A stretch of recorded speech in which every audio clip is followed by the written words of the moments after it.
Good morning, everyone. Welcome to the Trade Ideas pre-market show for Monday, July the 24th. My name is Barry Anderson, moderator of your trading room. Thank you, William. Guys can hear me, see my screen. I got a couple of yeses. Thank you. All right, guys. Well, let's see what is happening this morning. So I do mention this AEON. Yes, it did start trading in the pre-market. This was a SPAC turned into AEON trading in the pre-market right now. No idea what it's going to do, of course, but these SPACs have been doing some crazy stuff. So I just keep an eye on it. I mean, it's right around the normal SPAC price of 10 right now. So let's just keep an eye on it. And speaking of SPACs, I mean, this TLGA, I actually did look at the news on it. I didn't see who they are looking to merge with. It looks like all it says is it announces the effectiveness of the registration. So I have no idea who they're supposed to merge with, but it's way down the road, obviously. Anyway, SPAC TLGA. But obviously be super careful. Got up to 16, right back down to 12. Now there is other stuff happening. Now this AMC, I don't get it. I don't understand. But if you notice what happened after hours on Friday, AMC surged higher. I thought, wow, what's happening? But then you find out that the after the court rejected this was okay. Ape, as I understand it, Ape was created in order to eventually, funnel money into AMC. Of course, it was going to have horrible dilution with AMC, but the court rejected the company's proposed plan to convert preferred shares, et cetera, and implement a stock split. So that has been rejected. So yes, AMC popped up, but Ape, took a hit. Wherever Ape is. Well, you can see right here.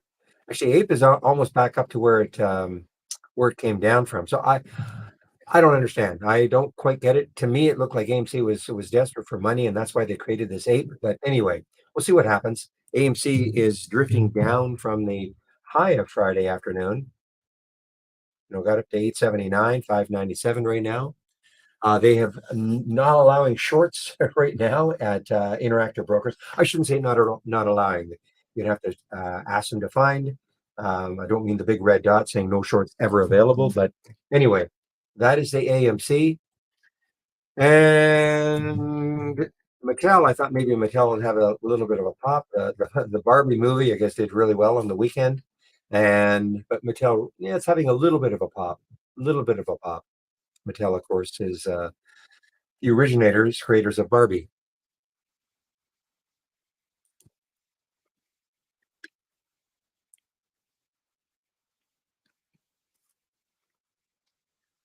PXMD. Now that had gapped up, but I think, yeah, it's hanging around a dollar. PXMD.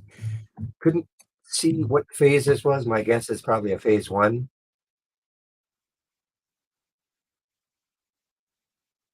Oops, PXMD. PXMD.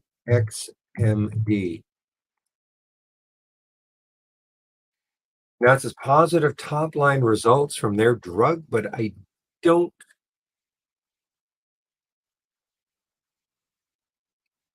I don't know if that means phase three African sleeping sickness study. Oh, that's phase three. If that's phase three, might have something later then. Low float, 2.9 million in the float. It popped up to about $1.20, and it's just slightly under a dollar now. So I guess we'll have to keep an eye on this, especially if it regains one.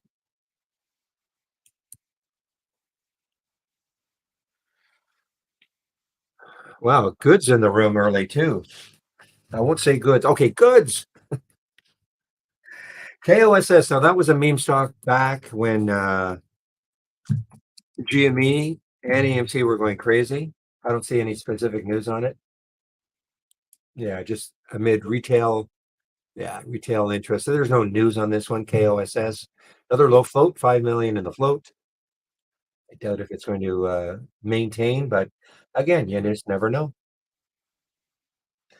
So you guys have been talking about KOD Kodiak, so just hammered down. Now this is phase three, negative phase three results, trading lower after the company released Top line results from three phase three studies.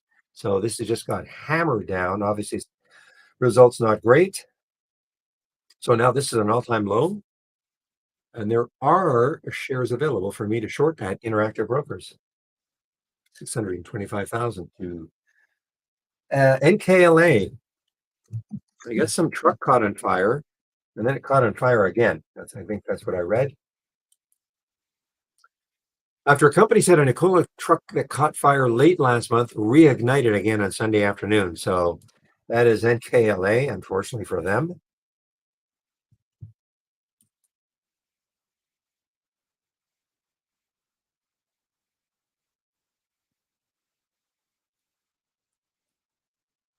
Tupperware, TUP, rising from the dead here, guys. TUP, big day on Friday.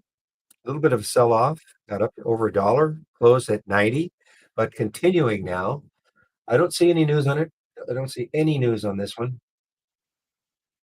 Oh, wait a minute. No, no, I mean, okay, amid retail investor interest.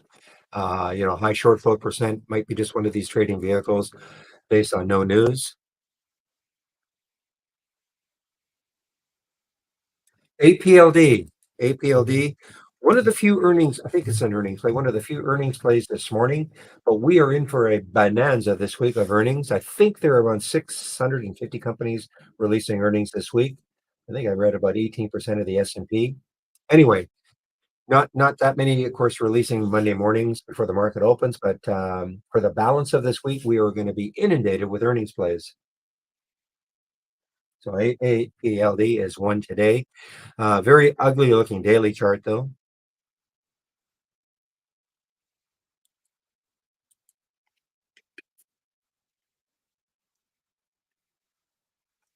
What's the bad news, Topher? Are you talking about in general for TUP or today? Yeah, as Good says, just because. No rhyme or reason.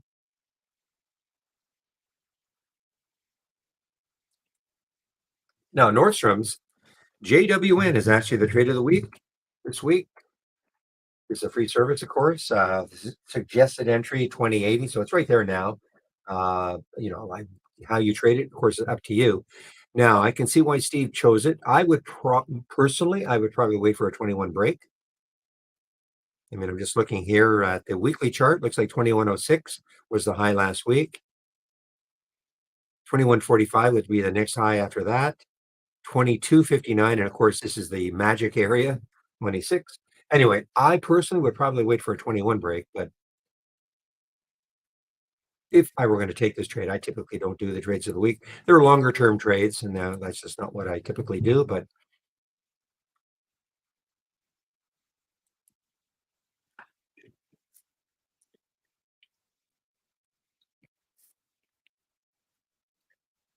and let's take a look at that AEON, see if it's doing anything really crazy. Not really. No volume either.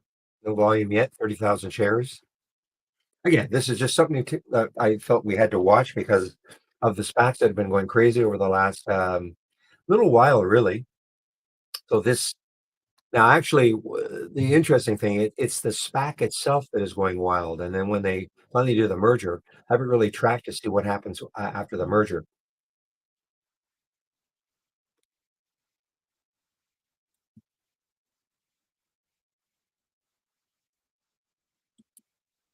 Negative three phase three studies, a negative, PJ.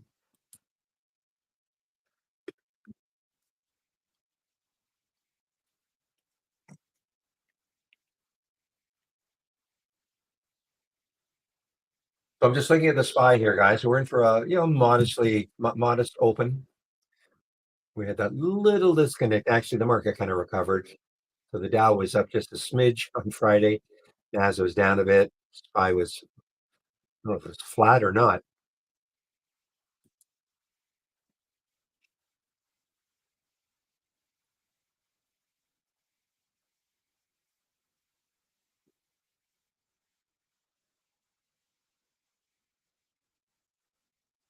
All right, guys, I am now going to look at the upgrades and downgrades and see if there's anything interesting this morning.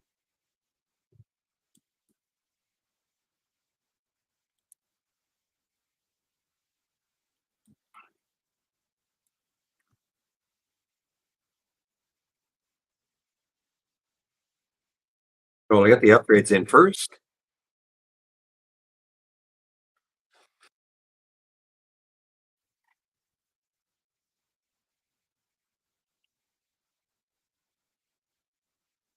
But what I'm looking for really is some upgrade of a stock with a pretty lofty upgrade price. Let's see if I can find one.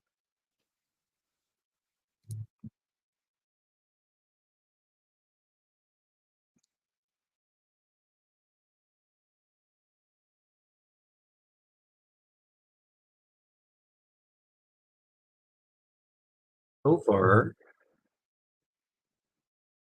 well, if you're into a really expensive one, let's take a look at Lamb, or sorry, well, Lamb Research, but LR.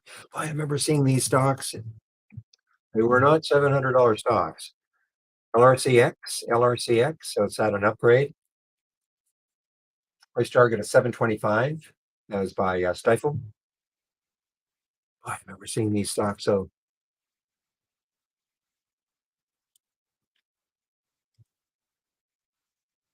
aha, here we go, guys. Nice big upgrade for Netflix here by Baird from 340 to 500. So let's take a look at Netflix, NFLX.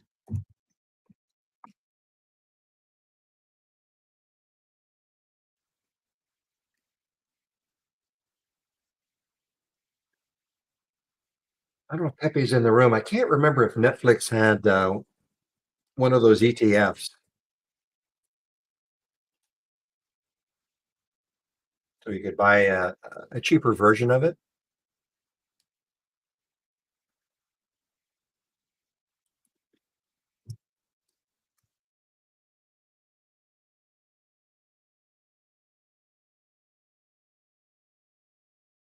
Okay, here's one, QTWO. Let's take a look at QTWO.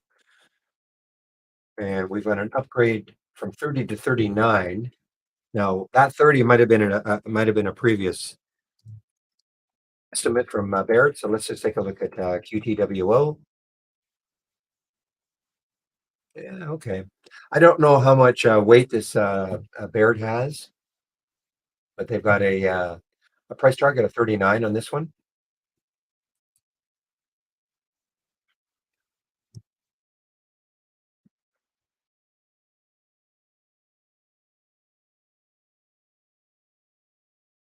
And I see that Spotify, oh, sorry, Shopify, not Spotify. Shopify, Shop has a price target of 76. Where is it now? That's close. Andre, yes, question in our YouTube room. This is, by the way, anybody new today, welcome to the room. This is the format, Monday to Friday between 9 a.m. and 3 p.m. Eastern Time, live on the mic, sharing my screen. Okay.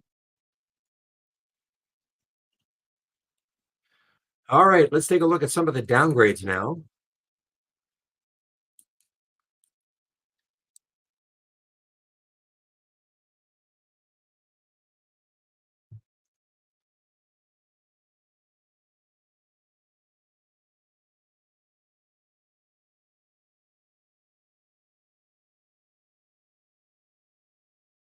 If there's anything interesting on the downgrade side. Haven't seen Goldman too active in the last little while.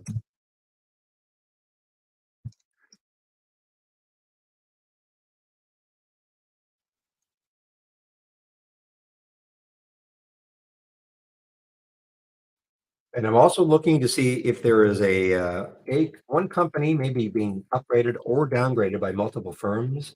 I don't see that.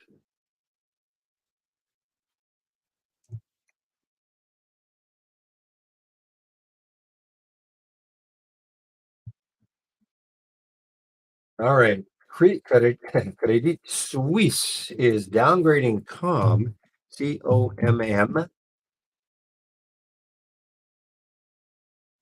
it's already there. They're putting a price target of 510 on it, so it's already there. a little bit after the fact.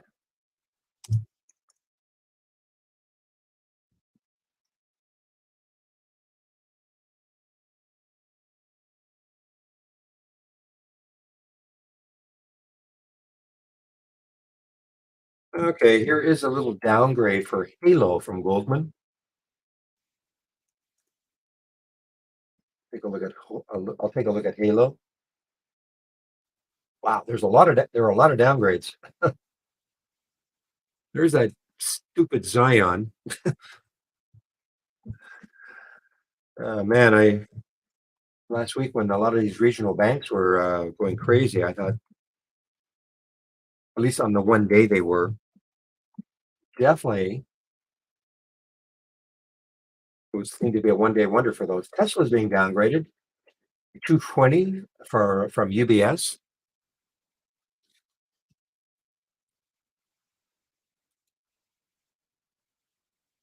Thank you, Pepe. So there is not one for Netflix. Okay, and I screwed up on the noise canceling. I forgot to enable it before I got into the room. Now I got out of the room and came back in, so we'll see if that works. But I YouTube should be fine in terms of noise canceling, but I don't know what's going to happen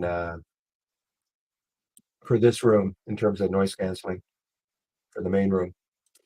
All right, guys, let's take a look at what is happening with the sector. So we're in for actually, the market's starting to rise a little bit more. Let's take a look at the sectors. So I'm going to click from our toolbar, click on New, and then Docked Channel Bar. Click on Show More, and then click on Sector Status.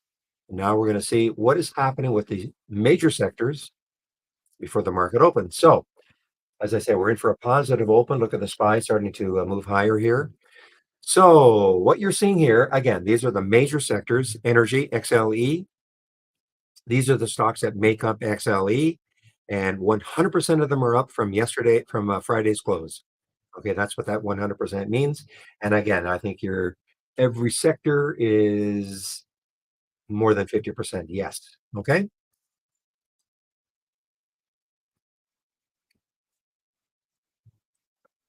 but let's take a look at XLE with respect to that 200-day moving average. Will it? I think it's getting closer and closer. I think that's the only major sector below the 200-day. Look at this, guys. In fact, as we speak, it's probably hard to see in our daily chart. My daily chart. There's a little dark line just above the 200-day moving average. So I think as long as energy remains reasonably strong today, we're finally going to crack that 200-day moving average. And if that's the case, then that means that every major sector will be above the 200-day moving average. Just want to confirm that.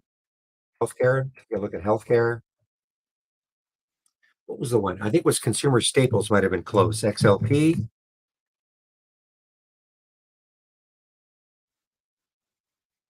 Yeah, I think everything. I think everything now is above the 200-day moving average.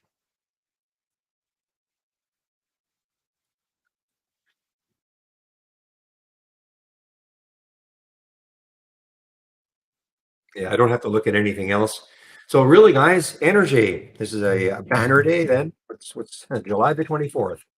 So as long as this holds, there's again that blue line is the 200-day moving average. So that would mean that every major sector is above the 200-day moving average, depending on how XLE closes today.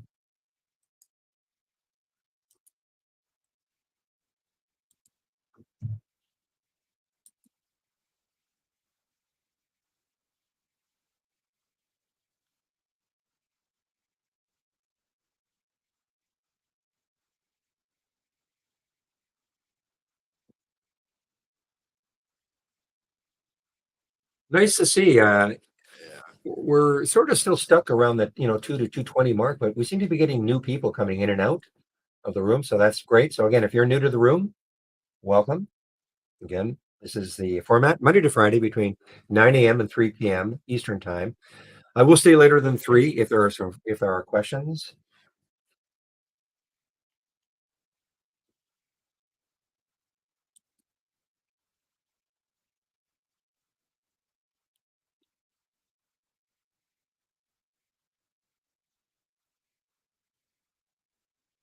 Yeah, I'm surprised there isn't one of those ETFs that created for Netflix. Very surprised.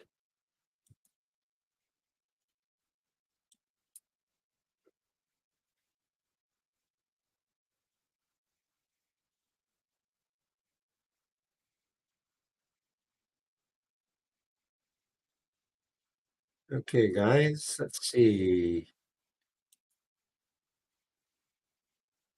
I think because 99.99999% of the people use the 200 SMA on the daily. Over. If you are that 0.0001, I'm not ever going to suggest you don't, but I think the 200, seriously though, I'm not trying to be flip, but the 200-day moving average, simple moving average, I think is the most widely used rather than the EMA and a daily chart.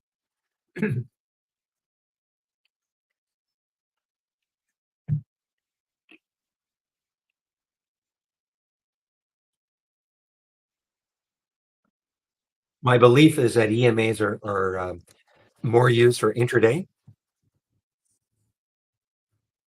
Yeah, I doubt very much that you'll see many referring to the 200 EMA on a daily chart.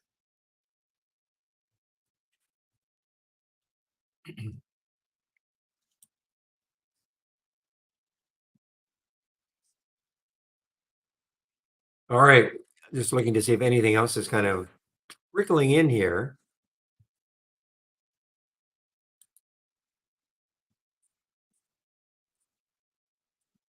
The APLD again, it's an earnings play. I was just looking, I'm hearing XXII, but this is now on the way down. This was the big flyer last week, but now it's starting to give it up. Not shortable for me. Okay, so they talking about securing an additional 11.7 million in proceeds. So it's a financing. This is not shortable for me at Interactive Brokers. Last week it was.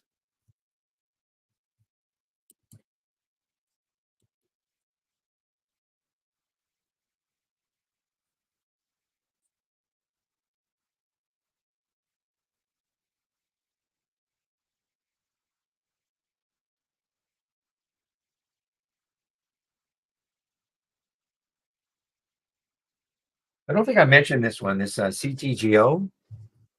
Not sure I mentioned it. This is a, yeah, this is a financing, excuse me, at $19 a share. So CTGO is a financing at $19 a share. So it's above that $19 share financing price at $20 right now.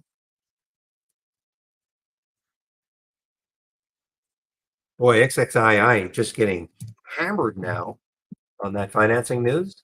XXII.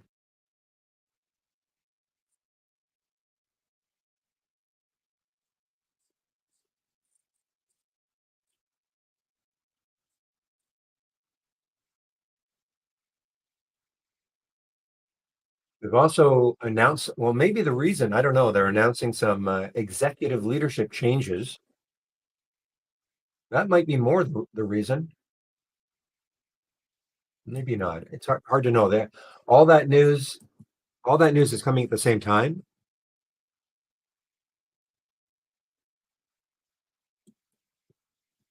and that's for double X double I.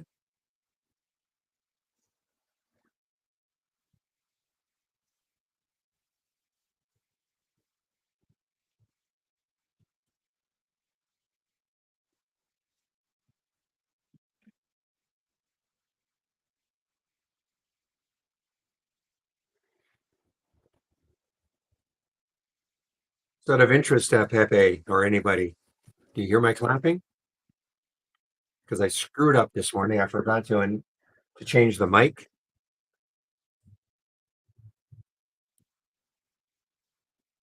No clapping. Okay, good. Excellent. So the noise canceling is working.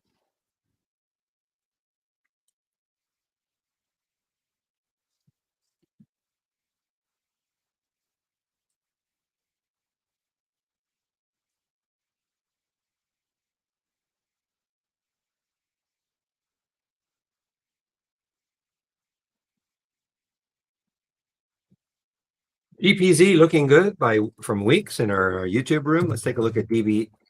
It's DPZ. Dominoes.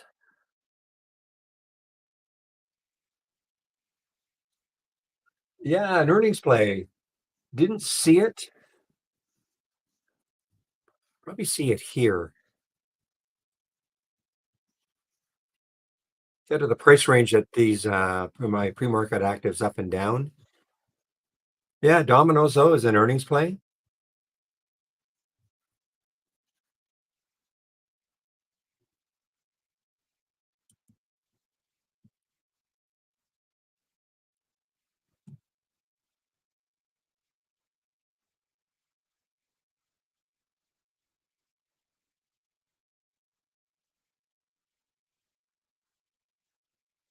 And here's TD Cowan throwing cold water on this one. They're putting a price alert of or a price target of 330, and it's at 398 right now.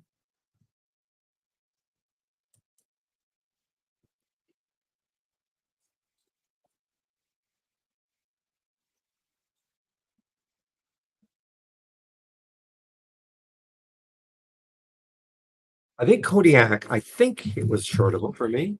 I think it was. Yeah, 624,000 shares. All-time low. Little cheap for me to be wanting to do this, but we'll see what happens. Of course, William is long this one now, but of interest though, it is shortable. Probably a lot of brokerages will have shorts available.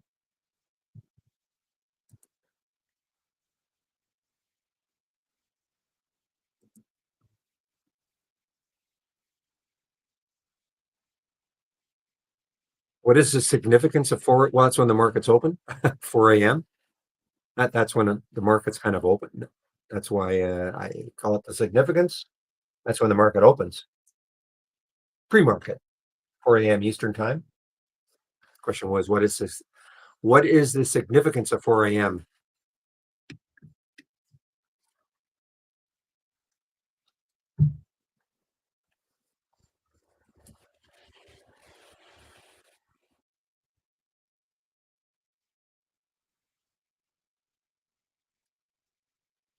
Lyft, the forgotten one. How's Uber doing? Uber.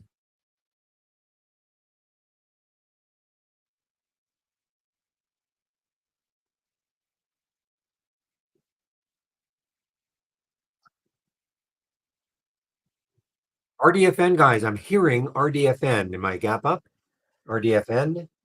So a little bit of a pop here for RDFM.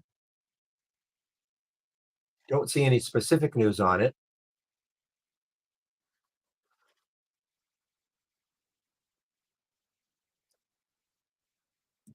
I mean, this is let's see.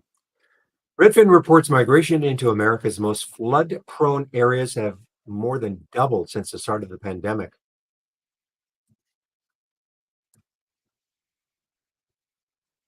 They're an insurance company. Offices of real estate. Well, okay, what do they do exactly? Okay. Anyway, for whatever reason, Redfin on the move here, RDFN, for a while anyway. The next high looking left is 1512 on the daily chart. 1 minute. Okay, thank you. Well, you jumped the gun, Christine, or Chris, sorry, not Christine, but Kristen. Now a minute.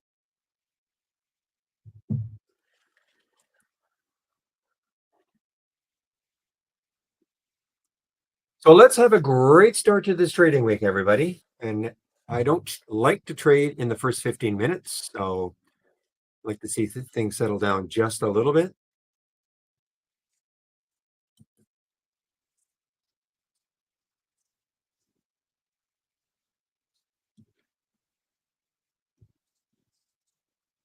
Oliver, I cannot help you on that, but I can send you to our homepage. They should be able to help you.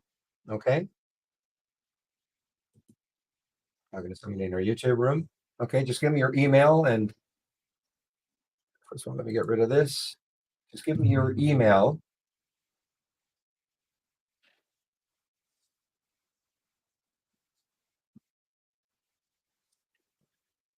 And when you get the little pop-up, it says questions and answers. Give them your email address, and hopefully they can help you. Okay, I can't help you.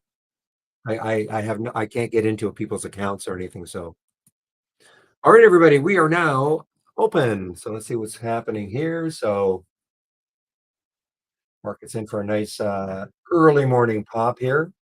There's a nice green candle forming.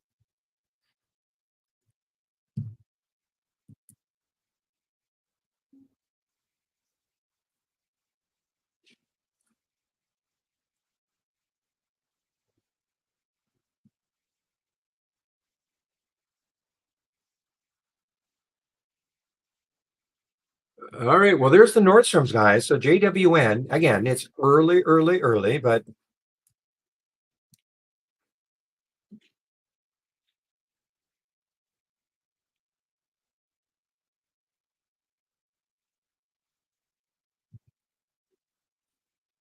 I don't see any news on on Nordstrom's specifically to it. But hey, remember the suggested entry was 2080.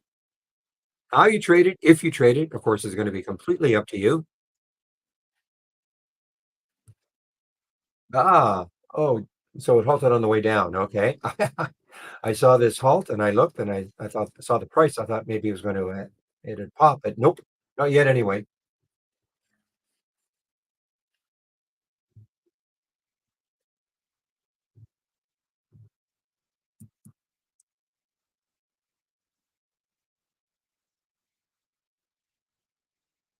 All right, guys. Well, listen, APLD, too early for me to do anything on these, but 882 was the next high.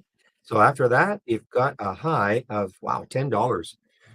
This has got some room, guys. Obviously, if it keeps going, APLD earnings play, one of the very few earnings plays this morning. Ah, look at fiber, FYBR over 17 now. Fiber, FYBR over 7. AMC on the way down. I think this got halted on the way down.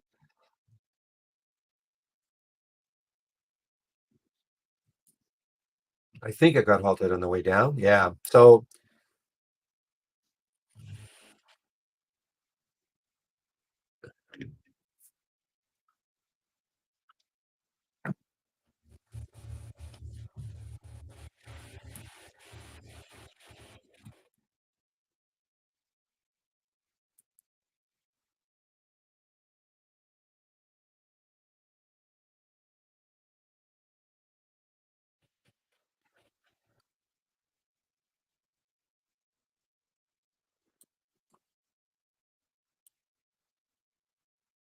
well, guys, I mean, again, APLD is just going completely crazy right now.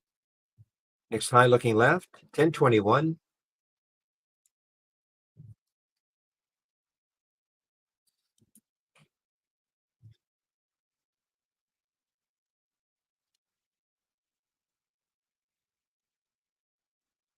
Okay, DWAC, which went crazy on Friday. Looks like it is starting to give it up. Yeah, DWAC. 1,800 shares available for me right now at Interactive Brokers. It's short.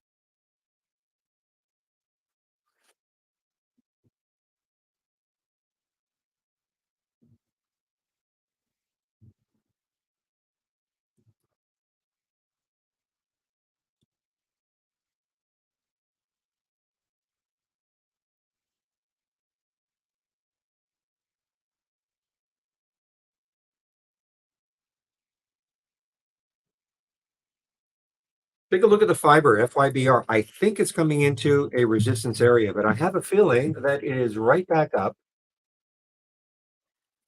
almost. So again, guys, this is where it all started when that Wall Street Journal report came out about the lead issue with the buried cables, which affected fiber. Of course, AT&T, T, and Verizon, VZ. Let's see what they're doing. VZ.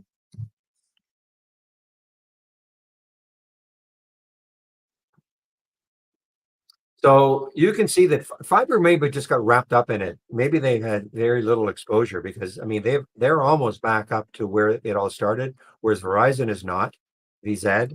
And also let's take a look at T.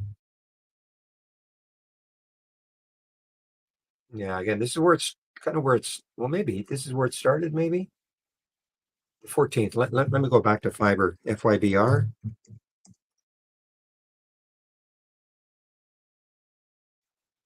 Yeah, so actually T is kind of back to where it all started. Verizon though is not. Maybe they have more exposure.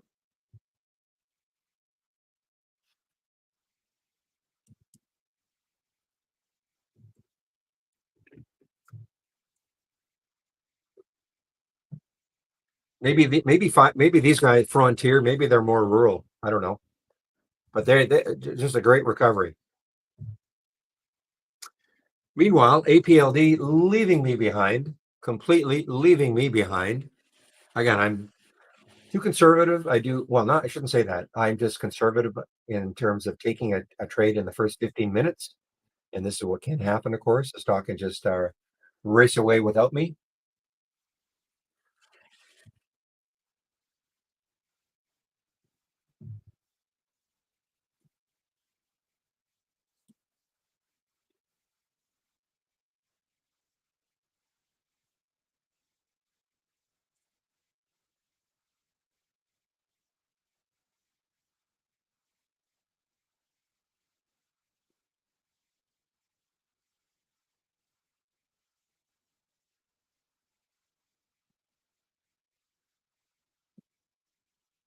Wow. So the last thing I said about APLD, what an ugly looking daily chart. All this chopping up and down, up and down, up and down. Well, it's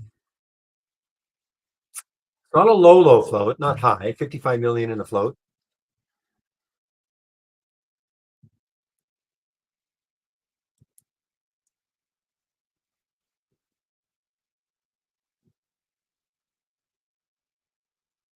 You know what? I don't think I mentioned PHG, guys. This is an earnings play. PHG is an earnings play. I think I forgot to mention it. This is an earnings play, gapping down on earnings.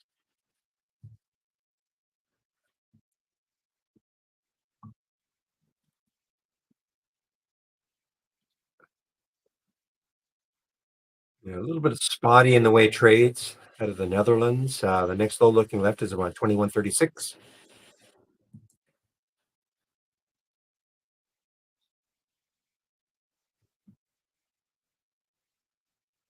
Okay, AMC just opened, guys. AMC just opened.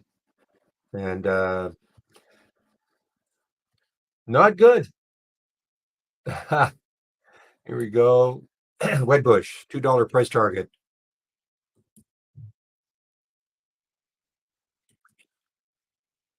Well, now, KOD, I know you're long this one, William.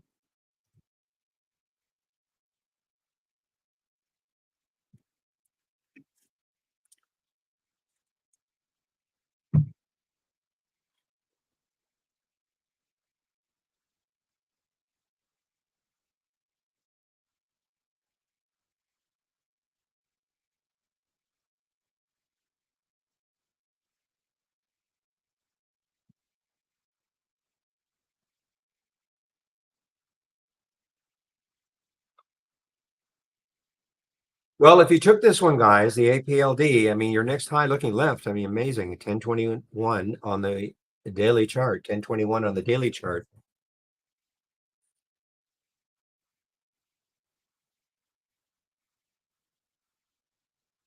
Looks like PXMD is much ado to do about nothing. PXMD underneath a dollar again. PXMD.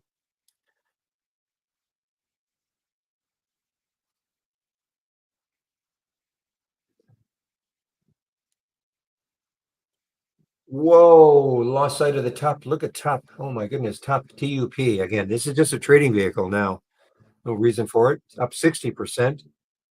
The next high looking left on the weekly chart is a dollar 87. Is that right? Maybe no, dollar 60 maybe. There, in fact, there it goes.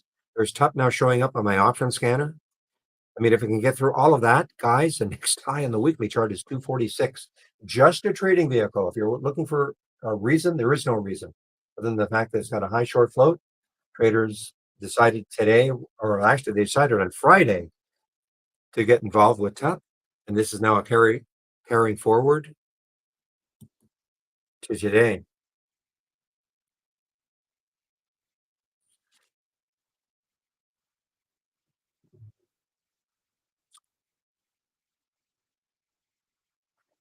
Market again putting in a nice big solid green bar to start on the 15-minute chart.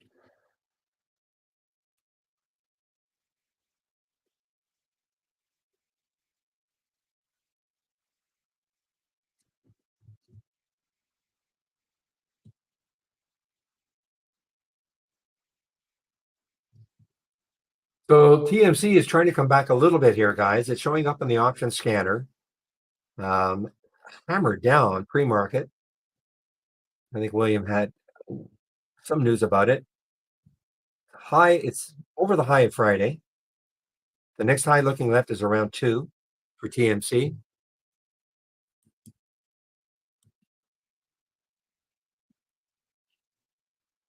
The metals company comments on International Seabed Authority Council decision and intention to deliver final rules, regulations, and procedures for exploration, etc. Okay.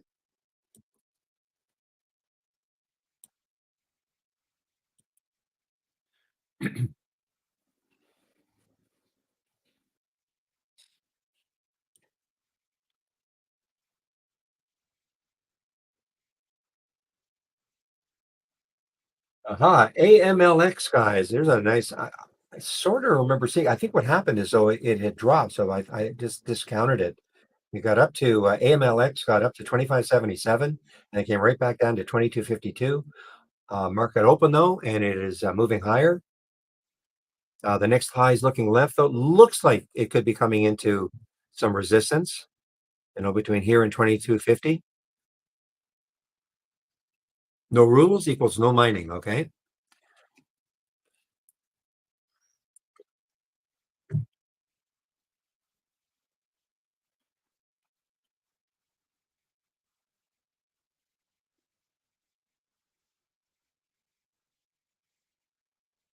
BBIG guys on the move again. This has had actually a great, just about 2.5, 3 week run since July the 7th. Yeah, about a 3 week run, in which case it was a dollar. Now it's at 389 and continuing. I don't see any news on it. Receives additional staff determination delinquency letter from NASDAQ. No longer comply. So let's go higher.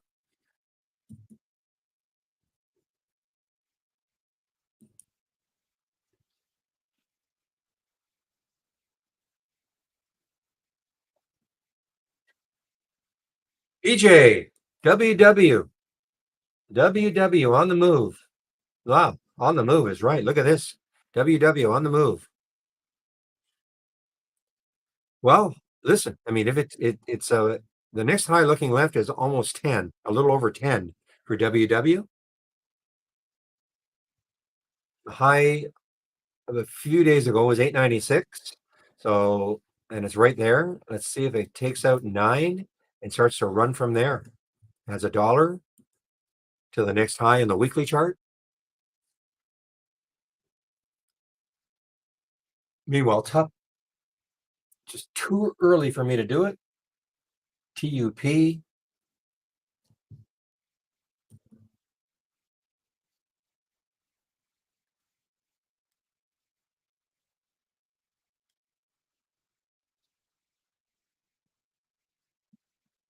So good.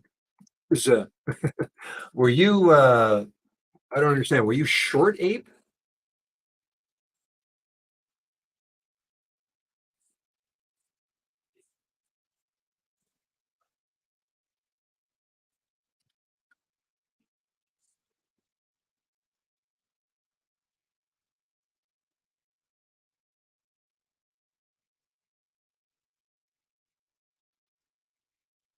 Okay.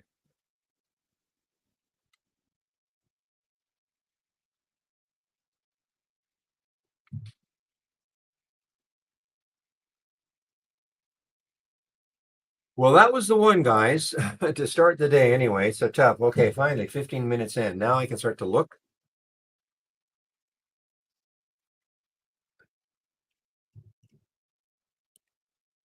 Nicely done. Trade of the week. There's a dollar, guys. Congratulations to Steve Gomez, who picks the trades of the week every week. This is an excellent one right now. JWN. How you trade it will be up to you, of course. The trigger was 2080. I suggested maybe just waiting until 21, just because of what I excuse me, what I saw on the weekly chart. But and again, these are designed for longer term holds, but how you trade it, of course, if you trade it at all, will be up to you. The next high looking left on the weekly chart is 2164. Sorry, that is can't be right. It's 2259. And again, it's all to do now with the short float percent. That's what Steve is kind of focusing on now. Some of these potential short squeezes, I guess we'll call them high short float percents. That's what's happening with TUP, I believe. Yeah, that's the same thing. Look at that, 25% short float percent. Wow, APLD, just severe rippage. Seriously, guys, this is just no quit. 1021, next high looking left on the daily chart. Now, this is shortable for me. I mean, I'm getting to the point where, I always look at this whole number. 10 is going to be, to me, could be a tough one to get through. The market's putting in a bit of a red bar now. Second 15-minute candle.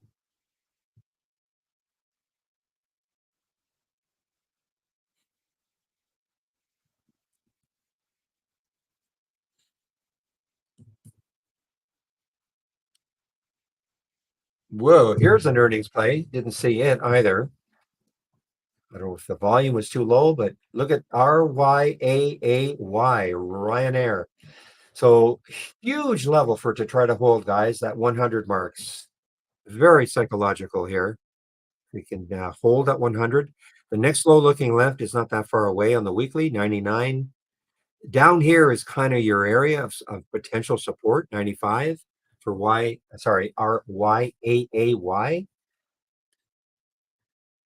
99.99 right now.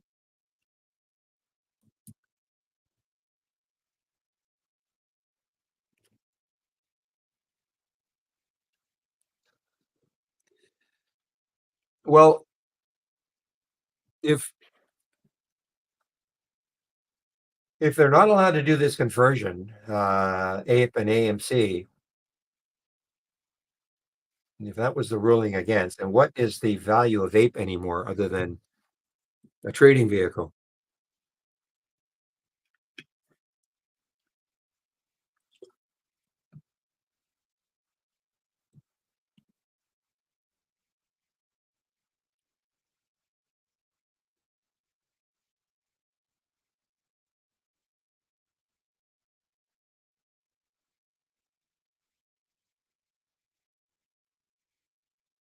Well, here's an interesting one, maybe. RITM, guys, RITM right at $10. The next high looking left is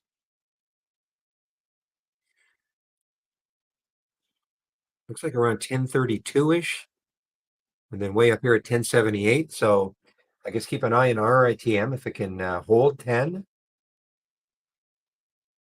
This is short. Wow, a lot of shares available. 22 million to short at Interactive Brokers for RITM. Again, I always look at that just to see if there can be some downward pressure because people piling into short something like this.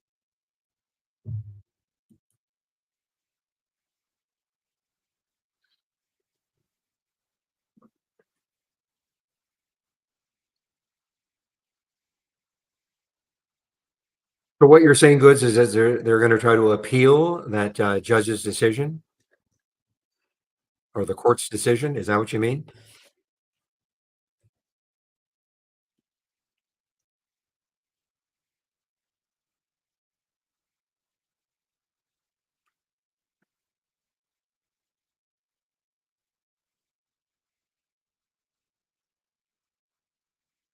I'm here. I'm sort of reading, and now this is unconfirmed, but the CEO of AMC coming out in the weekend says that now that they can't dilute anymore, they may go bankrupt. That's AMC.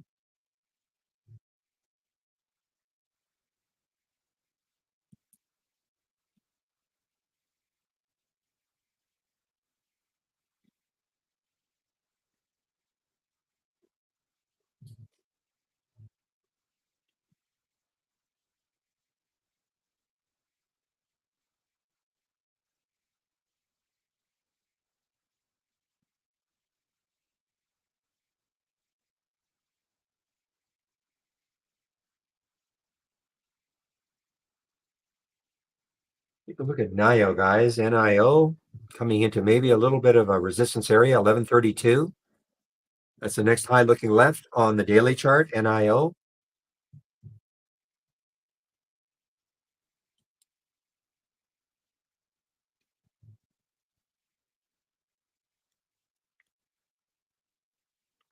Well, William, you must have got very excited about the KOD running up with the way that you typed all right. Missed a few keys there.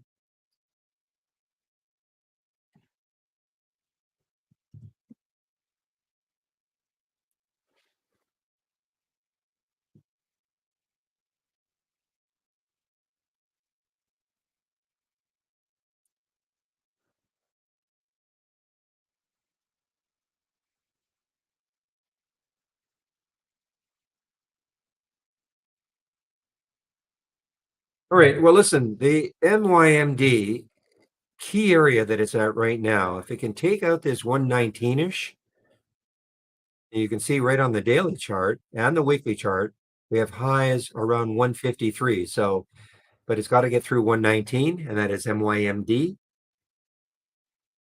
AMC continues to slide down here.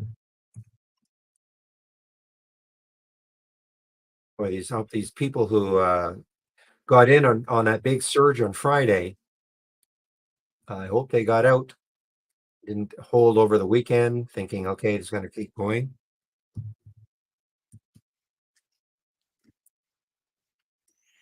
Hmm. DWAC continues down, guys. DWAC continues down underneath 17, the whole number. The next low looking left, of course, is, well, not of course, but last week, 1282.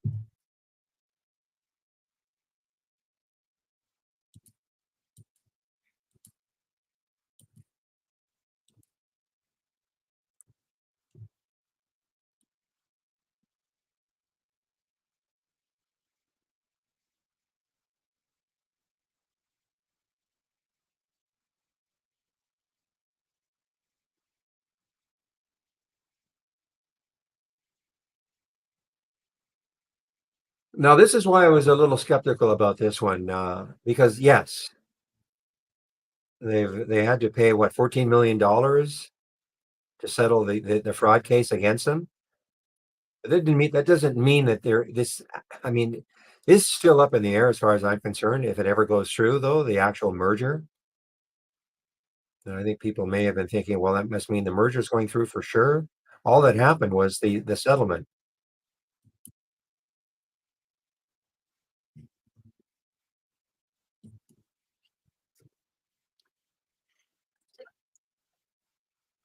Anyway, we'll see what happens. I mean, the next low looking left is 1616. Yeah, on that was Friday's low.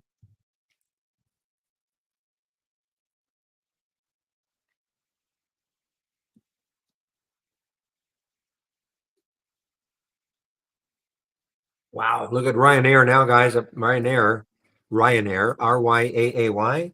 See how, yeah, it's giving up that 100. Again, there might be some support around 95 for RYAAY.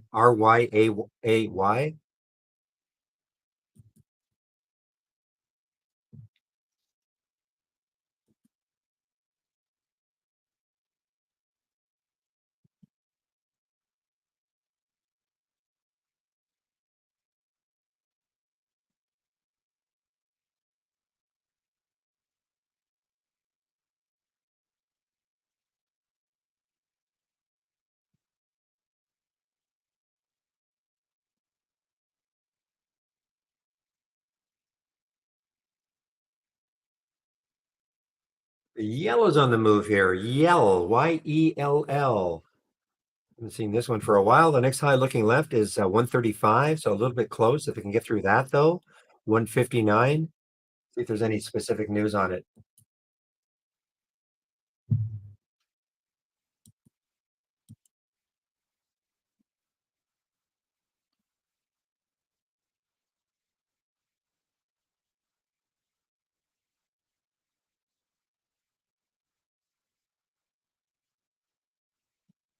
Well, did it come back? BBIG, you're right. It did come back. I saw this huge drop, but it did come back. This is on my 10-day daily breakout.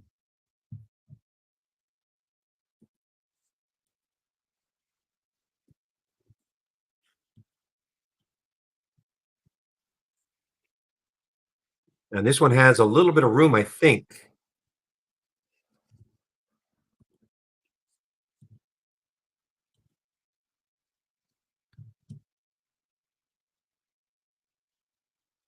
I think it's got room to, is that right? Five? Let me take a look on the, I got to expand this just a little bit.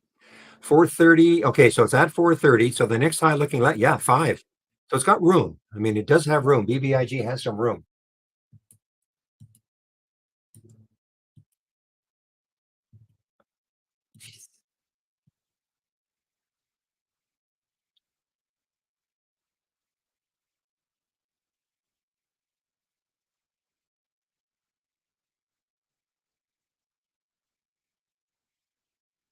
And it just got halted, guys. BBIG just got halted. You could tell exactly that it was going to get halted because all of a sudden, time and sales just stopped. Now there it is. So this blue screen you see here, this is from Interactive Brokers.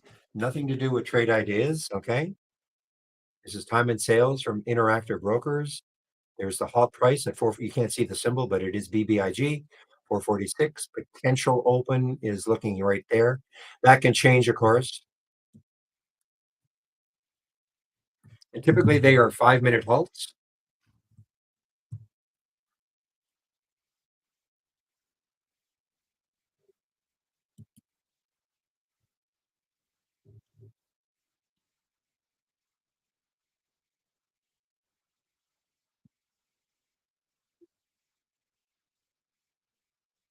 Is top a buy? Boy, oh God, we're in the schizo market again, guys. We had that beautiful lift, and now we got a red bar wiping that all out.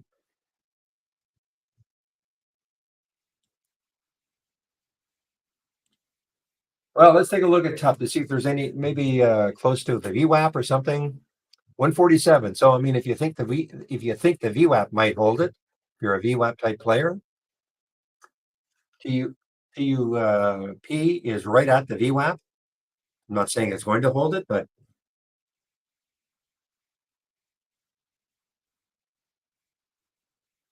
obviously a critical level for TUP.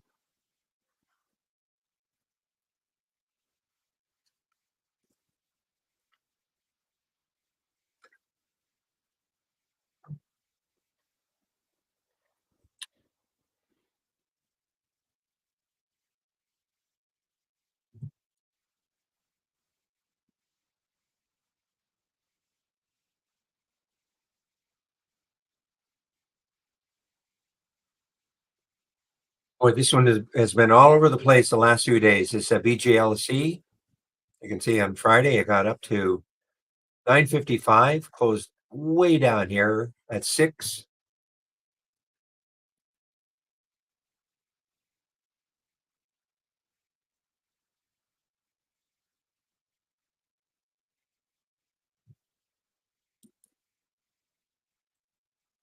All right, guys. So that I guess it got halted on the way down. AEON. You can see it popped all the way up here to 12, came right back down. So it's halted on the way down, I guess.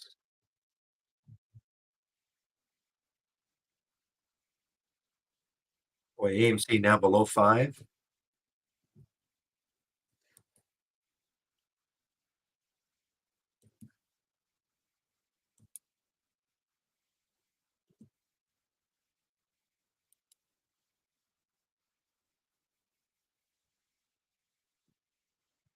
All right, guys. VRCA. I did see this one a little bit earlier. Yeah, it's just too close to 5. Big, big drop here after the company announced trading lower after the company announced oh, okay, so $125 million financing up to 125. So that's just causing this stock to crater here.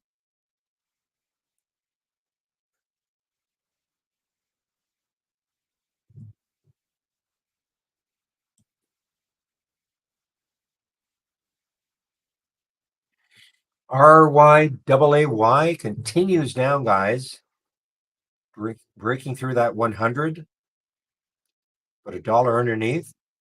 And again, probably has some support around 25 or 25, 95 on that weekly chart. Could have some support. I shouldn't say probably, but could have some support around 95-ish.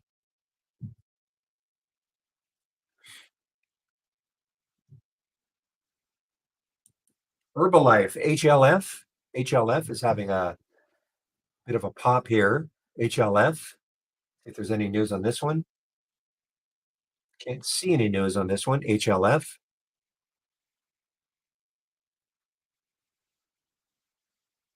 Yeah, looks like the next high in the weekly chart is six. Is that right?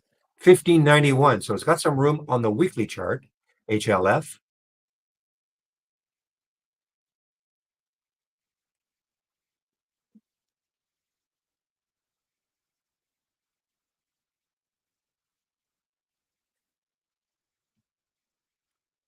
I see Bitcoin taking a bit of a hit here now underneath 30,000.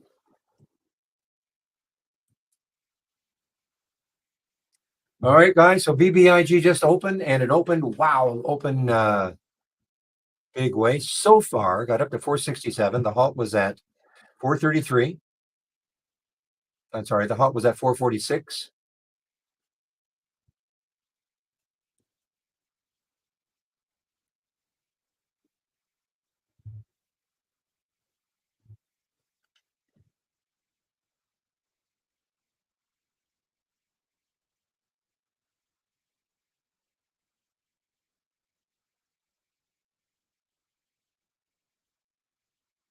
So TUP is still hanging around the VWAP, guys. 147, hanging around, but doesn't look that good. Again, is on no news. Okay, no news. This is just a trading, just a play continuation from whatever happened to it on Friday. Just a play.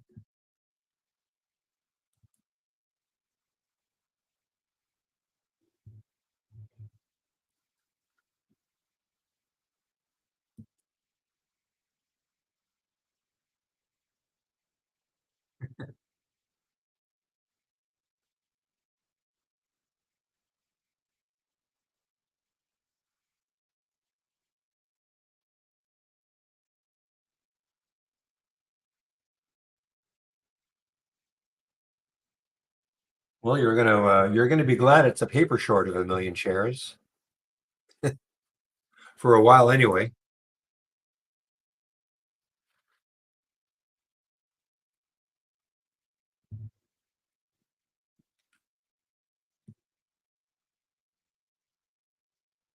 So, guys, this is what we're talking about here. So, there's the BBIG 393. This is on the 10-day daily breakout. Okay, and I'm sharing these scans.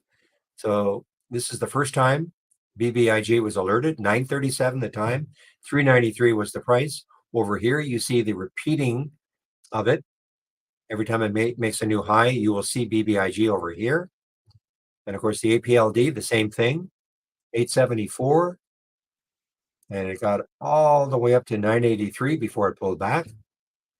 And then the VRCA, the reverse, 531 to short.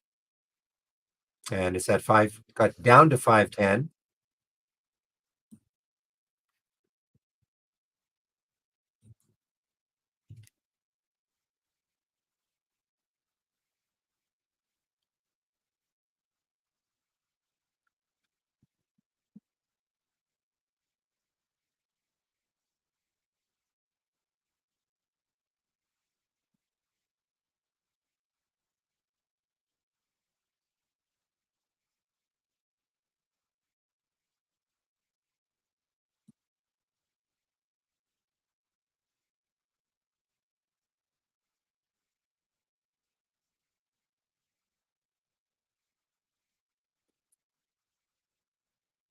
PWM from a couple of weeks ago. PWM. Yeah, looks like there's too much resistance not that far away. Actually, wait a minute. 1670 is the next high looking left. Again, super risky. I don't even know what the float is on this.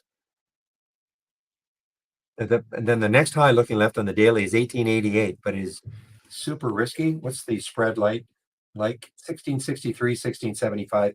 Not terrible for that one.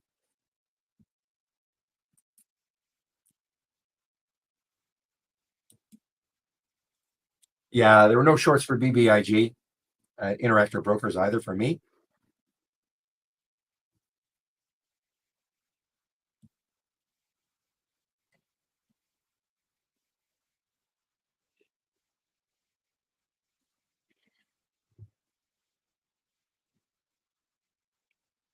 Okay, STKH guys.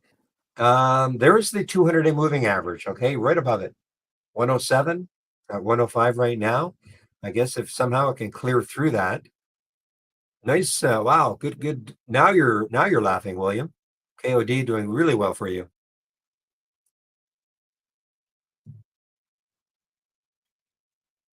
The problem I have with STKH, I just don't see it moving that much.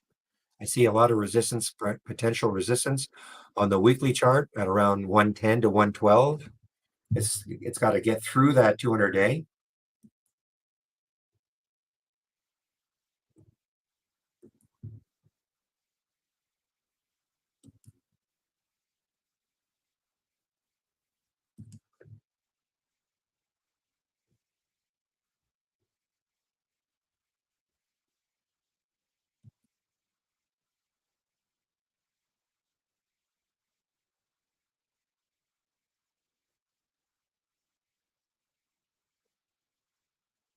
Yeah. So Kodiak showed up here as a potential short and 278 on the option scanner, but of course now it is completely reversed. I don't know when the first alert was. 326.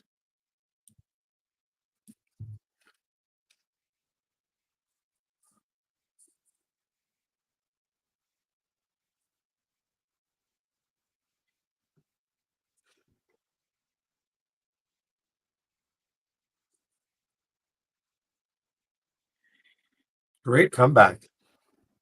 Great percentage move from 278 to 363 for the KOD.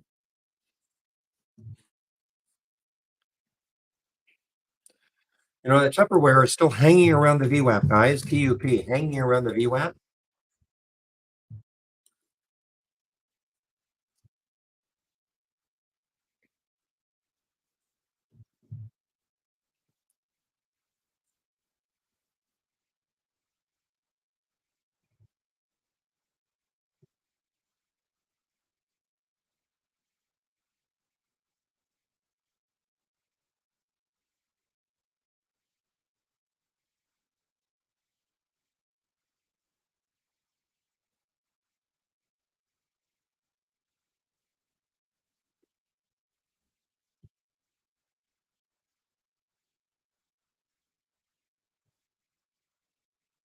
Wow, this is a great run now for Kodiak KOD. Great run.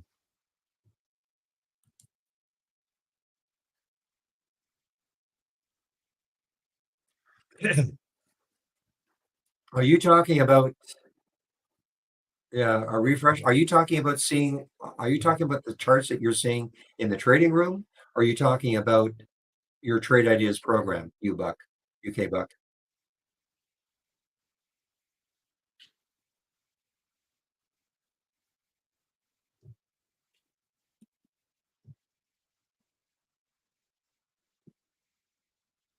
Because if you're talking about the trading room and you're maybe seeing a chart that looks like it's stuck, just do a refresh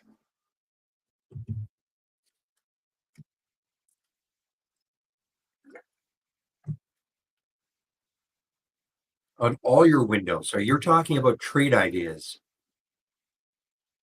Yeah, so there's something going on. Um, okay. Well, first of all, do you have a green ball in your that in your toolbar? Do you have a green ball that shows you are connected? You do. Um, One other thing, if you go to account, do a reset connection just to see if that helps.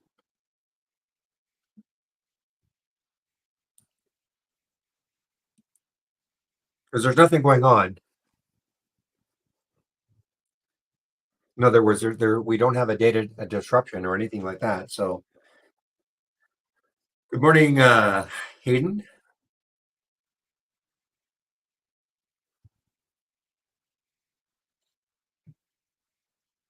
And if that doesn't work, the only other thing I can suggest is just to, log out of trade ideas and come back in and see if that solves it. If when you do an account reset, again from the toolbar, click on account and then reset connection and see if that helps.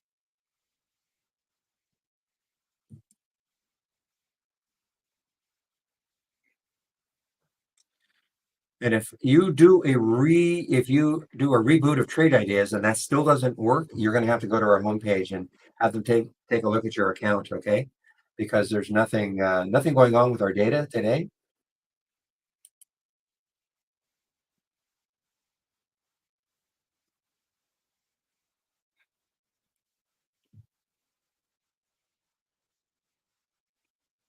I thought the exchange agreements. I thought that would have a red ball, a red dot, a red ball.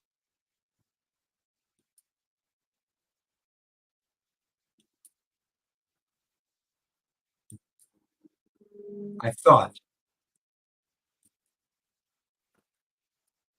because we have to disconnect. So I think that's typically what the situation is, but I could be wrong.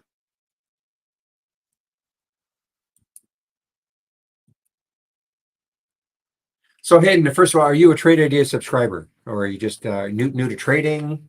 Trade Idea subscriber? Oh, you're on the web-based version. Oh, okay.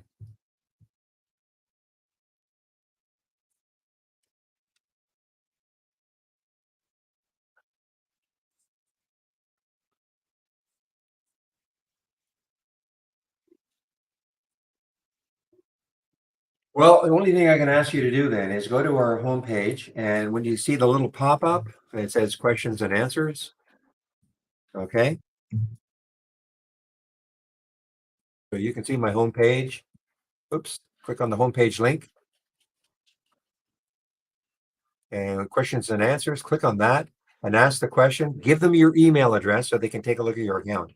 Okay, and then hopefully they can figure out what's going on.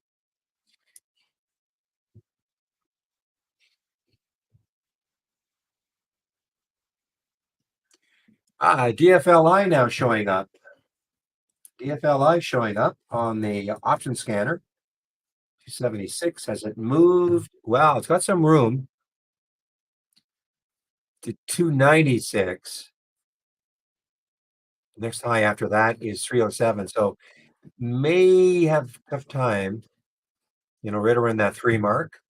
DFLI. So Hayden, can you hear me? If Are you brand new to trading and or brand new to trade ideas? I shouldn't ask two questions at the same time. So first of all, are you brand new to trading?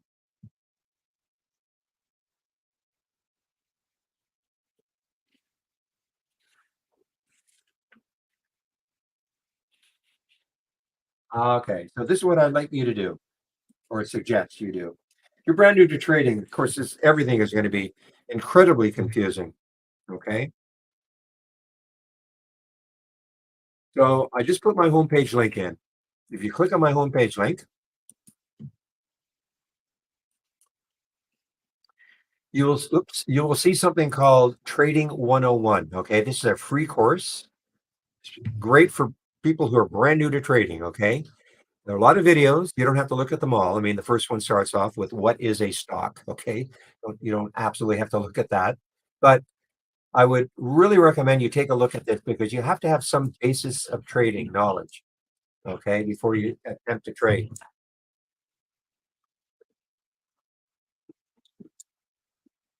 Okay.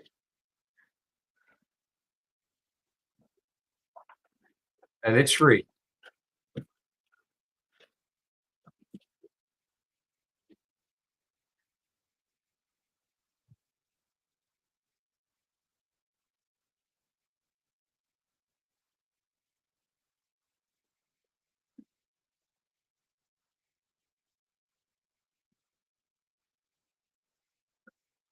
And I'm assuming you don't have the program. You don't have trade ideas, do you? Yeah, BBIG just got halted again. That's a big wow. Good thing you don't have real money. You're millions that you're short in goods.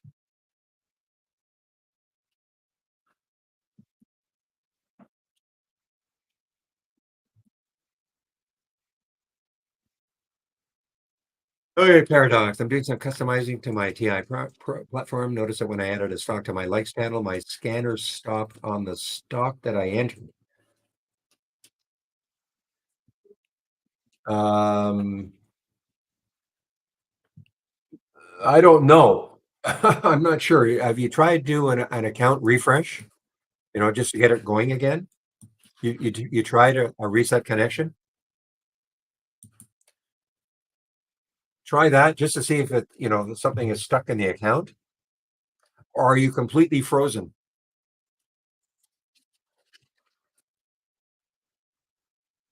You're not completely frozen, so you can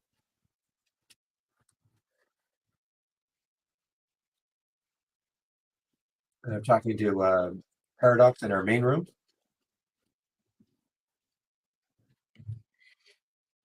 So what do you mean it's still on the same stock? You mean the chart is on the same stock, but you're getting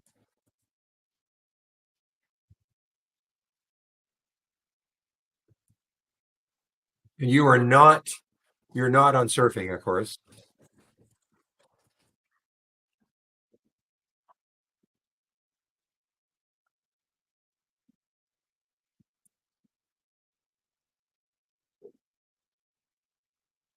Well, the idea of surfing. I mean, I'm trying to. I still not quite understanding what is happening.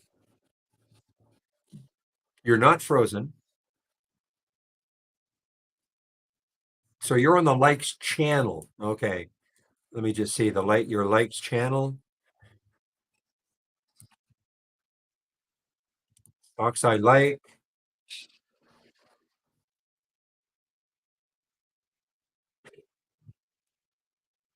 Okay, so I click on AMC, it changes. I click on AEON, it changes. But you're saying it doesn't do like when you go down through your likes channel, excuse me, you click on the different symbols, it's not changing. I really don't know how I'm going to have how I can help you if you do an account reset, or if you just unfortunately maybe log in and out of trade ideas, see if that solves it.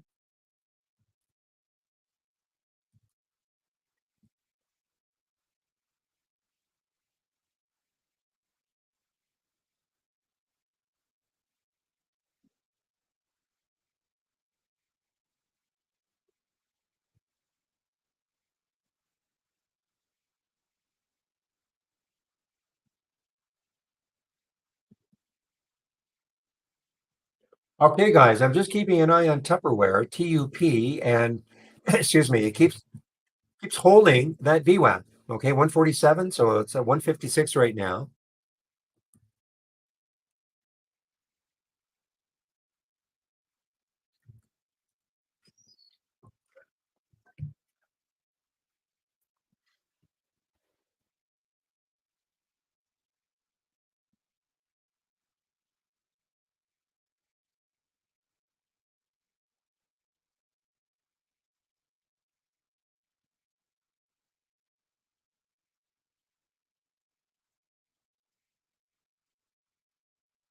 Hey, let's do this. Start trying to demonstrate the simulator a lot more. Take 300 shares, buying it again without, just going to show you how you use it. So there we are. Now we're going to put the stop just underneath the VWAP, 148. So I'm going to put a stop, say 145.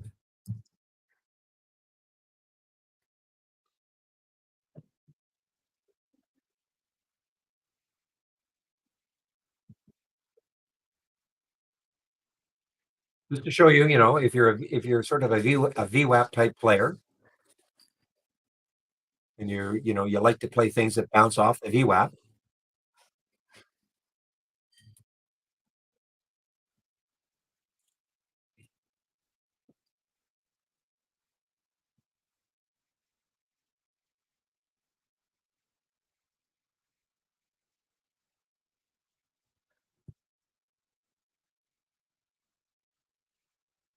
Well, this was a big fizzle, AEIO, but I'm going to continue to watch it this week.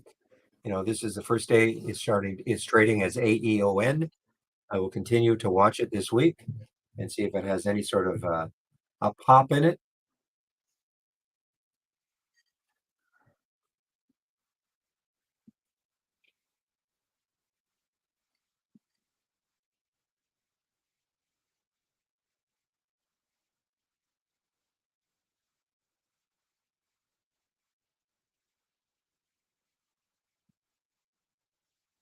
Well, we're in earnings season, PJ, but Monday mornings, not so much. I mean, not that many companies releasing, but for the balance of this week, we're going to have about 600 companies releasing. So I am sure we're going to see a lot of great moves, trend moves, either up or down for the balance of this week.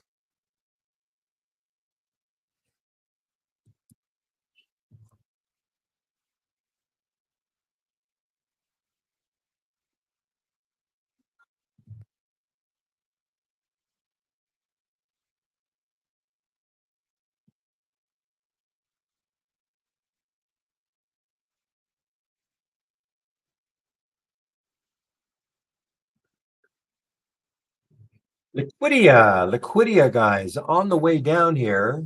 Any news for this one?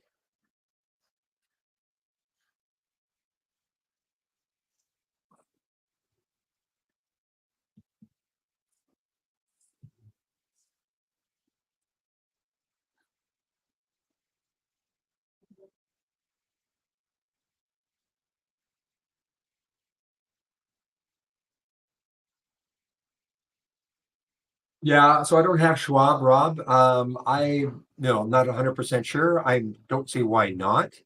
That you cannot link it. You might have to run both Trade Ideas and Schwab run as administrators in administration mode. Okay. Anybody with Schwab in the room that is able to link Trade Ideas with it? So that when you click on a symbol, it loads into the Schwab platform.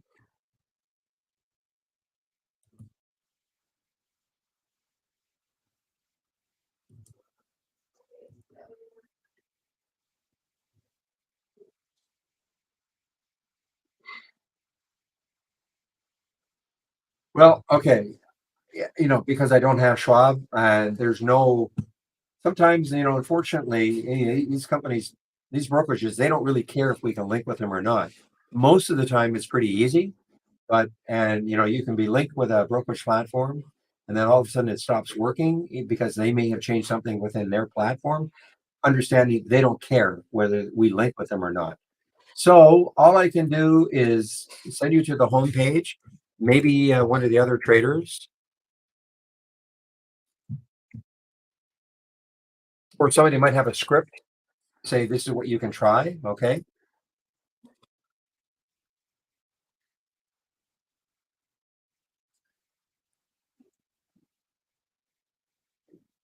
but is it because I mean Schwab and uh, Thinkorswim and all that? I still don't quite understand the relationship, if there still is one.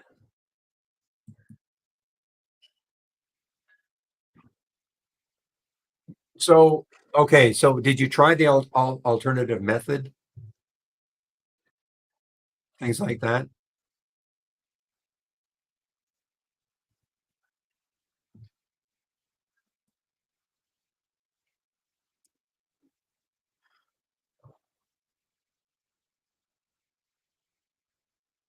Best thing to do always is, a little bit of trial and error. Sometimes it's the first. So this is what I'm talking about.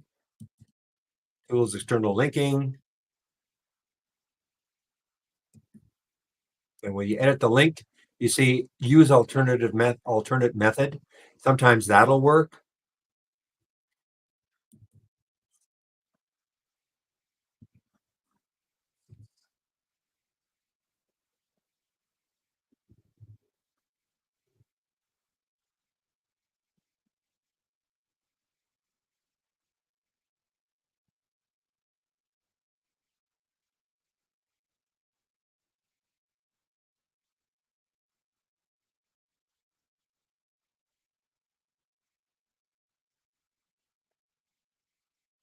Looks like the lithium plays are getting a hit here. LAC I noticed earlier.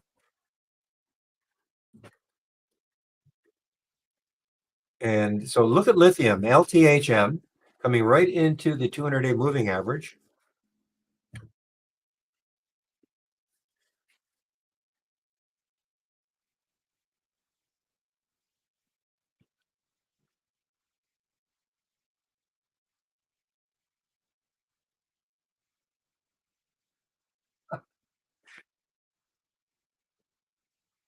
Oh, sorry. How do you edit your columns? Okay, sorry about that. So you mean you want to add or get rid of? Okay, yeah, it's not as intuitive as with alert window. So here's a multi-strategy window. So right click and go to properties and columns. Okay. So again, if you can hear me, T, right click, go down to properties, and the box will pop up, and then columns. Now here's where you can get rid of or add columns. Okay.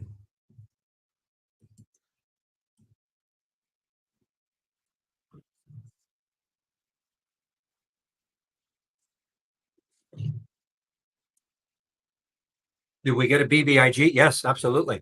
On Friday? Yes,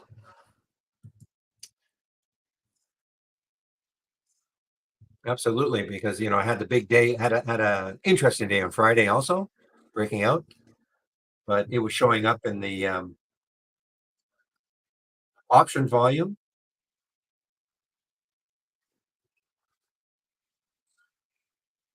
But I'm sure, actually, I'm not 100% sure it showed up in the option scanner, but definitely in the momentum. I'm looking right here. The option volume today is nothing extreme. It's at 1.1 times normal.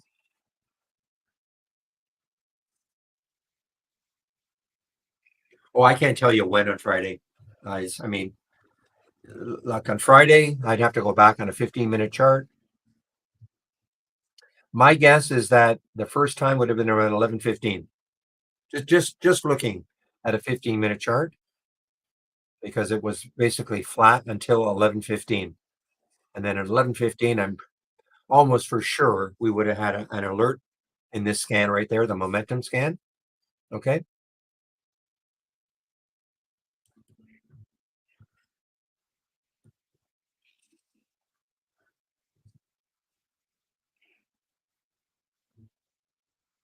XPAV. Okay, let's take a look at XPAV. Well, NIO was on the move. So they usually, LI, NIO, and XPAV usually trade around the same. Maybe not. XPAV certainly.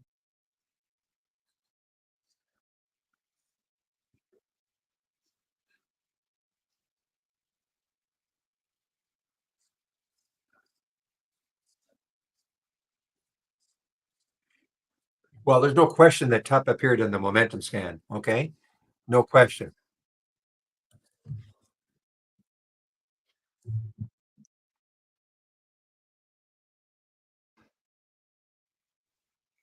And today, of course, it's appearing in the. It appeared in the option scan also.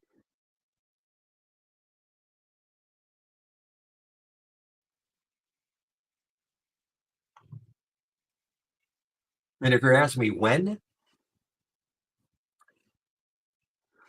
probably I would say that TUP. Well, okay, you see, I don't have my scan doesn't work under a dollar. So, but right here at the end of the day, I remember this happening. I understand that most of my scans, I don't scan for anything under a dollar. But had I been, 100% it would have showed up at about 10 o'clock.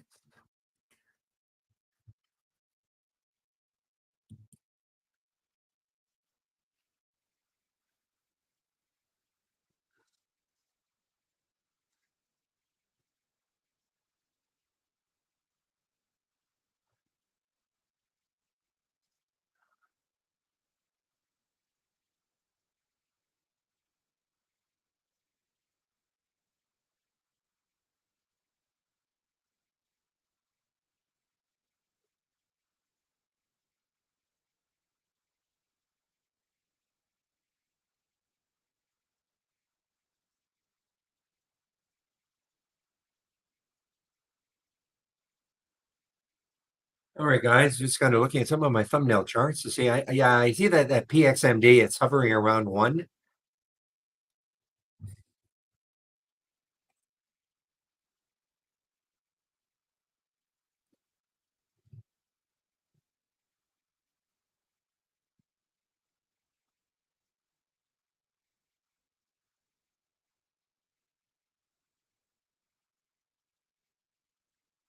All right, things have slowed down. Yeah, the DFLI, I wish it weren't so close to three. 296 is the next high after that, and then 307 and 337. I mean, could get to 445, not today, maybe never, but I mean, that is kind of this has crawled off the bottom here. 145 was doing nothing for a couple of weeks.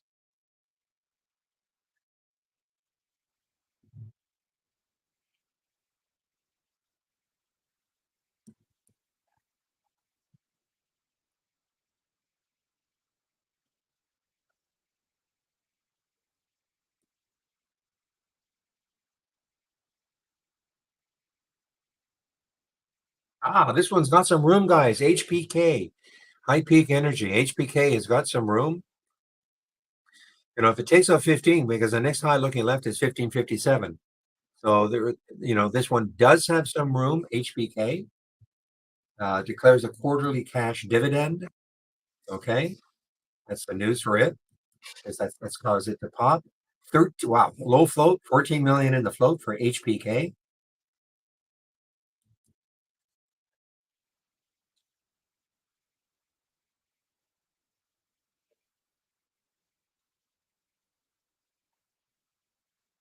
So I'm allowing this. I just want to show you how this works. I have a stop 145 for the cup. This is in the simulator. Okay, you put a stop in. Let's see if it hits it. Just want to show you how that works. Again, it's right at the VWAP again.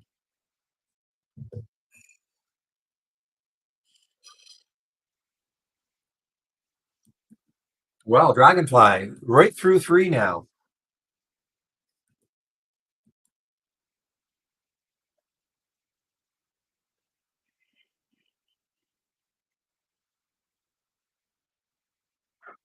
Okay, guys, this is 307 is the next high looking left.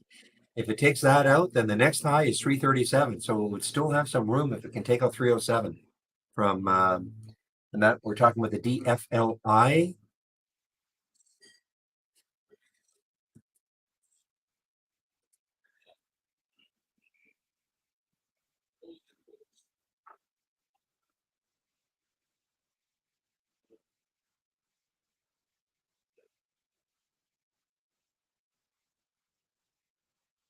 E level right now for Dragonfly. DFLI just over 307 right now.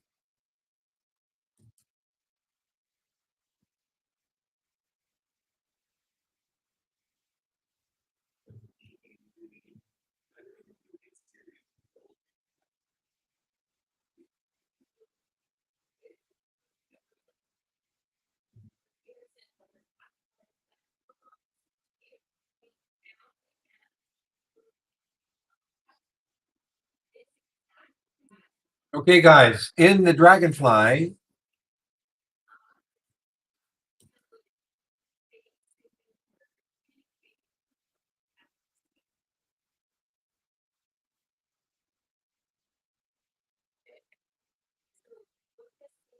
And I'm just waiting on this to see how if we can really keep moving, get closer to this 337.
Okay, guys, just waiting on this dragonfly to see if it has any pop. I do not want to see it get down below 305.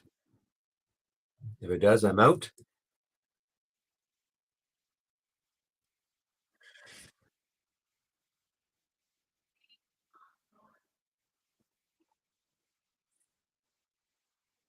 Definitely over the channel. No question it is.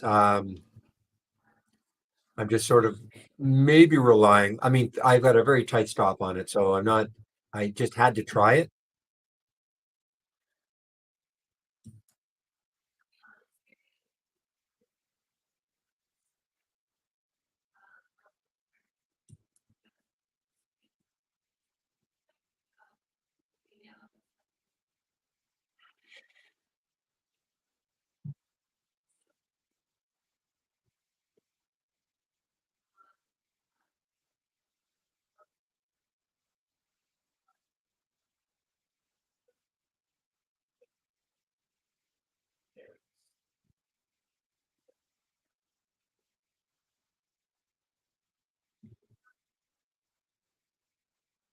Boy, oh boy, KOD. Yeah, what? I mean, it's still got obviously it's got room. 448.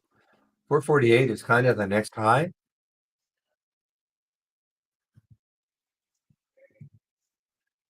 on a 15-minute chart. That's a pre-market high for KOD.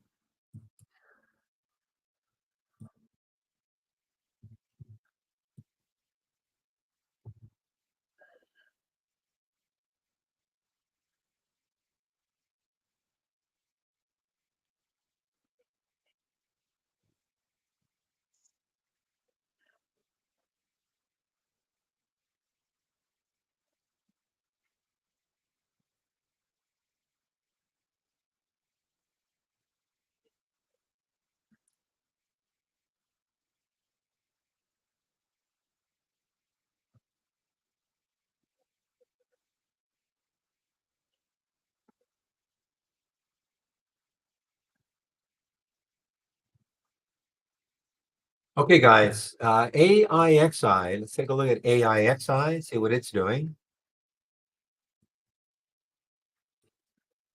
Yeah, so I almost took some off of the DFLI when it got into the 20s, and I guess I should have, but so I'm out flat right now, basically flat.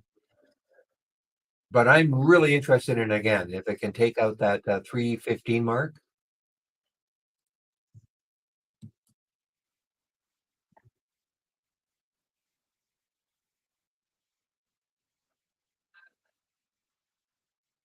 Now AMLX has been all over the place. This is the one that Goldman had the upgrade, right? But look at this. I mean, a big sell off now.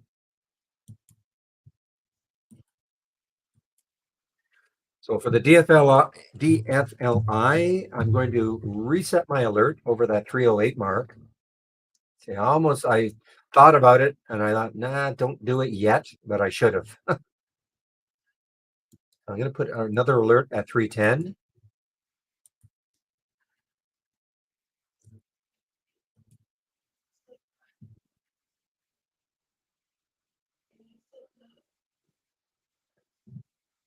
All right, PXMD has my attention again. It is now just at $1. PXMD. It's been choppy though. Look at this, very choppy. The next high looking left on the daily chart is 114. It did get up to 120 in the pre-market. I just don't have a lot of faith in it, guys. I mean, the fantasy level would be around a 140 mark. If you look at the daily chart, look at the weekly chart around 140.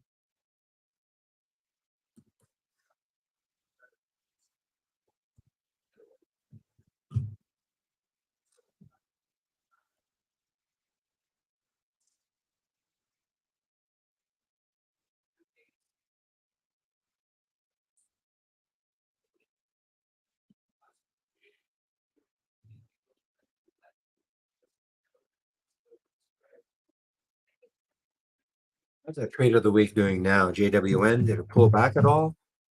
I guess I'm just looking at the way the market's been trading. I would have thought it would pull back. Yeah, pull back. But that tacked on about $1 from the suggested entry, which was 2080. I would have well, not probably, if I'd taken it, I would have taken it over 21.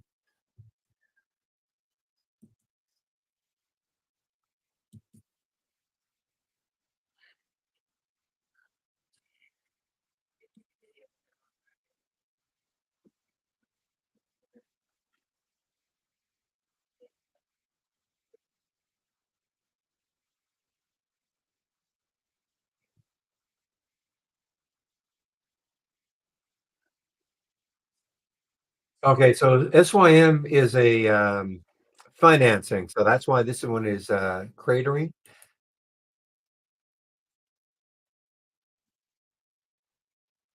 SoftBank forms JV to build an AI powered warehouses to build AI powered warehouses with Symbiotic.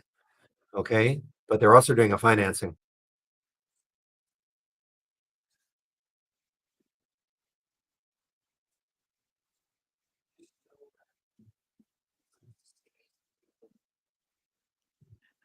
Mixed shelf up to $1 billion. Okay, so sort of mixed bag of news for SYM.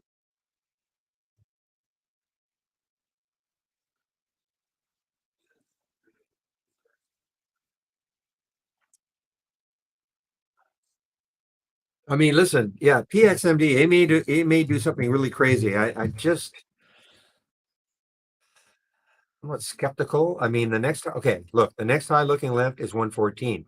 I mean, at 102 to 114, that would be, a huge percentage increase. But you'd have to take a bunch of shares to make it worth your while. I just don't have the confidence, but don't let me stop anybody if you're into this, these really cheap ones.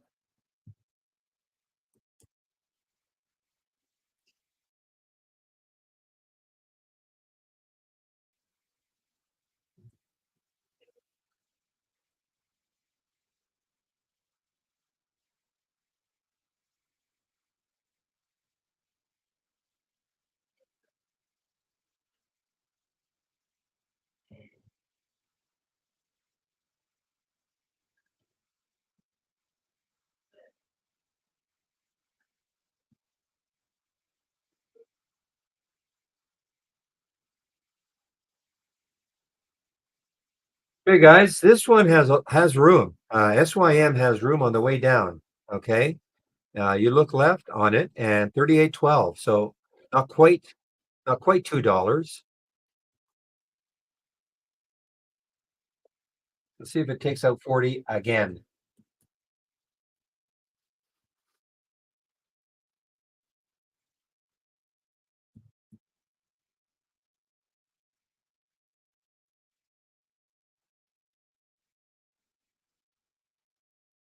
Bit of a spread issue with it, 39.81, 39.98.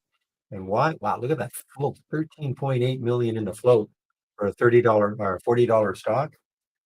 So this could have a huge drop, or it could recover a bit just because of that float.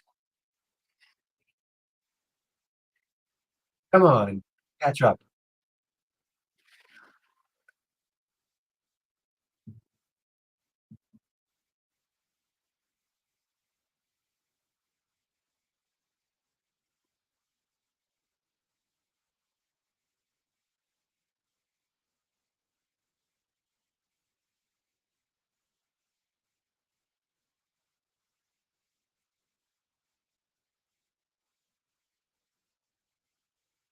Just watching this SYM,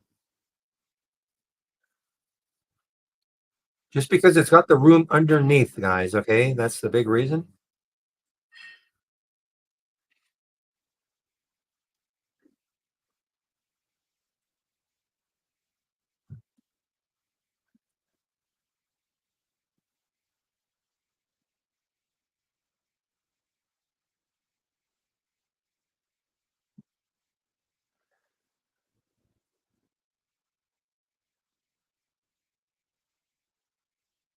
Come on, I gotta get that ask to catch up to the bid on SYM.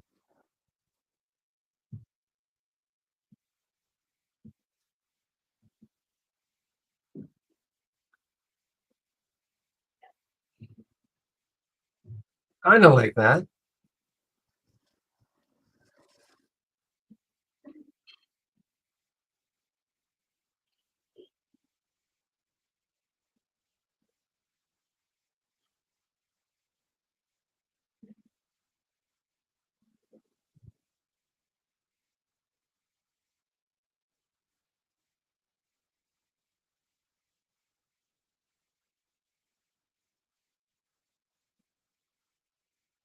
All right, you guys are forcing me to look at this one. JAGX. It's under $1. Okay, you guys can have at it. I really don't like this company. Seen this company for years.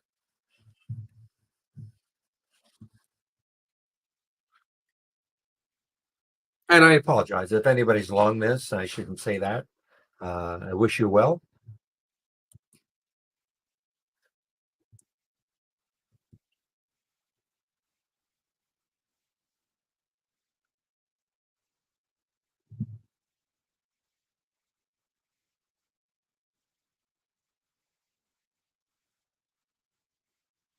Somebody was mentioning this one earlier, BMEA. Wow, boy, if it takes out 20, the next low looking left on the weekly chart anyway is 1539. If it takes out 20, all right, SYM guys, SYM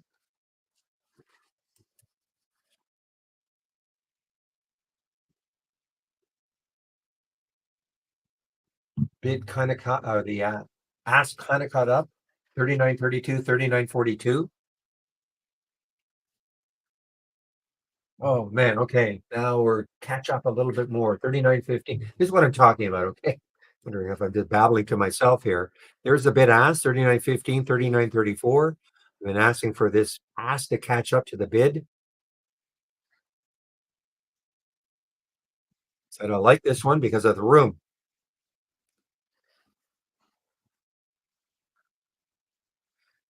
Okay. I am covering some of this. Got to be careful because of that float. Covering some of my short on the SYM.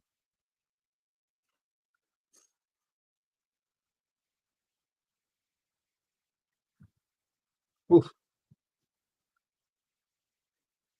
And we saw it right here, 40.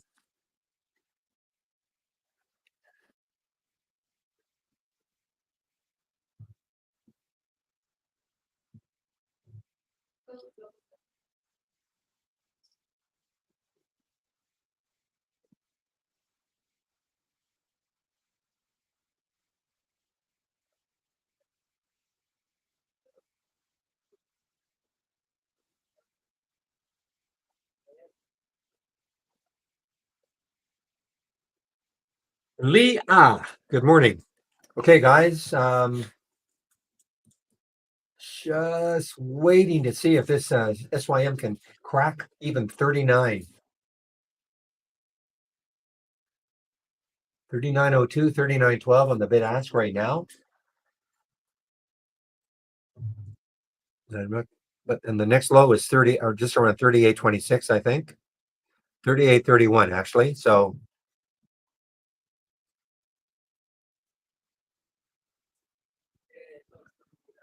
just playing the waiting game right now. See if it takes out 39.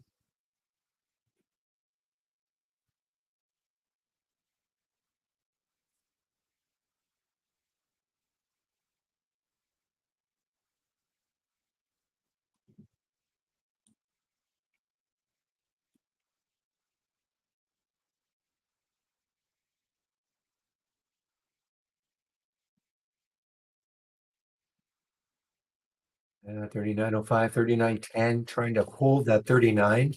Any sort of pop, I'm out. I've already covered some, but I'll with that float, I have to be very careful. 13.8 million in the float, so I have to be very careful.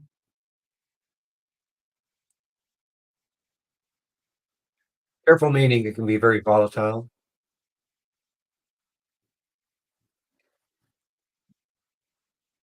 No trailing stop. No, no, I'm just this is all well, my trailing stop, I'm eyeballing. Every stop, I'm just eyeballing, seeing how it's trading.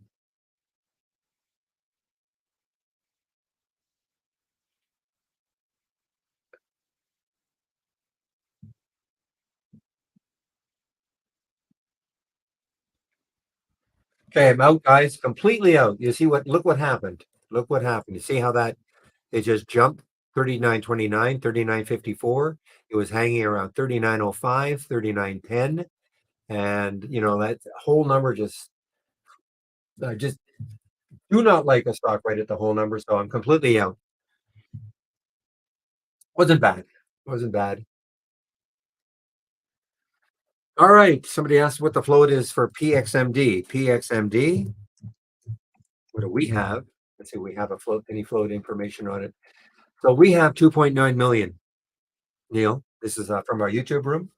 I'm asking what is the float for PXMD? We have 2.9 million. Boy, that's why look at I mean, guys, look at the SYM now. I mean, right back up 39.93, 40.10. I mean, that's when you see something. I mean, the only reason I was able to get it reasonably is that the spread tightened just a little bit when I got in. And then you heard me saying, come on, ask, catch up to the bid. Anyway,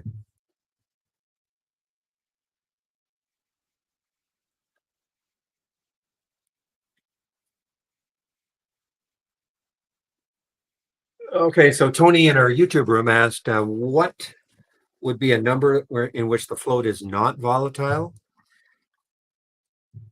For me, 20 million under is a low float. Okay, for me, 20 million and under. But doesn't mean that even if it's a 20 million or 30 million or 40 million, it's not going to be volatile. But for me, a low flow situation is any stock that has 20 million or less. But it also a lot of it has to do, of course, with the price. So that's why I was saying, I mean, for a $40 stock with only 13 million in the float, it can be incredibly whippy. Okay. As opposed to, I mean, 13 million with a $2 stock, it can be very volatile. Don't get me wrong. But this really can be very whippy. So that's why you don't often, I'm not saying it doesn't happen ever, of course, but you don't often see $40 stocks with only 13 million in the float.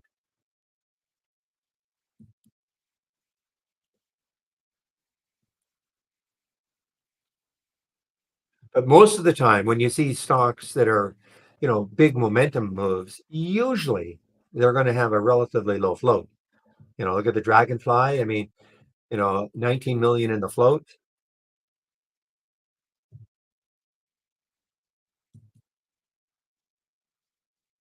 HPK, 13 million in the 14 million in the float. That's why you can get some pretty volatile moves when you have a low float. If you want to stay away from a low float, you might even want to consider anything over 50 million. Like don't look at anything under 50.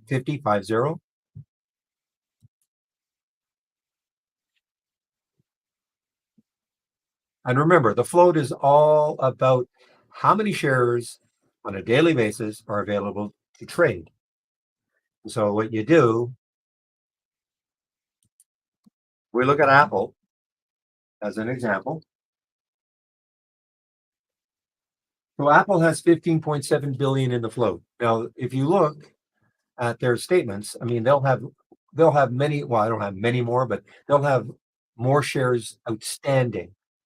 So the float is basically you take the number of shares outstanding, and then you start subtracting what the C-suiters own, the CEO, the COO, etc., and some of the large mutual funds, whatever they own, because those shares are not traded on a daily basis. So you take the shares outstanding and subtract all those shares, and you get the float. So, you know, why I don't like to trade an Apple or some of the ones with the big floats is that, they're just, for me personally, they're just not usually going to give me the biggest percentage moves, because for Apple to move, even 2 or 3%, it's going to take a lot of volume, very abnormal volume with 15 billion in the float. So it's traded 14 million, but that's basically normal. Relative volume right now is 1.06. That means it's, basically trading the way it normally does.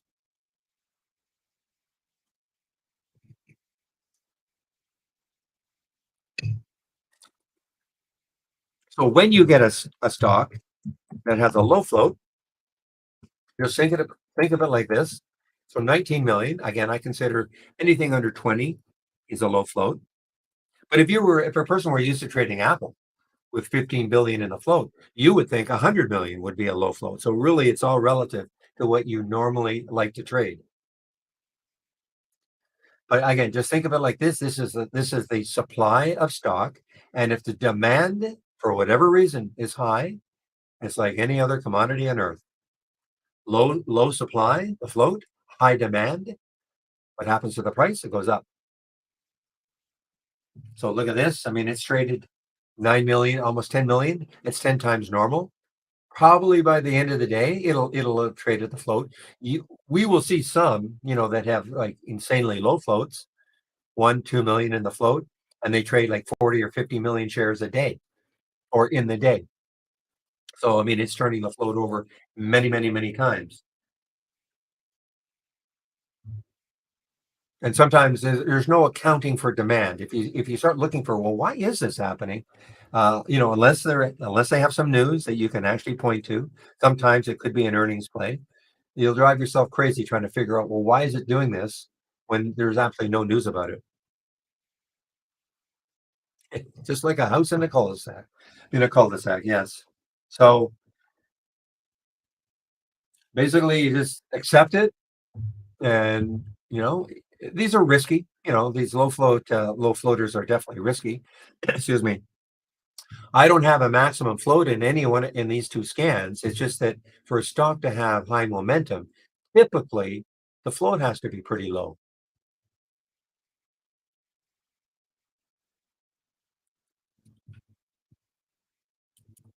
So here's another one. REI notices in the options. So here's, this is not a low float, 114 million in the float, not low float, but it's up 5%. So I see AMC is challenging the VWAP. AMC is challenging the VWAP.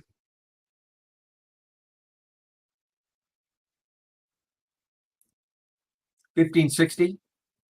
So there's 1560 is the VWAP. Still no short, still no shares available for me to short at Interactive Brokers. They've There's not been a lot of covering. There usually are shares available, but there's not a lot of covering right now. I don't see BZ, so you must have upped the price range. Sure, in our YouTube room is saying BZ is lighting up the option scan. Oh, interesting. Ah, I know why. So I have a minimum of what, three relative volume, and you must have taken it out or lowered it.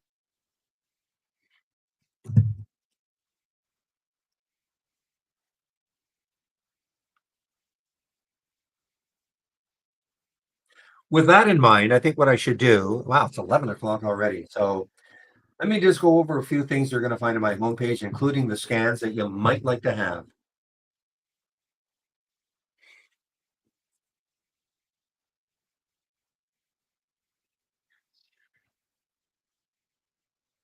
So give me a moment as I find my homepage link.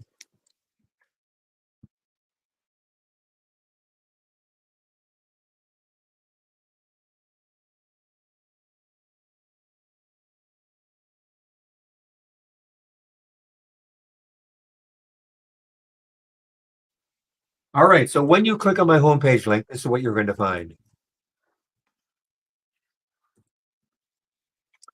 So at the top, you will see a promo code, Barry 15 for 15% off the first month only. Okay. Or a year of trade ideas. Now, I can give you a better promo code. It'll get you 25% off. Okay. If you want to take out a yearly. So if you're currently sitting there with a monthly subscription and you want to take out a year, then I can get you a 25%. Okay. Just have to let me know. If you do take out a subscription, you must do the get started. Mandatory. It takes you through your download and install, your first startup and login, introduction to scans and top lists and alert windows. It'll take you about 30 minutes to go through this. Again, guys, this is a software program. There is a learning curve. If you're new to trading, Trading 101, this is a free course. Michael Noss, a trader is, created this. And so I would really recommend that if you're new to trading, you take a look at this. And if you're not new to trading, but maybe looking for a different take or a refresher, you can take, there's a lot of videos. You might see a section that might interest you. I do a stock of the day video that you can sign up for. Of course, that's free. Trade of the week, which was in a nice one so far. Trade of the week is free. It'll be sent to you before the market opens every Monday morning. Trade of the week this week was or is Nordstrom's JWN. I used to say it's my wife's and I favorite store, but they shut it down in Canada. So, but there's Nordstrom's JWN. Trigger was 2080, so certainly above that. Now, if you sign up for the trade of the week and you don't feel you're getting it, please check your spam folder. Or if you have Gmail, check your promotions folder. Big education section is here. This is the user guide. So click on the user guide. And again, you will see that getting started. You want more detail about what an alert window is, the A window, a top list window is, the T window, and about stock racing right here. And I would really take a look at how to set a price alert on a chart. Very simple to do. I'll demonstrate it a little bit later. Again, the getting started. So daily support session. So I take a break between 12 and 1. This is Eastern time, of course, 12 and 1. One of the other traders takes over for me in our YouTube room. Today is Monday, so it should be Chris Farley. I'll confirm that. And before I take my break, I will put the YouTube link in the main room so you can head over there. And in case people are wondering, what am I talking about? We have two rooms going. They're both the same. We have a YouTube room and we have the main room. YouTube is a little easier to get into, and there's a slight lag, time delay, but they hear me and they see my screen also. The main room has more action among interaction between traders or among traders.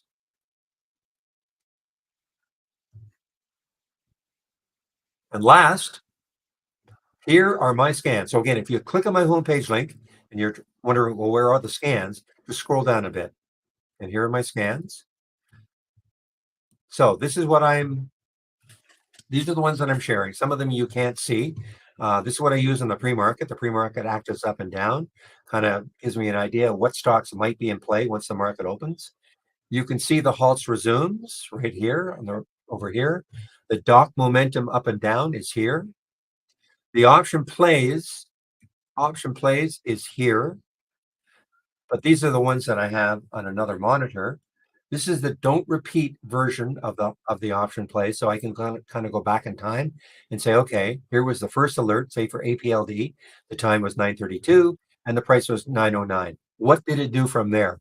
And I can look left. Here's the VRCA as an example.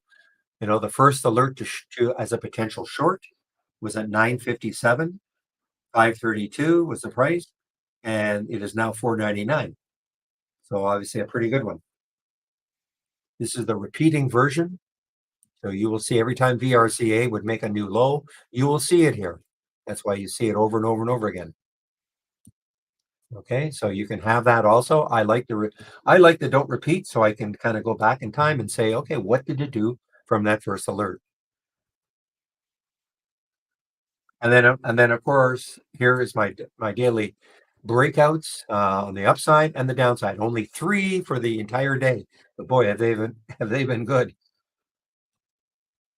And these are these ones right here, the 10-day daily breakout. Now I've broken them out.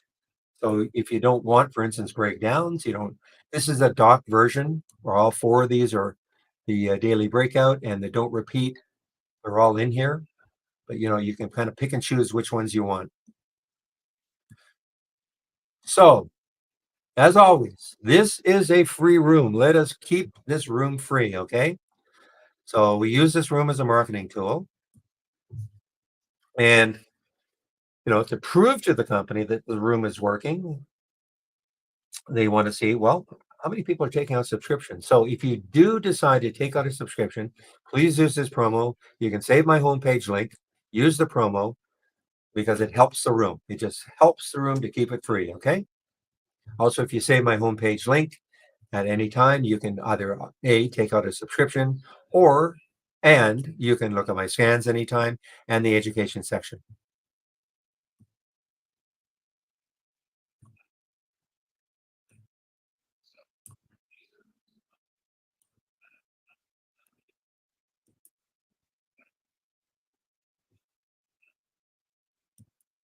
A moment.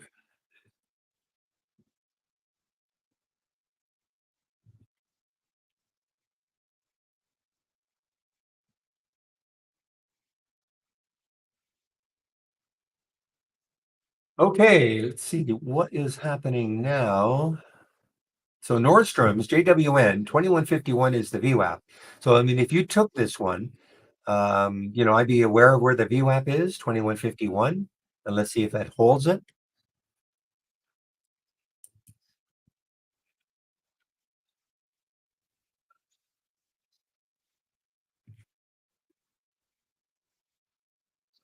Okay, so things have slowed down just a little bit for me here. So I think what I'll also do is just talk in general about what trade ideas is. And if you're new to the room, first of all, again, welcome to the room. This is the format Monday to Friday between 9 a.m. and 3 p.m. Eastern time, sharing my screen and live on the mic. So Trade Ideas is a scanner, and there's a difference between a scanner and a screener. So we have screening capabilities, and this is what I mean. So if I take a look at this alert window here that I call Momentum Up, if I right click on it and I click on Configure, and then I click on Summary. So this is the screening aspect. This is what this scan is looking for. So if the price is between $1 and $50, the current volume is at least 6, meaning it's trading 6 times normal up to this time of day. In 1108, 300,000 shares minimum volume. This gives it the momentum. The volume in the last minute was 1,000% of normal, 5 minutes, 400% of normal. Okay. So this is the screening aspect. If all these values are met and the stock makes a new high for the day, we get a real-time alert. So so at AIXI at 1108 made a high at 559 because it met all these requirements and it made a new high for the day. That is what we're really good at. This is a scanning aspect of it. Screening and then have some kind of a trigger, a real-time alert trigger. That's the scanning aspect. Okay. But you can, we've got a lot of, and I'm obviously sharing a lot of scans. If you go to my homepage, you'll see all the scans that I'm sharing. We have scans in our tool. If you click on new, whoops. If you click on new and then dock channel bar, these are all theme-based channels. We have scans in here also. So if you don't want to, if you don't care about building your own scans, we have a lot of scans available for you.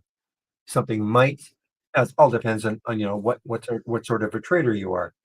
I'm more of a momentum trader. I like to see stocks near the highs and lows of the day. You may be more of a pullback trader. Maybe you want to, see things around the VWAP or a moving average. Of course, you can build scans like that. And the other traders at Trade Ideas, and this is why I'm saying, I do take a break between 12 and 1 Eastern time, and one of the other traders takes over from me in our YouTube room. They have their own scans, and some of them, I know Steve, for instance, the individual who comes up with the trades of the week. He's got one called Jam Down to the 10 SMA on a 15-minute chart. So in other words, the stock is moving down to the 10 SMA, and he likes to see that. Maybe it bounces off it, as an example. Now, if you take my scans, if you like what you see with my scans,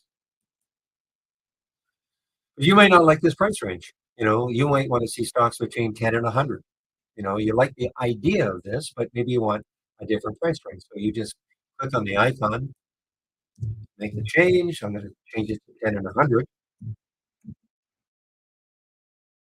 Look at APLD now, guys. That 10 is really critical right now.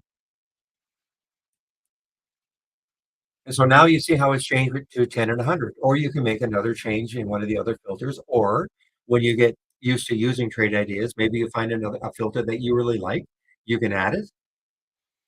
Okay. So, but if you like it just as it is, great.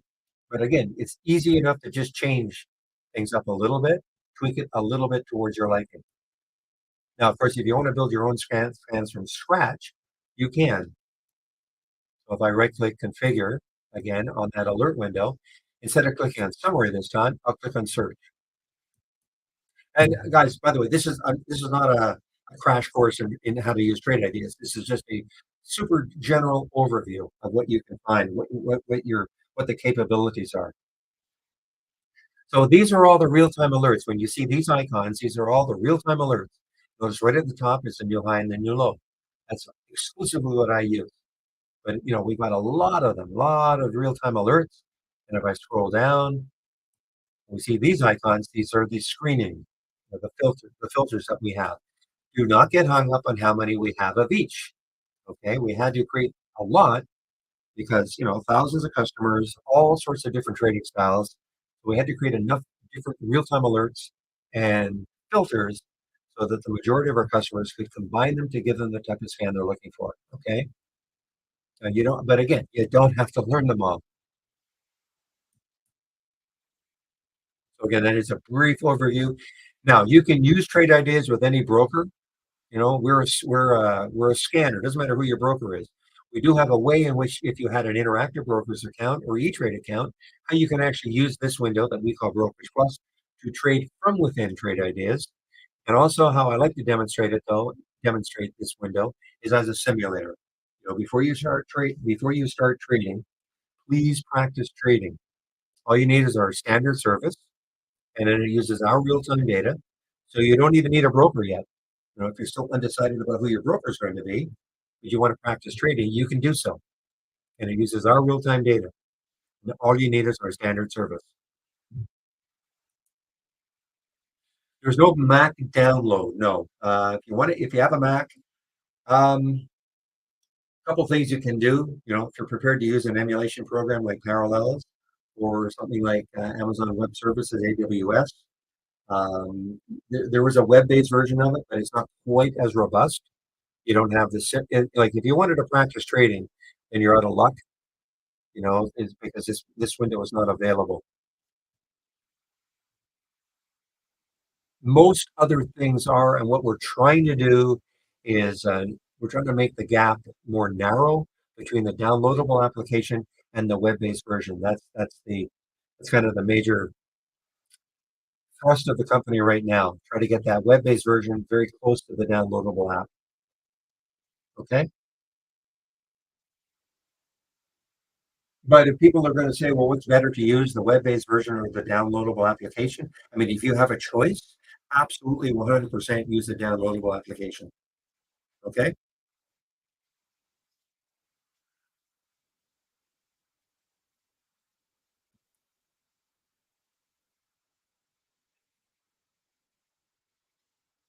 Meanwhile, yeah, look at the market. So we had the big, big green initial 15-minute spy candle. Then we had the next one that wiped it out. And now we're moving back up again.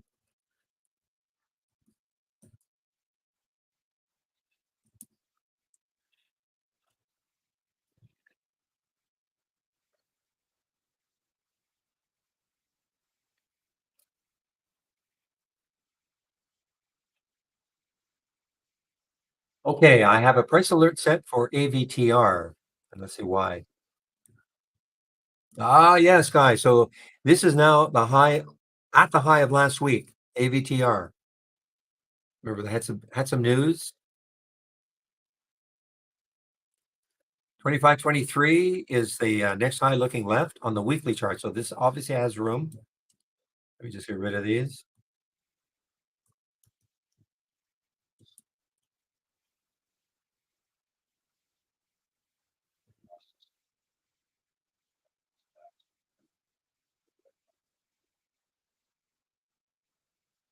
Yeah, Tony, I can't. I mean, look, the question is, why don't we have a download the down? Why don't we have the app available for the Mac? Well, I guess it's not as easy as that. They're a small company, and so at the beginning, most of these trading platforms that you see were all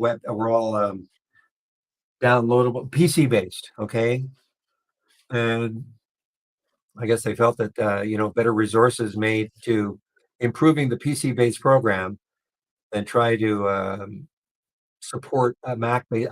That's the easy answer for me. Okay, guarantee there will not be a downloadable application for the app for Apple for an Apple based for the app for Apple based platform, because they're trying to get the web base virtually the same as the app.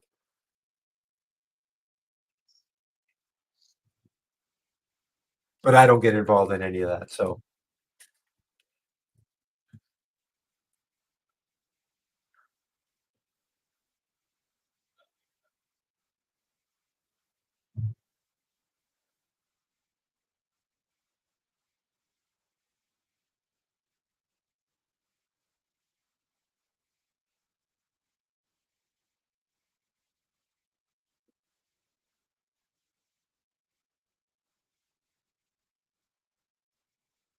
well, let's take a look at XLE. I think XLE now is, I don't see any reason why. Yeah, look at that.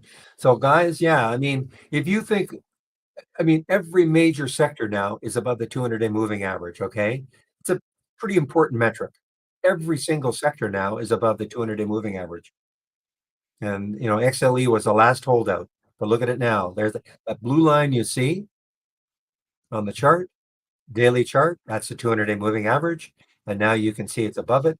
This was the last holdout. Every other major sector is either way above it. Like take a look at technology, XLK. You wouldn't even see the blue line.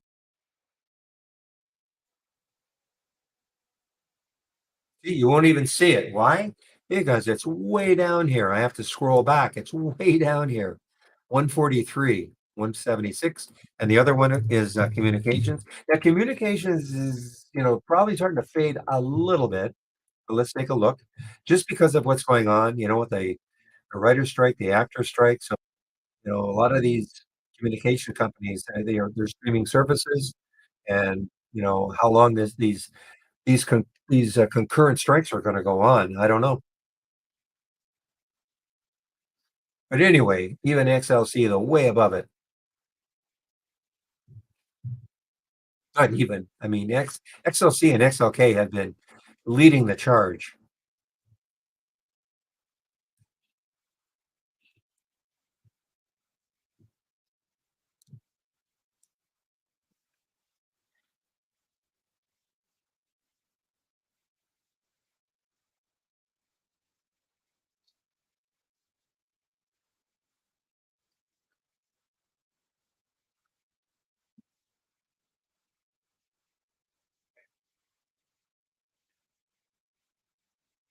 Okay, guys, let's see. AMC is still.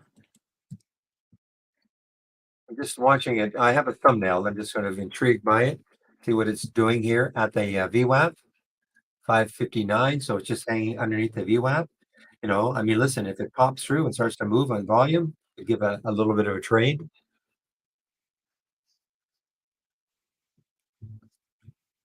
Don't get too fooled by the fact that it's up 25%. Um, Friday afternoon, it did get up to 877, and it's pulled back a lot from that high. And you'd have to read the news about it. This ape conversion was sort of nixed by some court.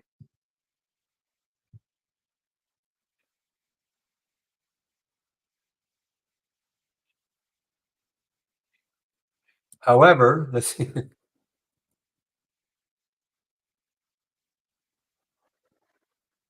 Yeah, see, this makes zero sense to me. So AMC is investors cheer, yeah, but as I understand it, again, I think, and Grumpy mentioned earlier, the reason why this ape was created, APE was created, was in order to finance AMC. They need money. Now that that has been struck down, AMC is still desperately in need of money. So I don't know what's going on, what's going to happen. So yeah, don't be. I mean, the fact that it looks like it's up 26%, but this when that news hit, yeah, I mean AMC jumped up here almost well over 8, almost a 9.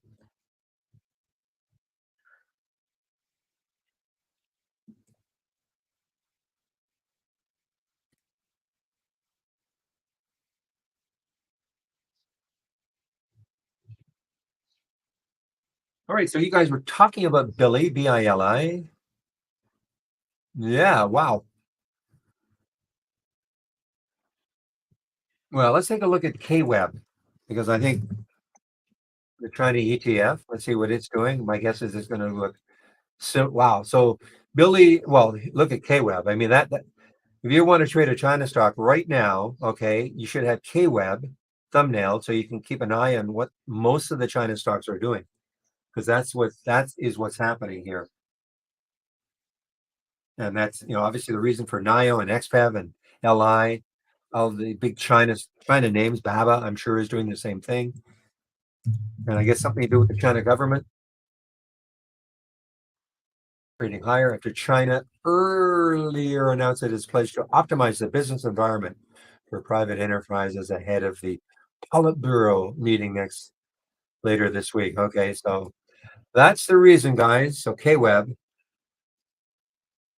So if you don't want to pick a specific stock, you can always take a look at KWeb.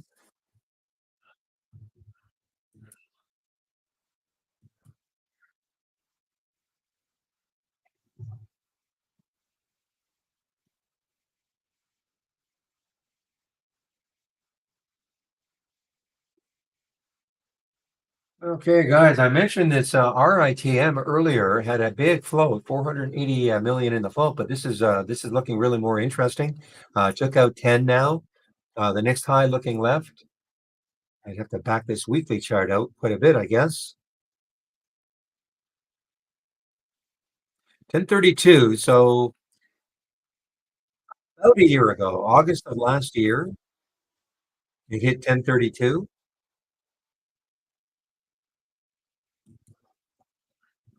and that is RITM.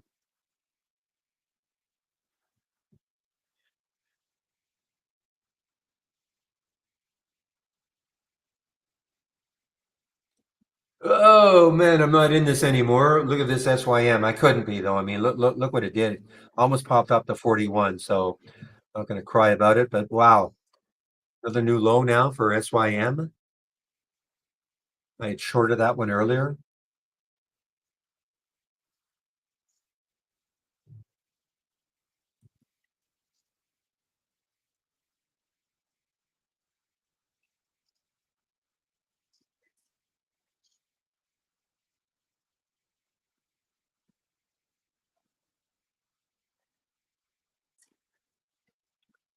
Very few stocks making the 10-day daily breakout or down.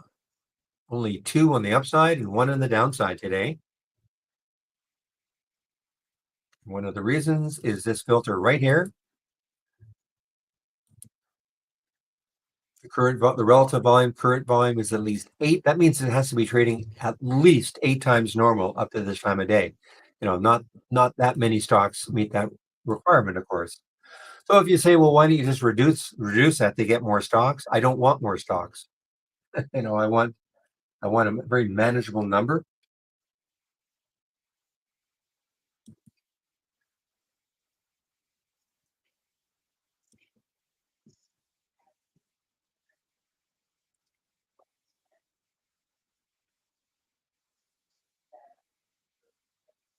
Hey guys, AMC through the VWAP now. Pretty significantly, I guess. 559 through the VWAP.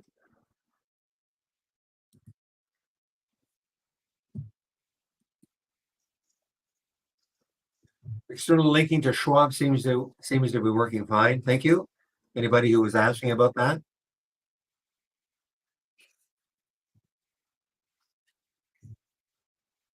I think it was Rob earlier, maybe, who was asking about linking trade ideas to Schwab.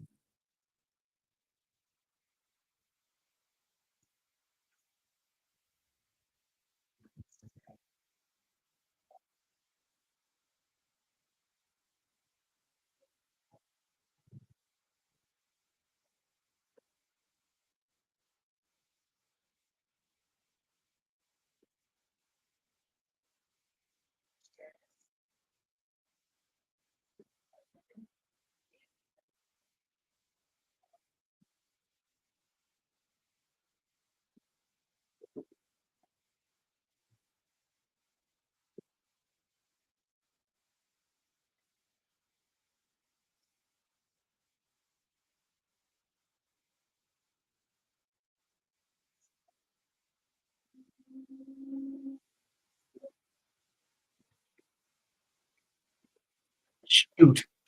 I was looking maybe to short this one as it got closer and closer to 10 APLD.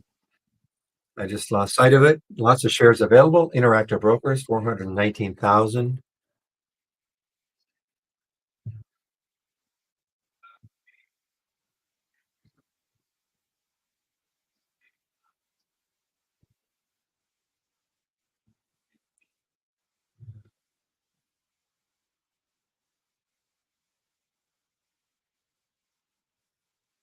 Okay, so Hope is an earnings play. So this is another one of those regional banks.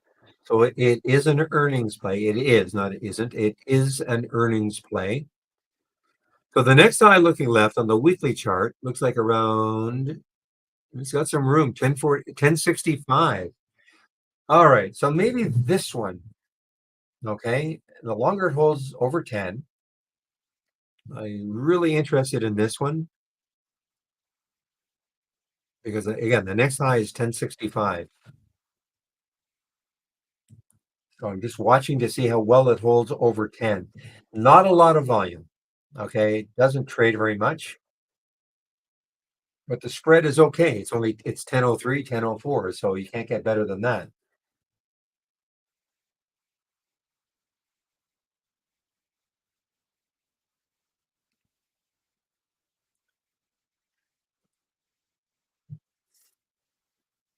So for me right now, it's just a matter of kind of, in fact, what I'm going to do is just stick an alert that say, oh, by the way, price alerts. Okay, so I'm going to be interested in this hope if it gets up to this 1008 mark. So what I do is I move my pointer, the dotted line will move along, and I can eyeball it. So it's right at 1008. I right click, create price alert. It says 1008. Now, if I wanted it 1009, or obviously I can type it in. Typically, I don't put any notes in, and then I just say done. So now, if Hope gets up to 10, this is what's going to happen. You can see on the bottom here, there it is, 1005 right at the bottom. If it hits what's going to now, I minimize this window. This is the price alerts window. I minimize the window, and if it hits, the window will pop up on my screen, so I cannot miss it.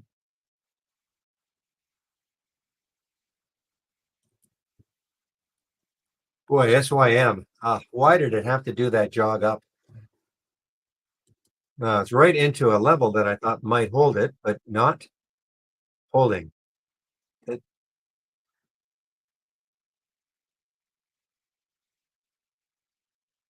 See that little bottoming tail, and as it started to move up, that's what got me out of that short.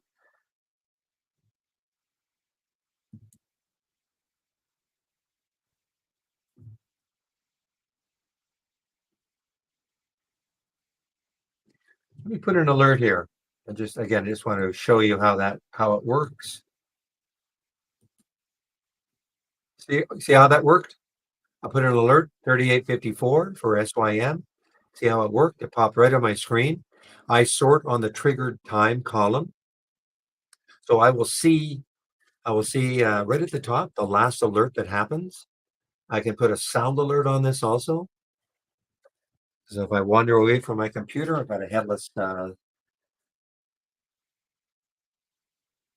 Sorry, I've got a headless mic, so all no mic, but headset. So headless, wireless. So if it pops up on my screen, I will hear it. I can come racing back in. I can see exactly what happened.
Here's a cheap one, guys. As SDPI on the move here had a great week last week. I do recall seeing this one. A continuation day. I mean, look at this. Look at this green candle. I mean, it's bigger than the last week's candle already. I'm sorry, bigger than Friday's candle.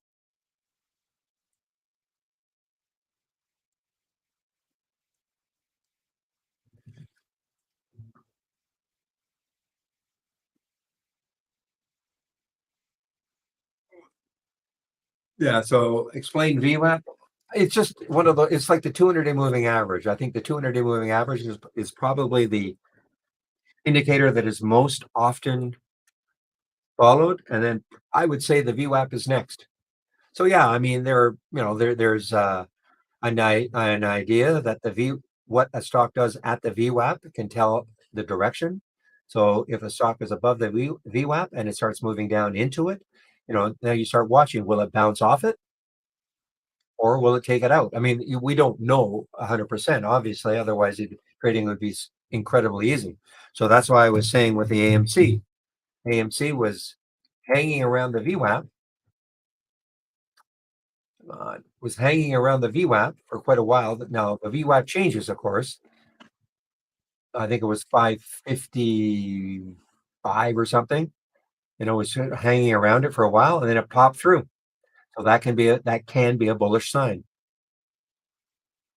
So that's it. A lot of people will, a lot of VWAP players out there watching stocks moving back into the VWAP from above, or moving into the VWAP from below, and then seeing what's happening right at the VWAP. Will it be support on the way down, or will it be resistance on the way up? We don't, you can't know 100%, obviously, but that's basically the idea of it.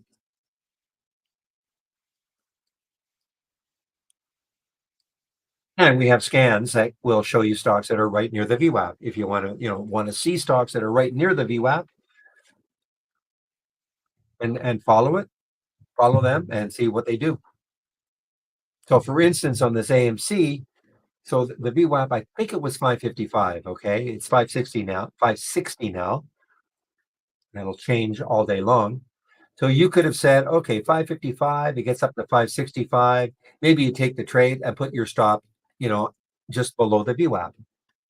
You can try stuff like that. That's what I did with the top, just demonstrating, you know, and it actually the VWAP kind of held. There it is, 148, but it did get below. I put it just below the VWAP and it took me out. This is in the simulator. But you could keep trying, I mean, 151, the VWAP's at 148, seems to be holding. So let's say if it got back up over, I don't know, up to 160, you can take the trade. This is not a recommendation. I'm just saying you can practice if you want to become like a VWAP type player. You take the trade at 160 and you put your stop at the VWAP or just under and see how it works. See if that makes sense for you, as a style of trading.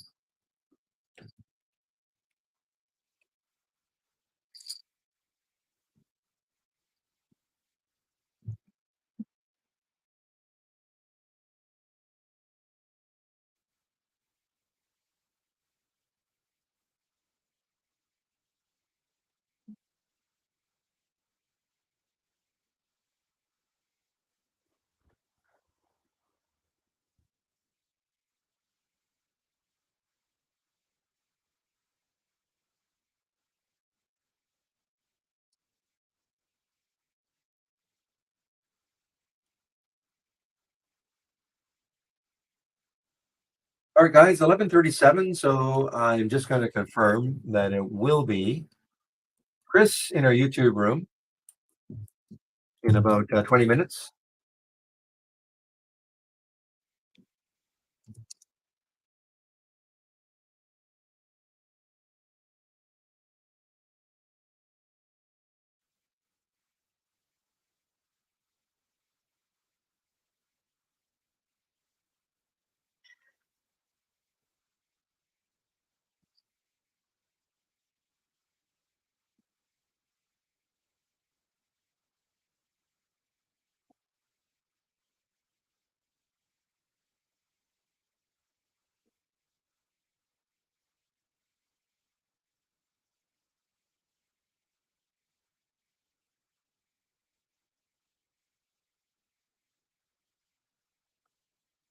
All right, guys. Unfortunately, this is not shortable for me. EVLO at Interactive Brokers, but finally we're getting a big sell-off for EVLO.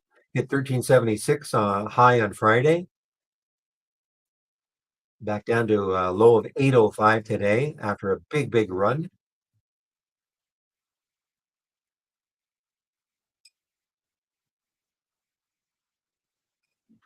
So things have slowed down quite a bit for me. I'm just looking at some of the thumbnail charts I've got. They're not really moving.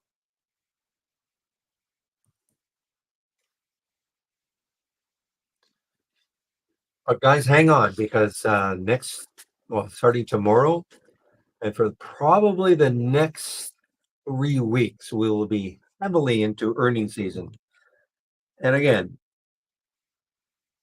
I don't care about the big guys. I don't care about the Apples and the Microsofts and all those guys. I mean, I'm not saying if you like to trade those, great. But like a look at an APLD. I mean, I guarantee that this is not being talked about on any major network. Okay. We've seen this quite a while because of what it did a few weeks ago. But this is an earnings play up eight. Well, not now, it's only up 18%. But these are the types that I love because they're sort of flying under the radar flying under the radar, certainly. And but when they have earnings, they have they're having their day. Now, obviously, this one has some news this week. Oh, look at SYM. Oh, brother. Well, when a company has earnings, that's typically when they're going to be active, that day, especially if it's a company that doesn't really do much until it's earnings day and maybe a couple of days, afterwards. And then for another 3 months, they don't do anything. Anything. I mean, unless there's some real news, but they can because they get forgotten about. But all of a sudden, the company has earnings, be they good or bad, and they have usually moves.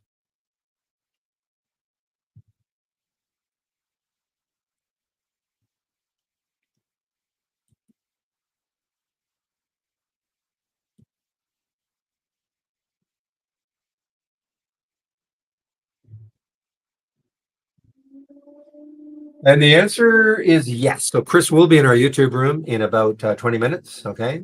When I take my break, I'll put the YouTube link in the main room.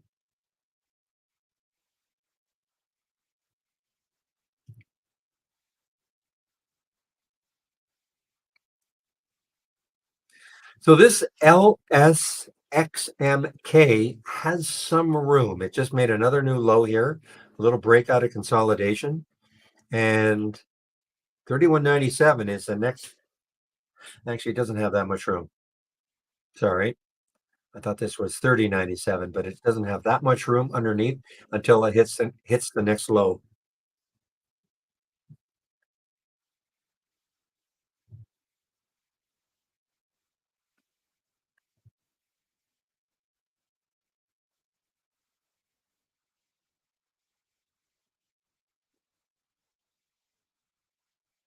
Boy, this SYM is just getting clobbered. I'm looking at my initial short of at 39.87, and it's just getting clobbered now.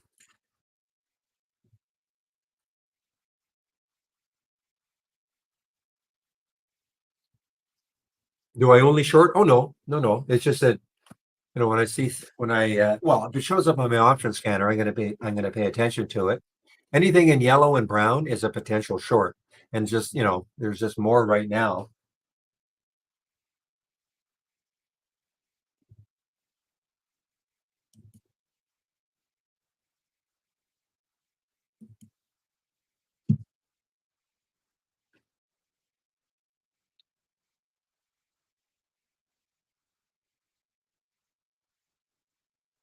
But you know what? I mean, there's just not a lot of. I mean, this is it from the option scanner. Okay, only these are the only stocks today that have made it through all the filter requirements. Not many at all. I anticipate for the balance of the week because of earnings plays, we're going to get a lot because typically if a stock is optionable, usually the day it has earnings is when it'll have abnormal option volume. So again, just for people who are new, I'm not trading options. I trade the stock. Okay. But what this is looking for are stocks having abnormal option activity. So for instance, the SYM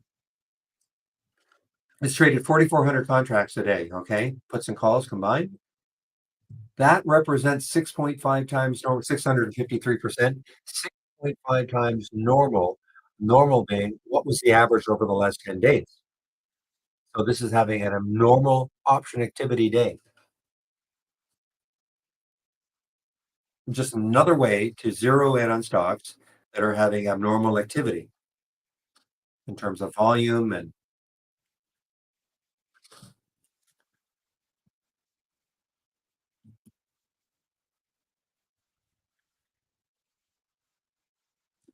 I did not change my option settings. You mean they're not updating here in their repeat?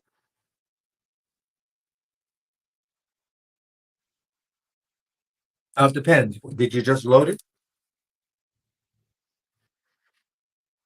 or have you had it up and running all day, like since the market opened? Really? So what? How about any other scans? Because you should see this. So what is happening? Is it stuck on ons?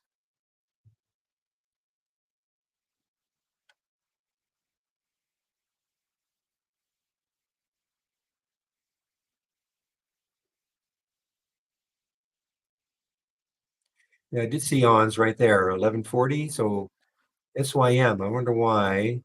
Ah, I think I know the reason. Now, I did this a while back, though. Okay, I did this a while back. I upped the price range to 40. So if you right click on, say, the don't repeat, or this one, and you click on configure all, and then they're all checked, edit selected. I think but I did this quite a while ago. I thought I'm up the maximum price to 40. So that's probably the reason. Probably it says 30 for you right now, right?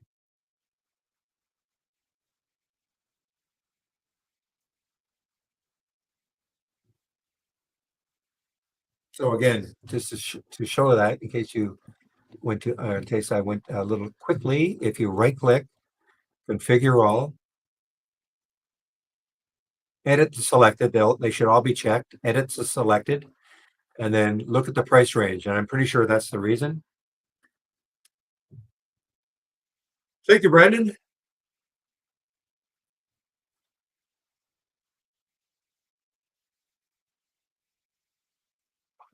Yeah. Okay, so I mean, it's up to you, of course, if you want to up it to $40.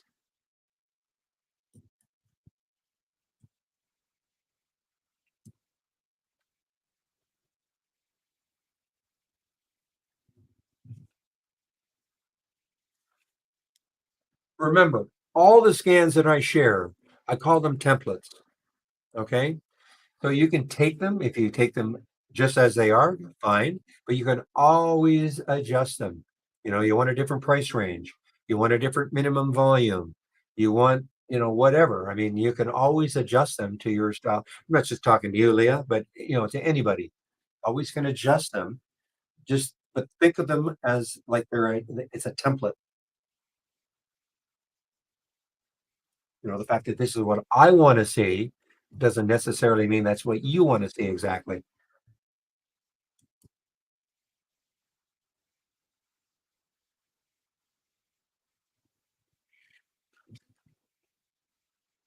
Boy, this is really, I mean, the next low looking left now for SYM, 79. Wow, 33.39, 33.39, $3 away. I just can't chase it now.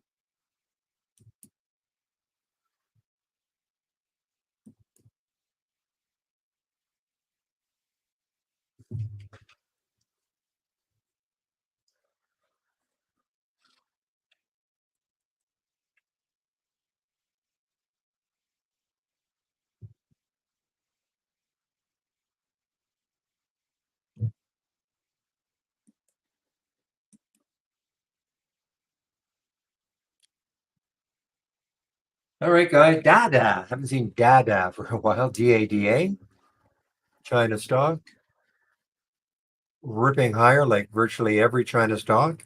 Let's take a look at KWEB again. ETF for China, still hanging in there.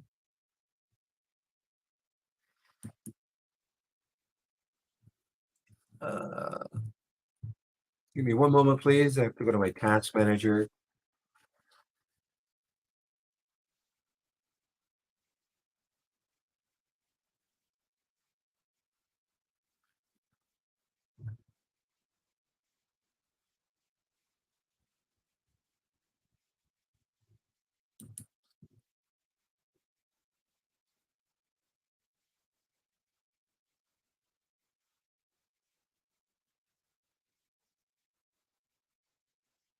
All right, let's take a look at DWAC, guy. I don't know if there are any shares available right now at Interactive Brokers for me. DWAC, BW, yeah, still 1,700, not many.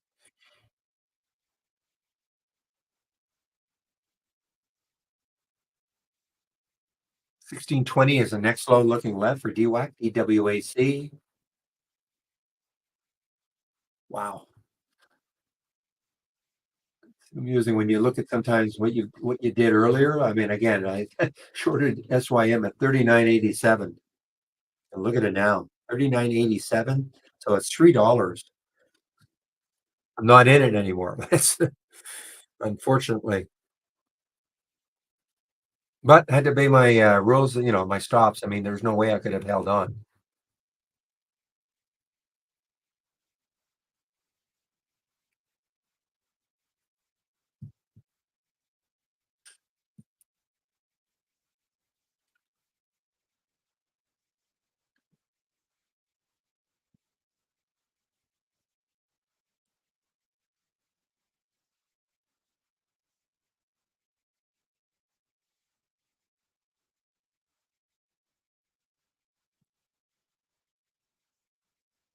So I see Elon, you're talking about Meta, and I see Elon decided to, I think he's crazy, but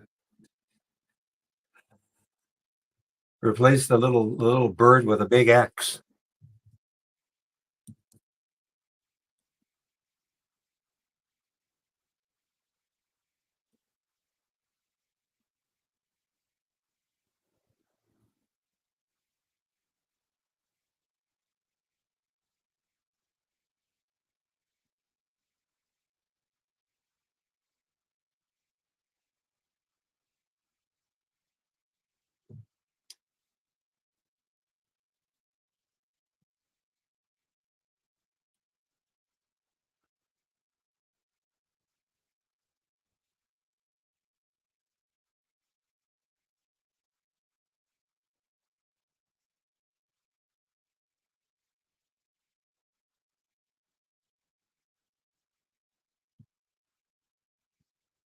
Okay, guys, I am it's getting ready for my break here, 11:51, about 10 minutes. So what I'm going to do is put my YouTube link in so you can head over and listen to Chris. He's not there yet, but he'll be there in about 10 minutes, less than 10 minutes. I think it's ridiculous, William. It is ridiculous.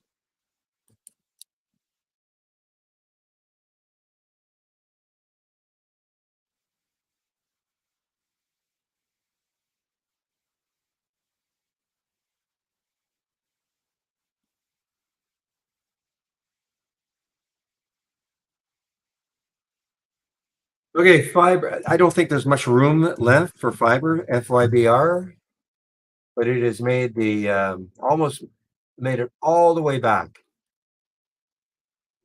I guess there is a little bit of room, 1848, so that another dollar or so to make it all the way back from when it started to fall, all to do with that lead issue with the cables. But I don't think they really had that much to do with it. They just kind of wrapped up in it. No pun intended. Tarnished with the same brush.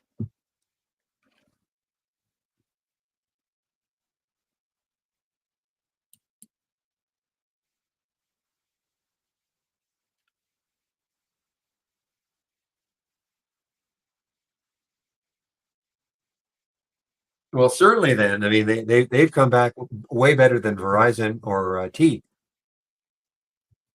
almost like a non-issue.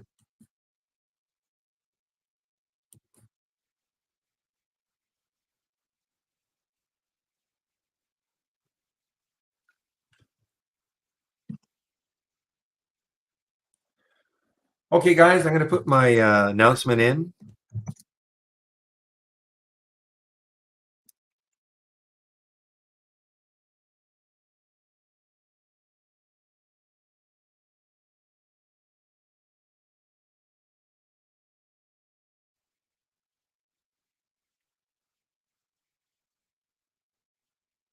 Still here, but I'm just going to get the announcement in so I don't forget.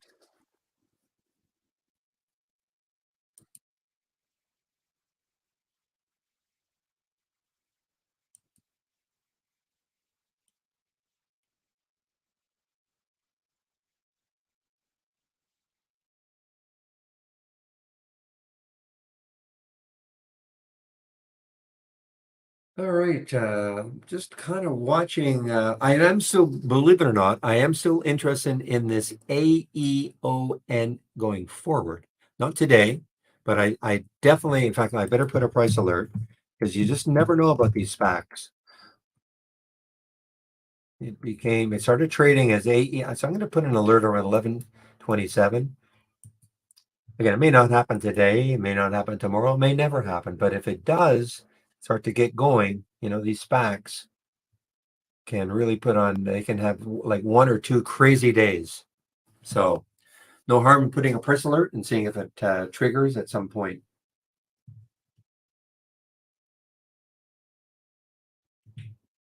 This is that Johnson and Johnson spinoff, guys. KVUE, very active the last little while. Look at 2 days ago, got all the way down to 22.52, closed up here at 20, almost 24 and a half. Friday got up to almost 25.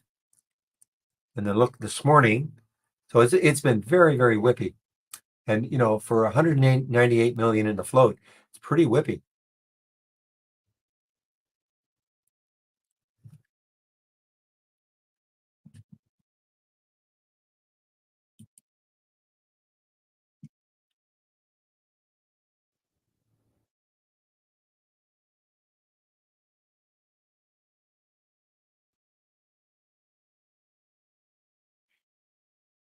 Lot of shares available, 1.29 million at Interactive Brokers to short. So they're, and why do I look at those sort of things? Because, well, if you're going to go long something, it's always interesting to see, well, are there a lot of shorts available?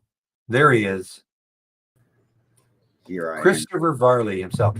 Okay, Chris, give me one moment and I'll just mute myself in the other room. Okay, guys, so I put the YouTube link in. Chris is there now in our YouTube room. So I'm going to mute myself in the main room. We'll see you guys at about 1 o'clock. And how are you, Mr. Varley? Well, we're doing all right, plugging away on a Monday morning here. Yourself? Not bad. I'm anticipating it's going to be a lot more exciting for the balance of the week with all Yeah. the earnings plays coming out. 650, I think, this week. And of course, as you know, not many release Monday mornings. So Yeah, we should have a lot for the balance of the week. I would concur. It's been a quiet morning for me actually here. So, Yeah. I uh, mean, in my 10-day daily breakout, there are only two. And in the daily breakdown, only one. yeah, So yeah, very, very quiet. Very quiet.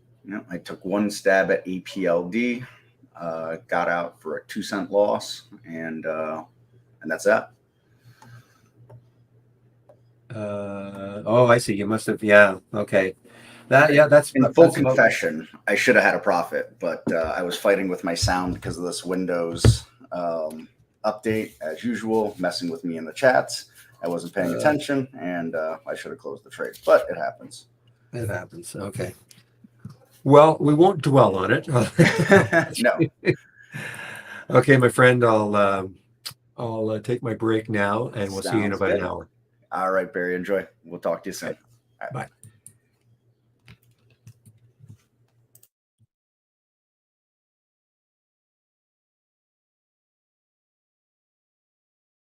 So happy Monday, everybody, as Barry makes his way for his break. I'll come on in and do the best I can to help with information on the platform, charting, trading, whatever the questions happen to be in general. For anybody that is new, do this as an open forum, right? So I don't have any pre-done content for you folks. It's always better when you folks drive the content. I feel like you get more out of it than if I just kind of talk at you. But of course, if nobody has any questions or comments or anything like that, I'll do my best to keep it informative and on track with things that I'm either thinking or looking at or that are coming across the screen now. Hopefully, maybe something from that will help you folks in a different way, in a different light. But of course, please don't hesitate. Don't hesitate. Any questions at all? That's what I'm here for. Please make sure you ask those questions. As I always say, I can't answer the questions that are not asked. With that said, it's an interesting week that's setting up. Barry mentioned the earnings. I think there's a lot of other economic news. Maybe there's the Fed this week or something. I'm not entirely sure. I don't pay a terribly large amount of attention to those things. I haven't seen anything come across my Twitter feed on it anyways. So with that said, I won't overly concern myself with that. I am not really long anything at this moment. Swing trading wise, kind of closed things down at the end of last week. Reposition myself a little bit here. We've had a really nice run. I'll just bring up a SPY chart here while nobody else is chiming in with anything. So, we've had a really nice run here. And anybody that is familiar with things that I like to do in swing trading, I like when this period low of 20 on the daily chart starts to make these kind of steps like this, right? And so I'm looking for this step to just get a little longer to really feel a little more conviction to the upside in the market.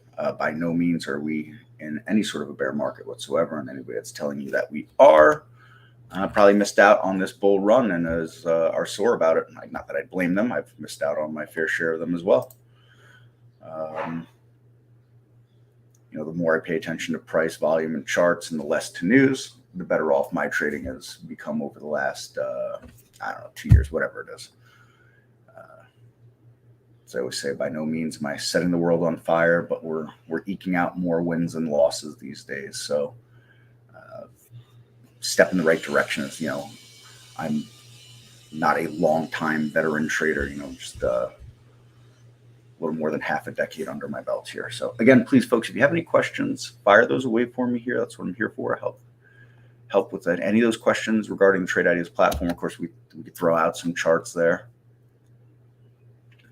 Outside of that, nothing really caught my eye like, holy cow, this morning that stayed in focus. So, some things that came through early on my races, CHGG, obviously big move.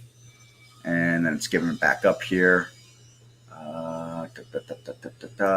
EO. SC again, same thing here, and move down. These were just things I was looking at for day trades.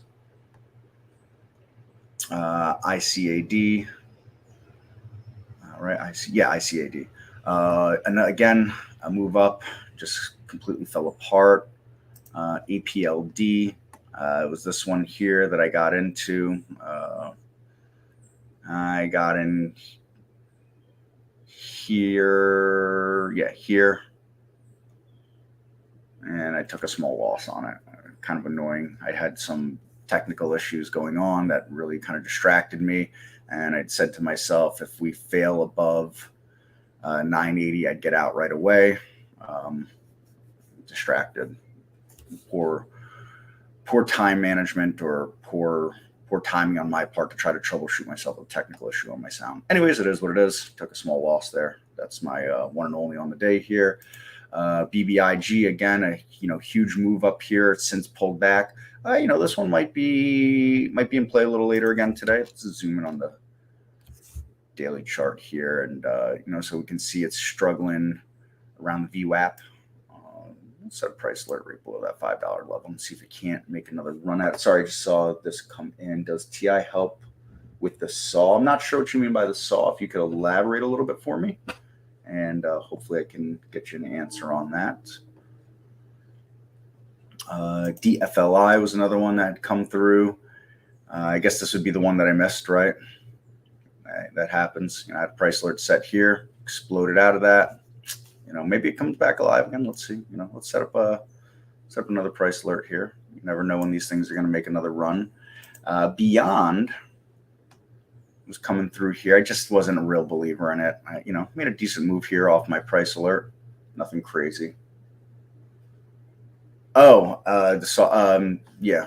I have all kinds of construction going on around me. I have 3 neighbors that are having the outsides of their houses redone with siding and a new addition and whatever else. And then I have a new apartment building going up across the way from me as well. So, it is what it is.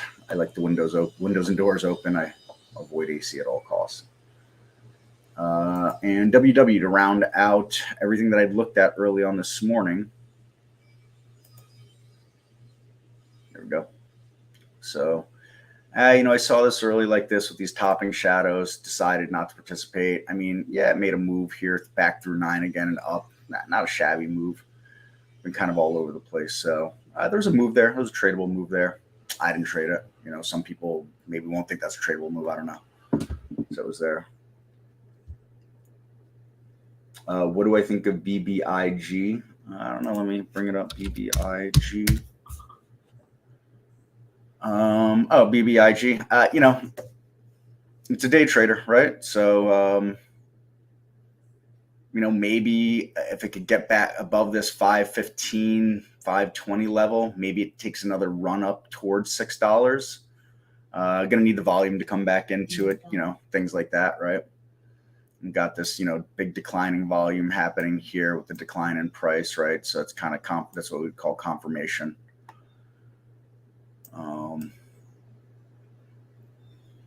That's all I could comment, really. Going to need some people to get back interested in it.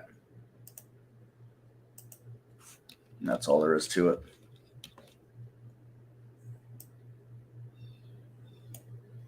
So that's the big comment that I could make there as far as BBIG goes. For now, I'd say it's going to be under pressure by most any momentum indicator at this point. If you look on a 3-minute chart, it's obviously going to be below a lot of the shorter time frame EMAs and SMAs. It'll be below the VWAP. It's below $5 now. These are all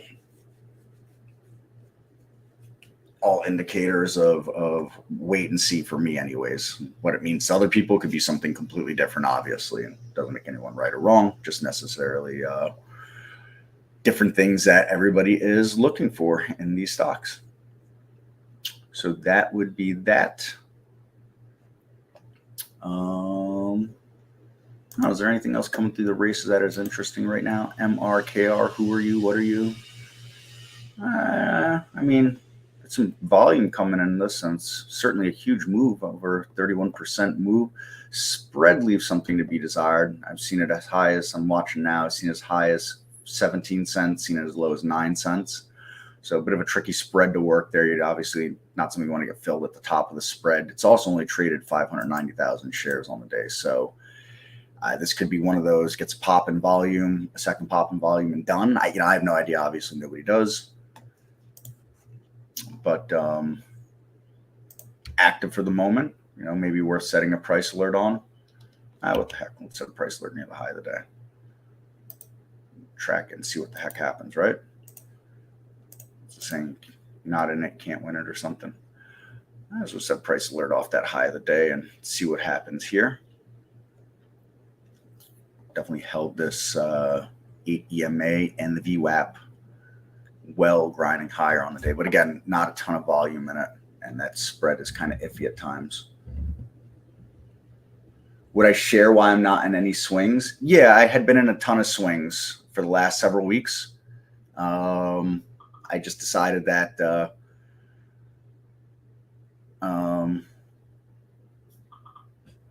I'd reposition. My in full confession, some of the trades that I was in, I let ride longer than my trading plan said, and it was famously said by several people over the years. Bears make money, bulls make money, pigs get slaughtered, and because I was mostly full, I'll say pretty close to fully allocated in positions and out of cash.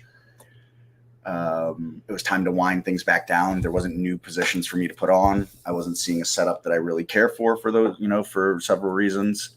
And we'd had a nice couple of week run. So it was time to pull back a little bit, scale back, move into cash.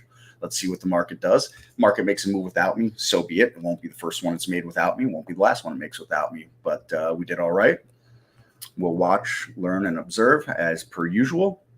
And, go through my charts daily and nightly in the mornings and afternoon, whenever I've got time, and start to make a list of stocks that I like.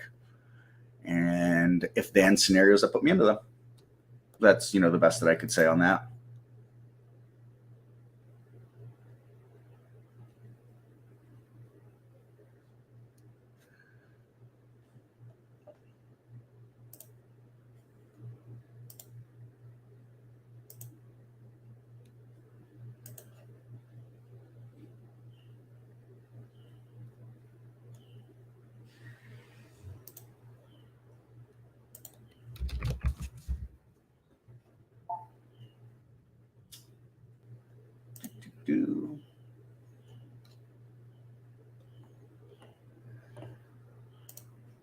Sorry, I was just making sure because I've seen some things come across. I want to make sure I didn't miss anything here. Yeah, I think I got everybody. So I hope that answered your question. If you have other questions about it or you want to poke or prod more, do the best I can to get you more answers on all that, of course. TIGR coming across here. Doesn't really interest me at all. I also had to restart earlier today, so I lost whatever was on my list earlier here today. So I don't know if this is really, anything noteworthy. Sometimes you have some real big winners in the first 30, 35 minutes, and then they pull back and they'll reset up later. And that's why I like this as a watch list on the side for the top 10. But I lost my top 10 earlier. So I don't know if there's something that won races earlier and now isn't on here because it's not winning races. So unfortunate, had a technical issue. So it is what it is. It bums me out a little bit if I'm in full confession, because I was really amped up this morning for some trading. Just didn't pan out how I thought I would. So, here's SGMA, really nothing to comment on this. Massive spread on it, like 17 cents right now. Not very much liquidity. Not interested. HPK.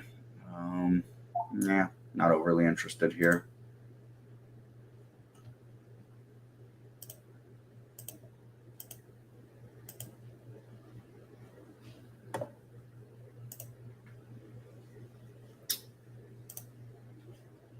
What else? What else? What else?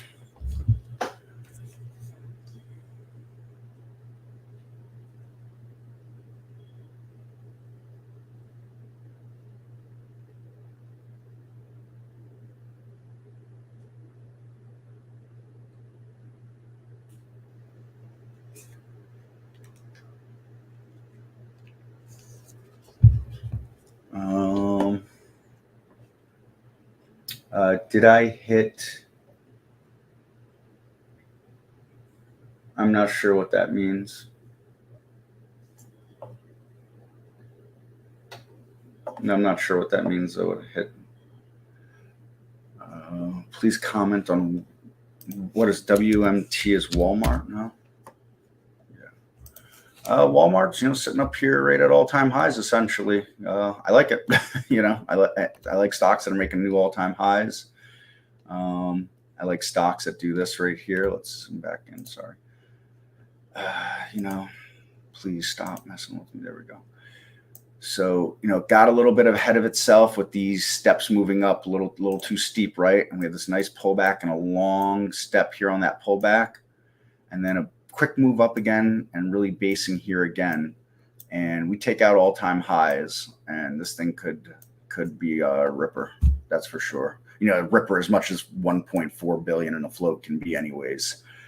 But this thing has been strong. I mean, and look at it on a daily chart, going back to March, just a beautiful, beautiful uptrend right here on this, weekly chart. I mean, beautiful weekly chart trend here. It's broken out of these highs from back here of last year.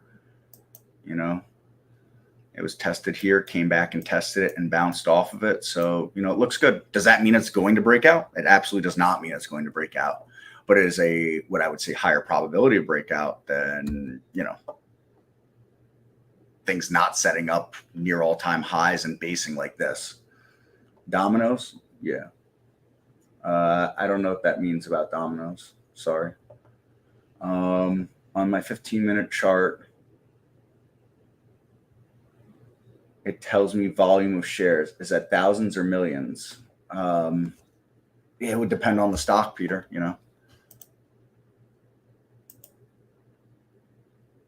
K means thousands. So right now this thing is at, for this 5-minute candle, 27.81 thousand shares on this candle right now.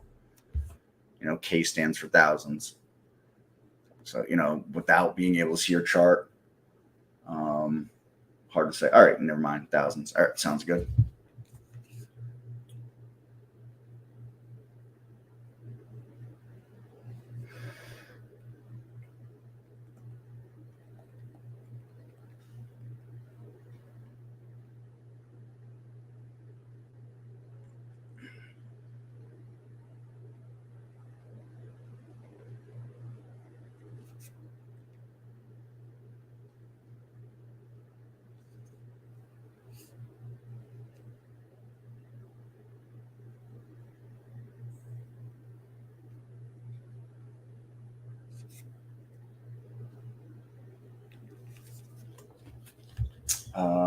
Earnings for Domino Pizza this morning. Oh, I see. Earnings for Domino's. I don't even know what their ticker is. Dominion.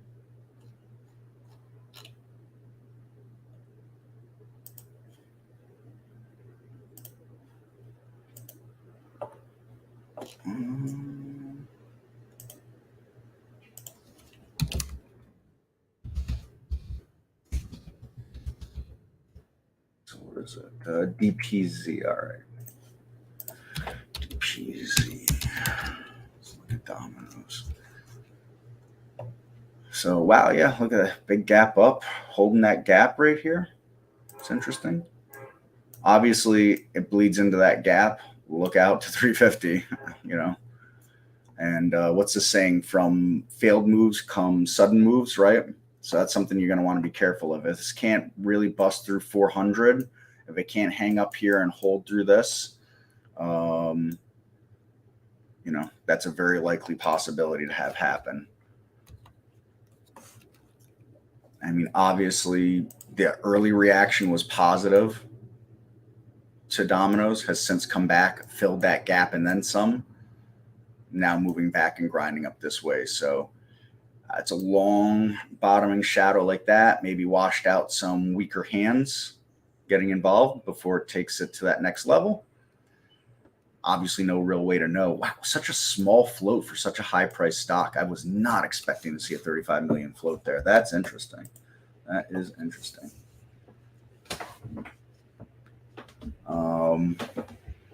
Yeah, up here, not even, I won't say not even close to all-time highs, but it ain't that close to all-time highs. This weekly chart here. And we got to go all the way back to December of 2021, January of 2022 for those all-time highs. So looking at this weekly chart, if it can't break out of this level here and that topping shadow holds true, I mean, I'd be watching out all the way back down to 350 and then 325. I mean, I'm guessing that's 325 anyways right there. At 317, 320, somewhere in there. So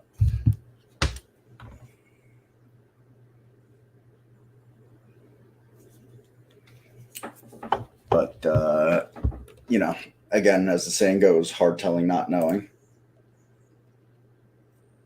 I just, the things, you've got this topping shadow here, this topping shadow here, and now this bottoming shadow here. So it's a big battle right now between the buyers and sellers, right? Big battle. The buyers win up over 400, then you're looking at a move up to 420 likely and 430 afterwards. And again, for all we know, they come out tomorrow and they ban all pizza on the planet and the stock crashes to $1, right? So, but these are, possible if-thans. Possible if-thans.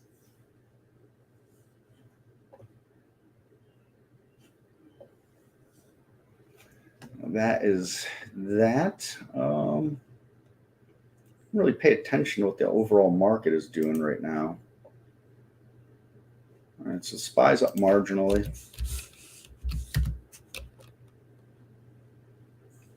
Gap up, move up. Nearly filled that gap, not quite. Grinding up higher again. See Q's in the NASDAQ right now. Gap up, more than filled the gap. And just sitting barely positive at the moment from prior close. Pop a Dow. Diamonds. Healthiest of the bunch, go figure, right? So gap up, a slight pullback here and grinding higher on the day so far. It is not very far off all-time highs right now. The diamonds, the Dow, just grinding and grinding and grinding off that October lows, right? The whole world was coming to an end here, remember? It's all over. Financial markets are crashing. And then, where was it? Here? Yeah, and here. Remember, the banks were all crashing here, right? I guess that didn't happen. Whoopsies. And here we are, just continuing to grind and grind and grind for whatever that's worth.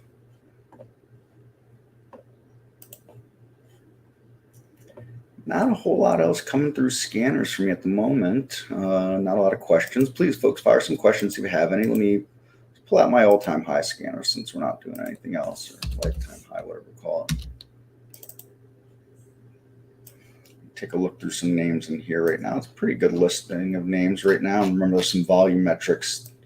Have to have traded at least 1 million shares on the day, some stuff like that. And then stocks got to be within 15% of all-time highs. I'm guessing this is a buyout. I have no idea what that is.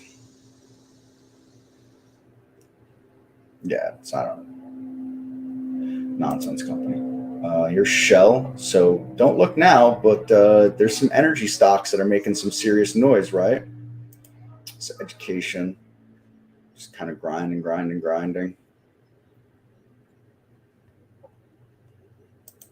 Who are you? USFR, your garbage stock. You don't make any sense. Bank stock here from India. This thing just continues to grind higher. There's your Walmart here on, within a earshot of lifetime high PCAR.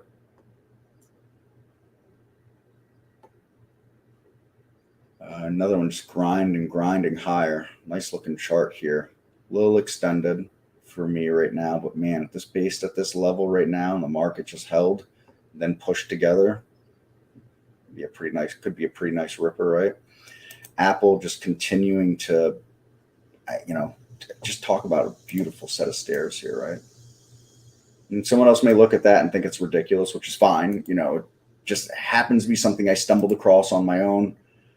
If you're familiar with Jerry Parker or Turtle Traders, something similar here, just a happy accident that landed like that for me.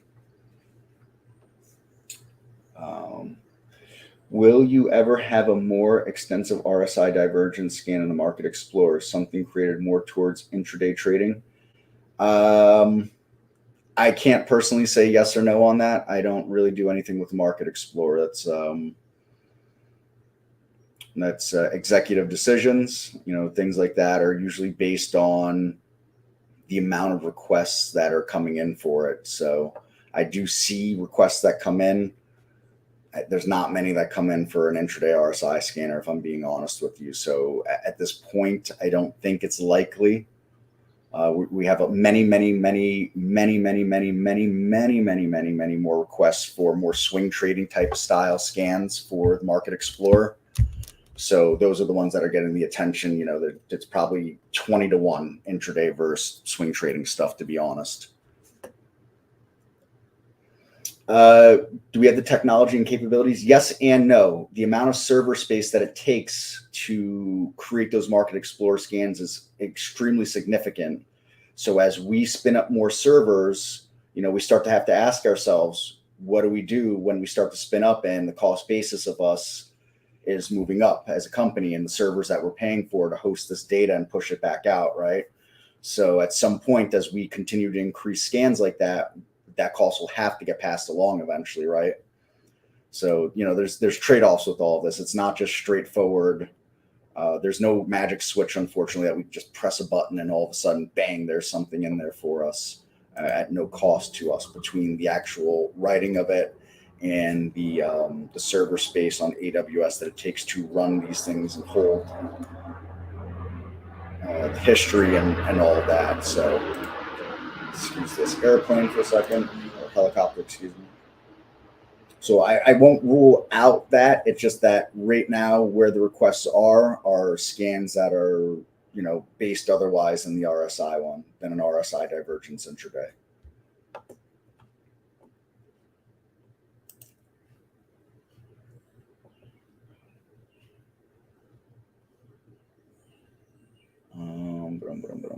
What else?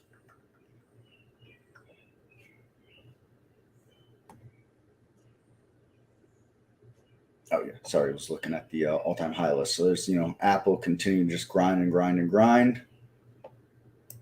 BDX, what are you? Do they have news or were they bought out? I don't really know. 86 to 80, and hard to say on a stock that high priced. Let's see, send to.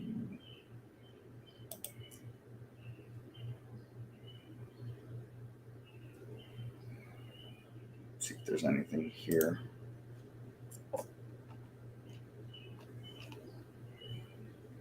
On the great and magical Yahoo. I don't see any news on it.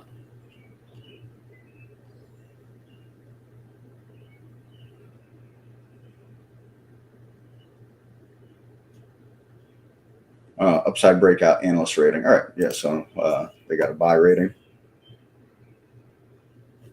And Trevor, I will, just because you're messaging it here so I can pass it on, I'm going to message the people that do make these decisions and just say, hey, got a user that's in the YouTube asking about intraday RSI. divergences. So just so you know, your voice will, without a question, be heard as much as I can make it heard.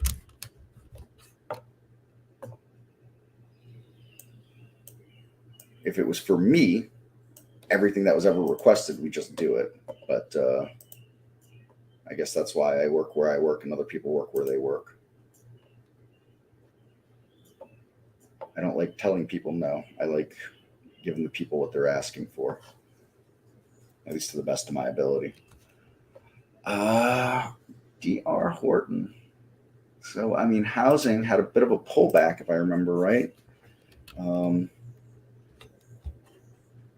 That's sitting right up there right now.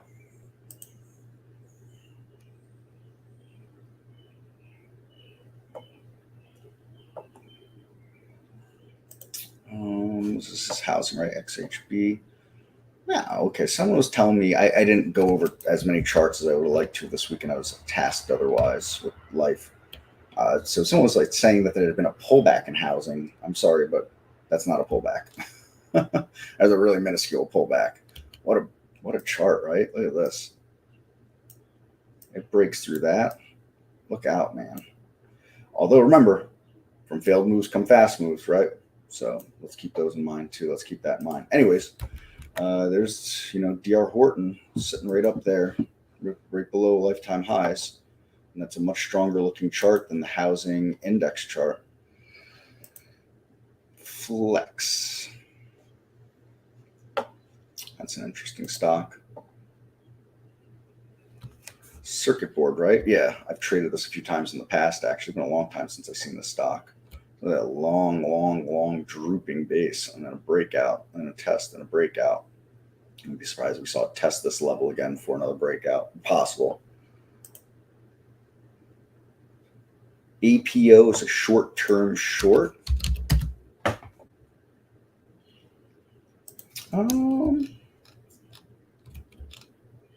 First, it would be easier to tell you if this mouse wheel is scrolling the right way, right? Or give my thoughts on it. So you're going to want to break 80. Break 80, then, here's the thing with this larger float. This thing doesn't move a whole ton, right? So what are you willing to risk? What are you willing to give up to get, right? So obviously it struggled here. Let's see the high of this topping shadow, whatever that was. So that's 83.37, 83.40, whatever. So you're willing to give up about $2 to come down here for a little less than $1 right now, because this looks like an area that it's likely to find some support, if not 80 itself, right? Just looking at, the high of this body, the low of this candle, the low of this candle, and the low of this candle here, you've got 1, 2, 3, 4 candles kind of supporting this rate here. So you're giving up more, in my opinion, to the downside, or you're giving up more, in my opinion, risk for the upside than reward to the downside, unless you've got real conviction of it breaking down into the 75 range for some reason. But the chart itself, looks like an all right chart to me. Beautiful steps up, nothing, not getting too far ahead of itself, kind of a steep set of steps here and basing nicely. Again, breaks down, but this isn't something that's likely to break down quickly without some kind of news event. And, we can't account for news events, right? We're counting for just charts, price, and volume right now. Although obviously there must have been some news event here. Oh, that's probably banking, right? The banking crisis. Yeah, the banks were done. The banks were done. And then here we are, right? So, I guess I'm under the assumption it's some kind of bank. $1 clients. Every point along the risk reward spectrum, from investment grade to private equity, with folks. Yeah, so they got they're a hybrid bank, or they're hybrid itself, anyways. And got smacked up with the rest of the banks then, and have recovered nicely. I would say that they're, at least the chart tells me that they're not in risk of anything. So I wouldn't, I don't like it as a short-term short personally, but that doesn't mean I'm right whatsoever. But your 75, I can understand your 75. I do get that. down here, this little breakout level down here. It's just the question is, can it really bust through the 79, right? Can it get back below 80, and then can it get back below 79? I feel like getting below 80 might be a challenge, and getting below 79 might be a challenge, especially if the market just doesn't really pull back itself.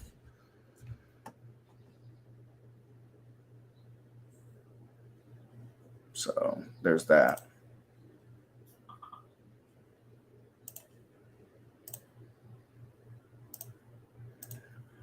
Sorry, notifications coming through here, interrupting what I'm trying to do.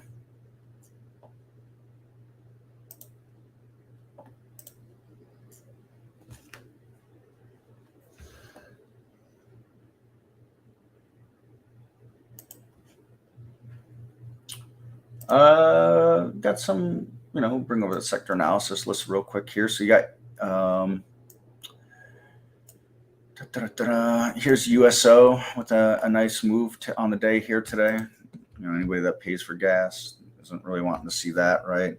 XOP, if this thing takes out 140, watch out on the XOP. This thing could really roll. XLE looks like it's ready. Train's already left the station. It catches up a little bit, could really push off again. And the IYE is going to look like the XLE essentially. Yeah, almost exactly the same. So, energy's trying to make a case for itself right now.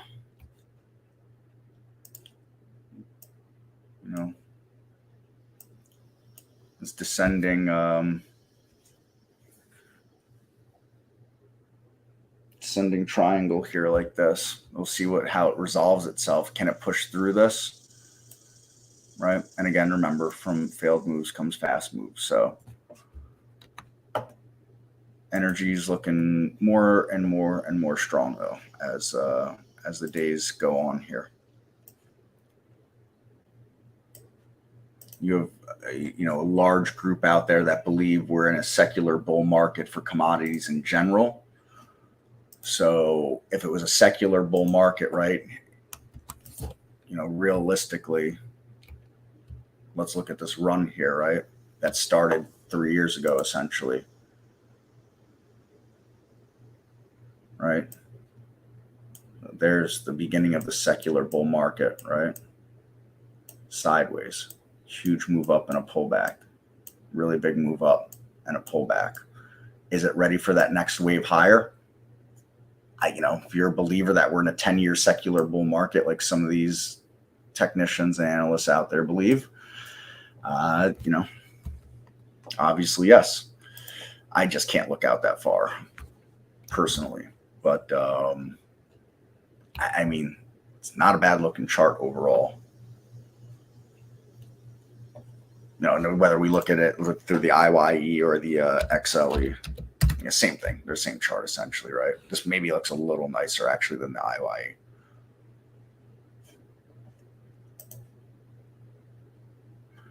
I would scale and force, and stop would be close above highs. Gotcha. Yeah, that's a good way to do it without any question. Scaling in like that, right? As it looks like you're right, you can quickly scale in some more. As it looks like you're wrong, you cut that small position. That's the end of it, right?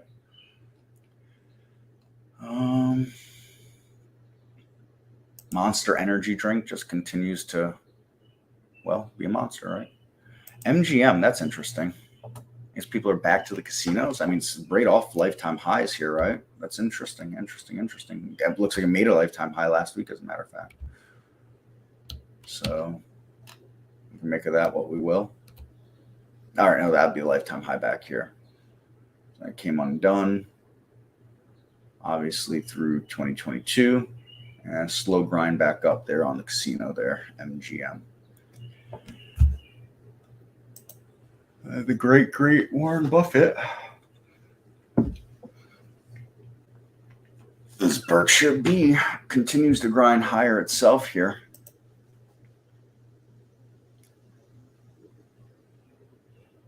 Looking pretty healthy itself.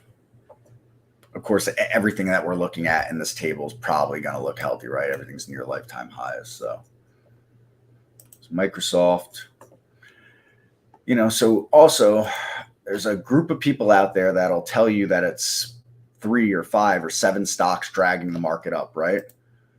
This looks like a lot more than 3 or 5 or 7 stocks, right? Sitting near all-time highs. I don't know, it looks like a lot more to me than 3, 5, or 7. And I would suspect that as the day goes on and more stocks make it over 1 million shares, this list will grow today. It won't shrink. Unless, of course, we sell off. It's always possible we sell off, right? But this list has been pretty steadily big like this for a while. So there you have it, sports fans. I don't know if it's a meme stock. I think people said it was. I mean, are meme stocks even really a thing anymore? I don't know what to make of this company. I don't pay attention to fundamentals whatsoever. So I have no idea what they look like fundamentally. I mean, I guess I could look here. Look, their current debt says $8.45 billion. Revenue, $11.8 billion. They have $1 billion in cash. That's not exactly awesome, right? I think maybe kind of set up for a perfect storm situation that's had a really high short float for a while.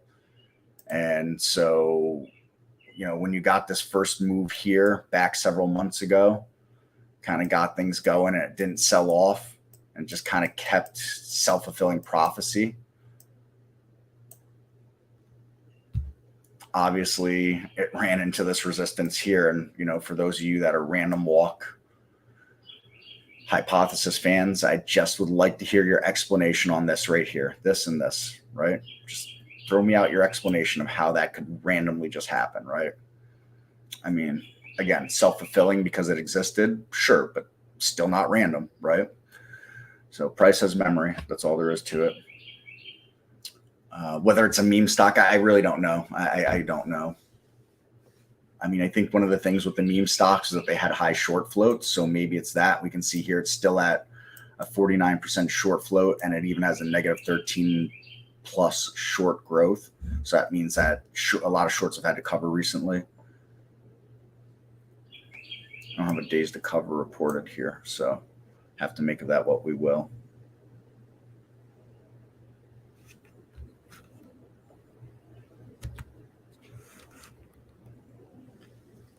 But nevertheless, having been on the right side of this trade was obviously, huge. I don't know why my mouse is really doing that. That's quite frustrating. Having been on the right side of this, again, I like my stairs, right? Nice stairs, nice climb, nice climb. We'll see if it bases here. If it bases here, I wouldn't be surprised if it took a shot back up at the top of that again, right? Wouldn't shock me whatsoever. Obviously, light years in distance from lifetime highs of 376 and change. So I wouldn't expect that anytime soon, but you never know, right?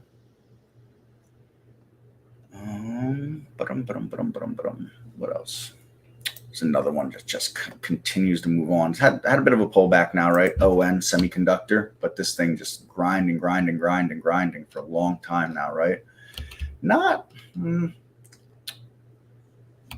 look at it like this and I see this move up and a move down and a move up and a move down and a move up and a move down. I guess given the speed, the rate at which it's made those moves up, seeing those pullbacks is all right. It's like a wider berth and step here like this for a nice trend. So it's not uncommon based on this pattern unfolding in here to see this, maybe a pullback into this level here before trying to take a shot back up at that $100 level. This is one of the ones that I had been a part of, and then I closed it out last week. So Mondelez. Yeah, that's interesting, right? You're looking for something near all-time highs that maybe isn't the best looking. I'd throw this one out there, right? Having trouble here at this level now. Stairs have started to move down a little bit after, got a little bit of a bump up, nice move up, nice move up. Now we're coming back the other way a bit more than just one or two pullbacks there. Struggling at the 75 level. It does have earnings coming up. So I guess earnings obviously are going to play a role in the direction that the stock moves. You know, make of all these things what you will too. I mean, how many times have you seen a stock have blowout earnings and the stock sells off? And how many times have you seen a stock have, you know, poor earnings and it rallies, right? And then people tell you, well, it guided this way or did that. And it's all whatever. Does it really matter at the end? All that matters is the reaction, right? You know, some people are fine with holding through earnings, some people not. Obviously, that's part of a trading plan that you have to have. If you don't, then probably shouldn't be holding through earnings if you don't have the trading plan for it. I'd also say if you're holding through earnings, you should have a very wide stop. Big float, though. This thing can move decently for a big float, though, to be honest, right? You can see some of these wider candles here, and they represent a couple of bucks. So, you know, it's not like a few $100 million in the float and seeing one of those stocks move. You know, we've got just over $1 billion in that float. What else? Everybody's favorite bank, JP Morgan, right? Everybody loves JP Morgan, no? So they've got earnings behind them, and they're just continuing to grind higher after that. Obviously, some big concerns for the banks overall going into this here. Here they move. Look at the overall financials. Let's see. What's the XLF look like? Why isn't that something? Not too far off, the XLF and JP Morgan. Not twins, but boy, ain't that far off. And KBE, for the banking sector itself, pretty decent recovery from the end of the world with banks, right? Because remember, all the banks are going to shut down. We're going to have a run on them, is what someone told me. Many people told me. People that I personally know tell me that. They've never looked at a stock chart in their life, though. KRE, more of a regional look here. If I could type, that would be good. KRE. More of a regional look here. Same thing, recovering. You know, are they out of the woods? Not by no stretch of anyone's imagination, no. But I mean, come on, you know, well off those lows from the spring. Well off those lows from the spring. So if you're looking, you know, anybody that, you know, has seen a few bull markets now, you know, I wasn't a trader. I did some casual investing on the bull run from, let's say, 2010, 11, whatever it was, up until I started getting into trading in 2017. And then, you know, watching that bull run in 2017 right up until, you know, the COVID crash, essentially. Although technically, I think we entered a bear market in December of 2018. It counted. I believe we were 20% off all-time highs, so we did technically count. Recovered right out of that back into another bull run from 2018 till we crashed again for COVID. My point being, though, is having seen a couple of bull runs now, you start to become familiar with rotation being the lifeblood of a bull market, right? So, you know, if I bring over the sectors list here, right, and let's sort by position and range on the year, you know, and let's go through chart by chart. You know, we look at this here, the end of last year. Here's, you know, China and probably international markets overall. Great run, but fading, right? So you just want to go through some of these. Gold and commodities in general and the miners, right? Pretty solid run from the beginning of the year, but then faded, right? Going to be a different story here now, right? XLE was getting beat up, now starting to move up when these other ones have faded, right? So there's some rotation for us, right? You know, XLF, same thing here on the financials, right? Financials were getting slaughtered while the rest of the market was rallying, right? Come on, Penn, thank you. And now all of a sudden, here comes a move back up in the financials, right? Cloud computing, which is, you know, always an interesting one here. Just, you know, kind of a steady move up, a nice move up and a pullback, you know, bounce. Maybe we call that even a double bottom on that bounced. moved up and a pullback and another move up again, right? So for those that are looking for swing ideas, perhaps looking at some of the laggards that aren't completely getting shellacked, obviously you're not going to be looking at pot stocks to lead the way, right? I wouldn't be looking at clean energy to lead the way, right? I probably wouldn't be looking at solars right now to lead the way. Although if I were to pick a sector that is beat up, that, to keep an eye on if it ever does come alive, it would be the solars, right? But for now, remain under great pressure, right? Lithium ion batteries, same thing. This thing looked like it wanted to rally, right? Got a nice move up here, really kind of giving it back up. Does that mean that it's over? No, but it's not helping lead the market currently. Let's look at what's leading the market right now. Again, let's go back to energy right here. OIH, your oil services, really making a huge move up, right? Healthcare, right? Medical devices, steady grind, holding and pulling the market along, right? And again, for those that tell me and tell you that it's 5 stocks, here's your S&P 500 equally weighted, right? That ain't that far off all-time highs back here. I'll tell you that right now. 161 is all-time highs, right around 161. We're at 154 and change. And your mid-cap equally weighted, even closer, right?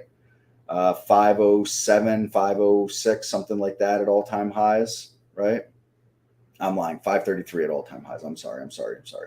But all the same, just below 500 now at those all-time highs. So, it ain't 5 stocks, right?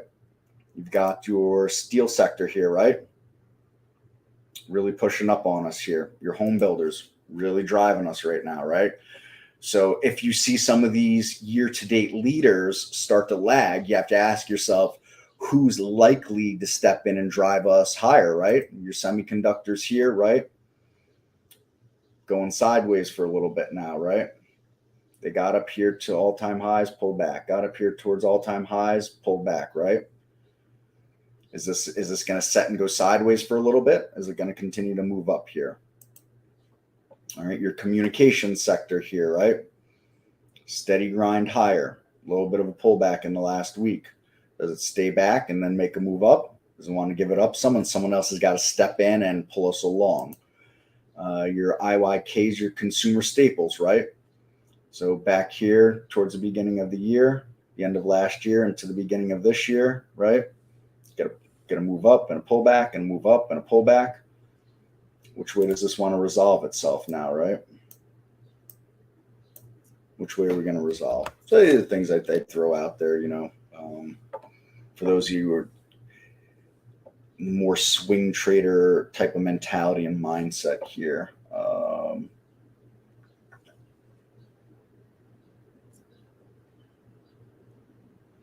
Have a hard time trusting financials. I don't blame you. It's a hard time trusting anything, right? I mean, how many people were screaming that this is it for gold, right? Where's gold?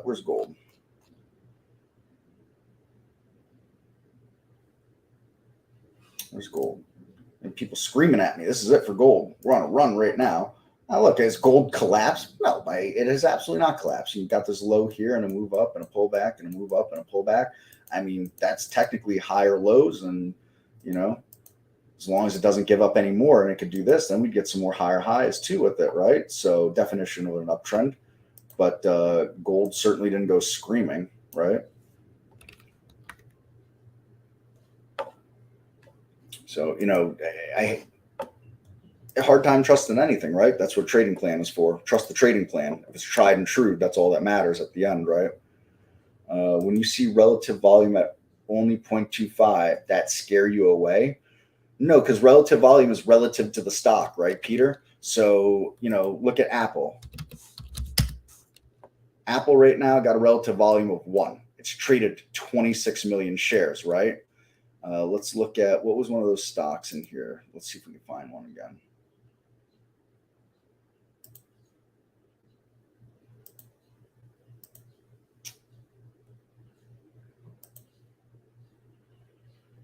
Okay, so here's MRKR. It's almost at a 3 relative volume. It hasn't even cracked a million shares on the day yet, right? So relative volume is relative to the stock, right? So that's what you have to keep in mind. Now, if I see a relative volume of 0.25 and something's traded 150,000 shares, I'm probably have no interest in it. It has no liquidity. Nobody's trading it, right? So it doesn't make any sense to trade it, at least intraday wise. I might have a different opinion on it, on a different time frame, obviously. But so again, relative volume is going to be relative to the stock itself, right?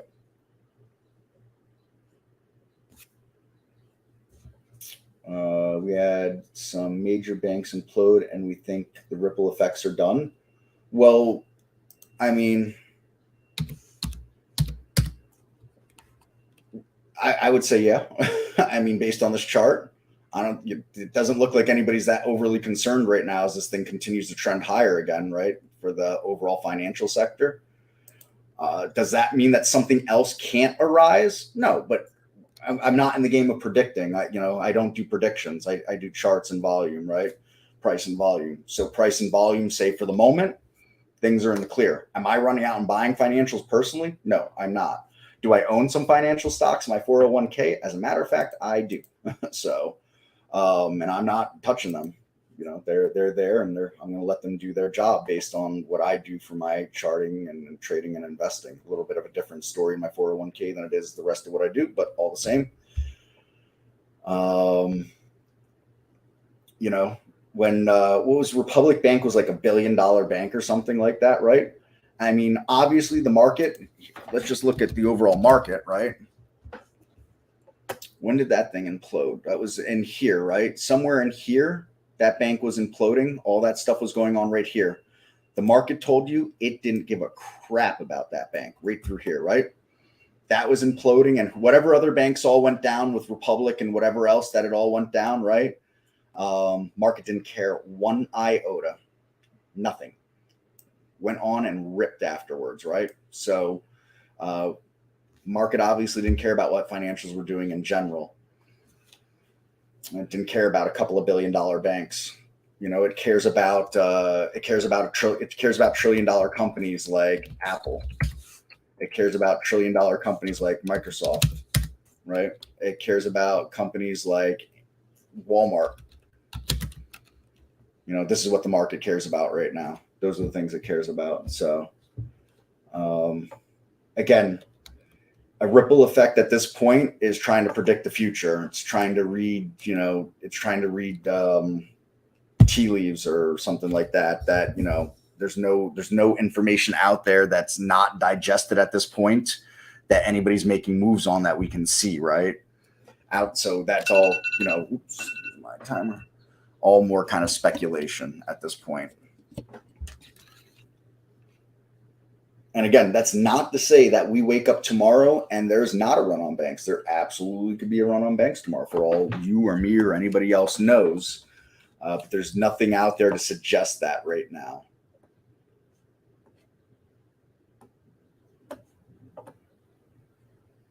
Oh, Mike, see what's happening, my friend? What's happening?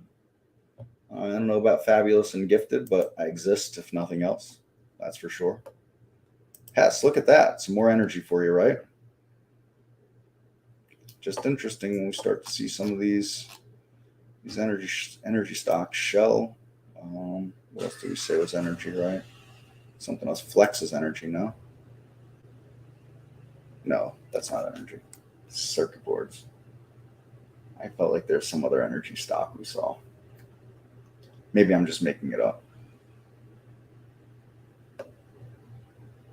I'm probably just making it up. Pardon me.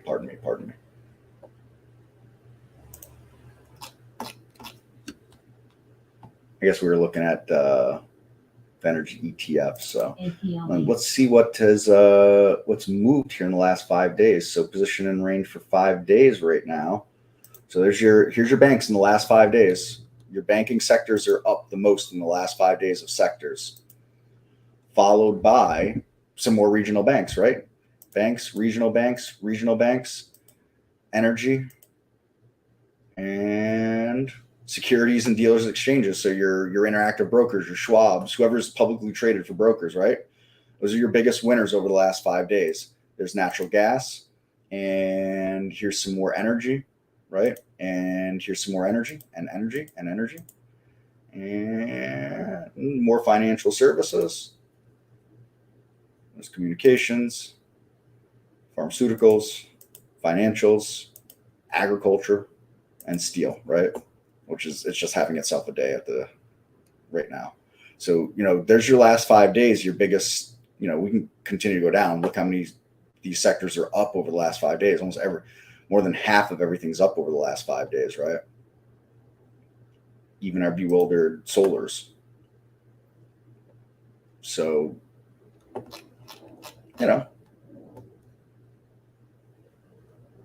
jump on anything too fast here. Like I said, that's why I scaled out of everything last week.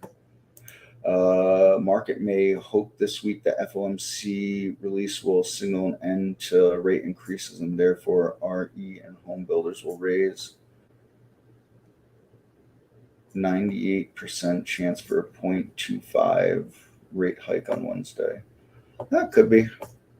I won't be getting real long anything this week. Like I said, I was pretty long for several weeks. We're gonna dial it back into the day trading realm a little bit more now. Day trading. Keep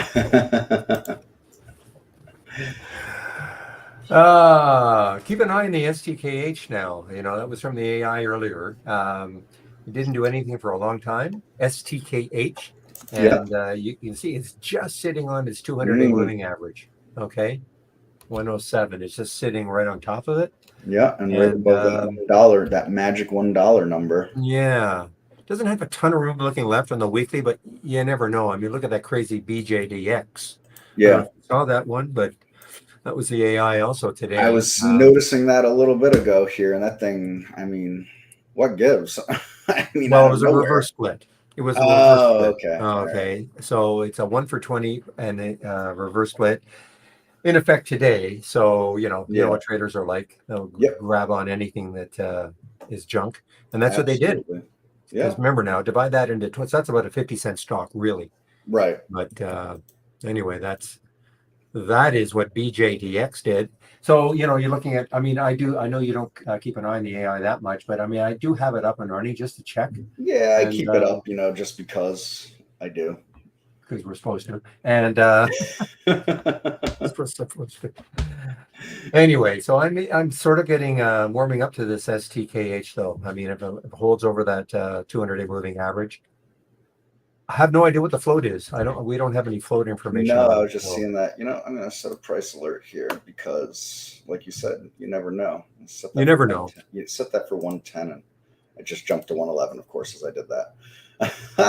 Well, the bid ask is 108, 111. So yeah, I just noticed that now. I didn't realize that before. Yeah, kind of not a fan when a dollar stock has more than a penny spread on it. Mm-hmm. Yeah. Okay, Chris, if you want to take off, I'm sure you got things to do. So thanks again, obviously, for your hour. And also thanks again. I know you didn't have to do it today, but, thanks for checking in to see if the room is open. Yes. Before 8 o'clock. That's great. I really do appreciate it. Yeah, always. I do apologize that one day, Barry. I was away from the desk for a few minutes, and then the alarm went off, and I shut it off, and then I just forgot. Well, that was the only day that William took off. Yes, of course. If you can believe it. He's there at like 6 something in the morning. Oh yeah. So. He is a trade junkie. He hates weekends. He hates holidays. He just trade. Good on him. He's great to have in the room. So, all right. Thank you, everybody. Thank you, Barry. And I will catch you all on the flip side. Oh, we got to get the screen back. Yeah, there we go. We're in. Thanks. We're in. All right. Thank you, Barry. I'll talk to you all later. Bye-bye, everybody.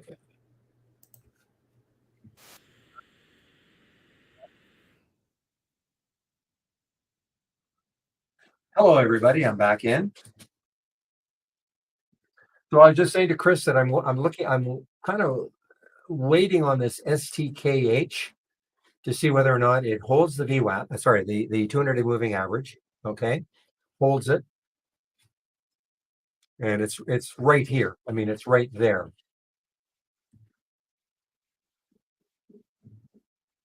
Right there, meaning 108. Yeah, I did not. Unfortunately, BJDX hit. Well, it hit just about. Well, it didn't hit the options play because it doesn't trade options, but it hit a lot of scanners for me. It hit the AI right at 12:01, just as I was getting my break ready. Otherwise, I probably would have taken some. Now, the reason this is doing this, there's no news other than the fact that it started trading today after its reverse split. So it did a 1 for 20 reverse split. So, really, this is a 60-cent stock right now. Okay. But they did a 1 for 20 reverse split today. I don't see any news that they put out. A lot of times what they'll do a reverse split, and they'll put out some news to sort of juice the stock. I guess they didn't need it. They somehow, people just looked at this and said, what the heck? So anyway, that happened in the AI at, unbelievable. It's 650 right at 12:01. Okay, right at 12:01. And if it happened maybe 5 minutes earlier, there's a possibility I would have been in it because I wouldn't be on my break. I would have seen it. But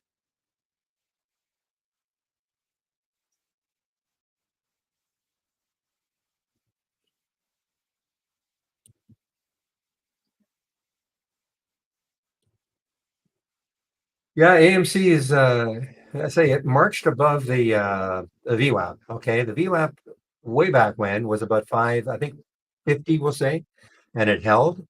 I was saying to people, you can kind of see where it held. You can see 1, 2, 3, 4, 5, 6, almost an hour and a half holding in that VWAP area.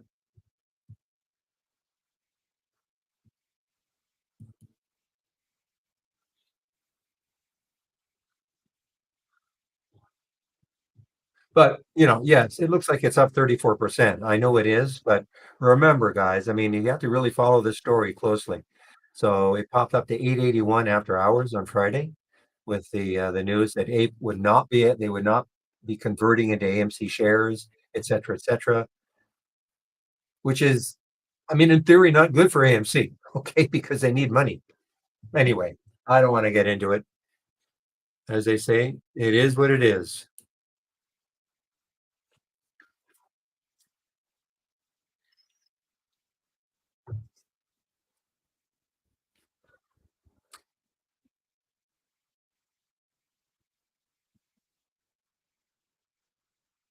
Lab grown meat specialist Stakeholder Foods, okay, signing a multi-million dollar deal with a Middle East entity, okay?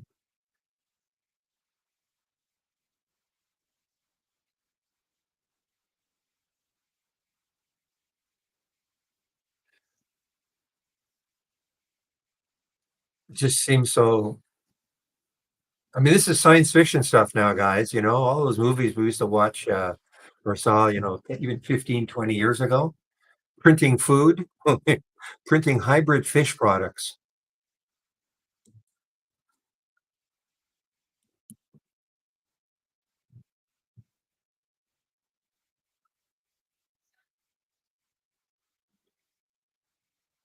They have to come up with another name,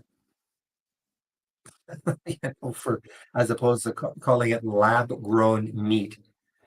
There has to be some marketing guy out there that has to come up with a different name, way of describing it.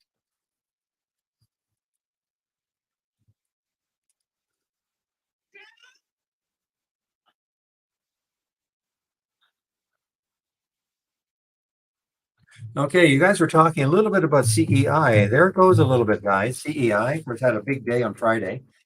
Um, so CEI had a big day on Friday, closed at 122, got back down under a dollar this morning. So highly risky, of course, but CEI trying to make a little bit of a move.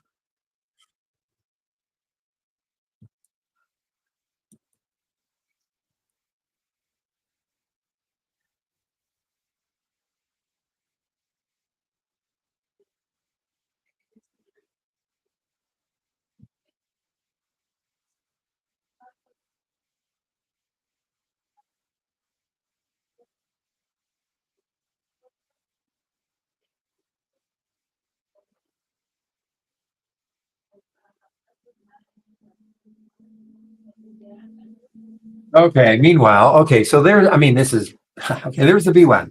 There's the VWAP. BJDX at 1137, a little bit below it right now.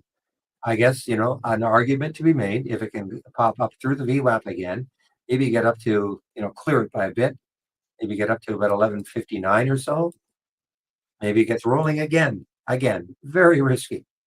I have no idea. Now that float is not adjusted for the split. So really, there are less than 600,000 shares in the float. Okay, divide 11.38 million by 20. So let's call it 12. So let's call it a little less than 600,000 shares in the float.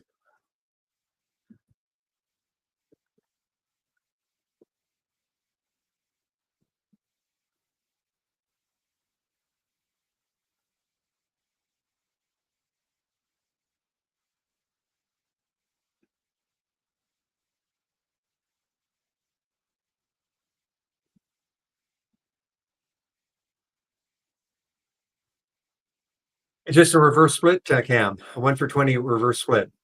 Okay, effective today. So I didn't see any specific news on it, but it's one of those. Okay, let's look at a reverse split and bump the heck out of it. I don't mean let's us, but I mean, you know what I mean. So some group somewhere.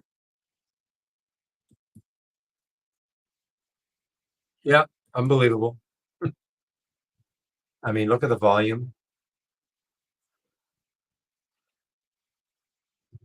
And I was saying this actually was an AI alert, 650, right at 1201. Okay, so SDIG again. Let's take a look at SDIG. Come on, get over here. SDIG. Crypto play. Now, crypto is really, I mean, I know, William, I have it down about 1,000. Okay. I'm sure that's maybe, but even on delayed data, with delayed data,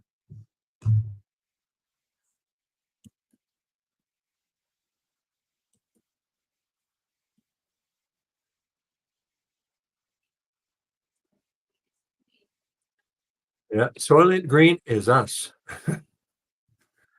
Classic, from the 50s or 60s, maybe, or the 60s. Was that when whoever wrote the book?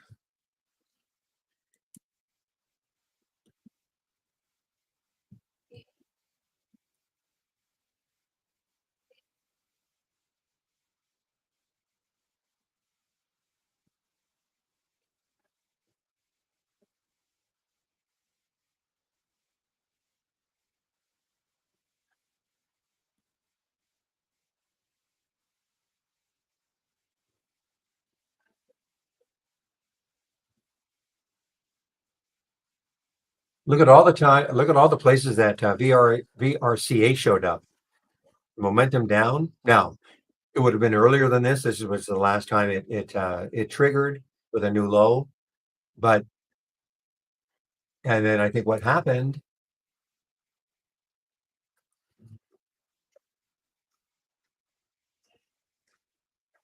So we had it here on my 10-day daily breakdown, 531. We had it here in the momentum scanner down, and also we have it on the option scanner. So three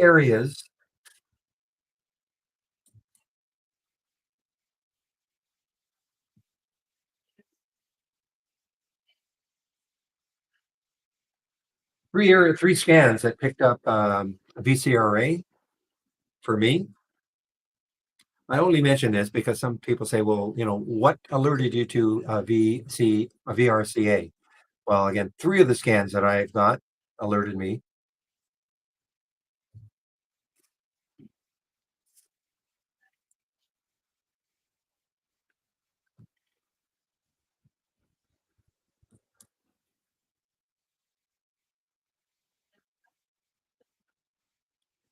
Shady FHN. Let's take a look at FHN.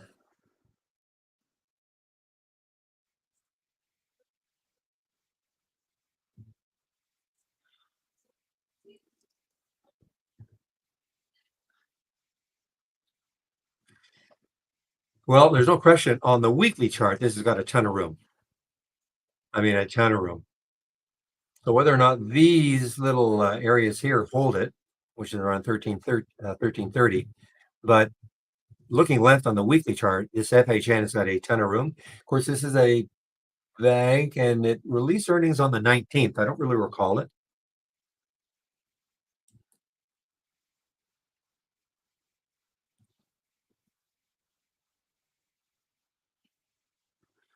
Okay, guys, I've taken some of this STKH. It's holding over the 200-day moving average, pretty tight stop on it and see if it has any move at all. So that is the STKH.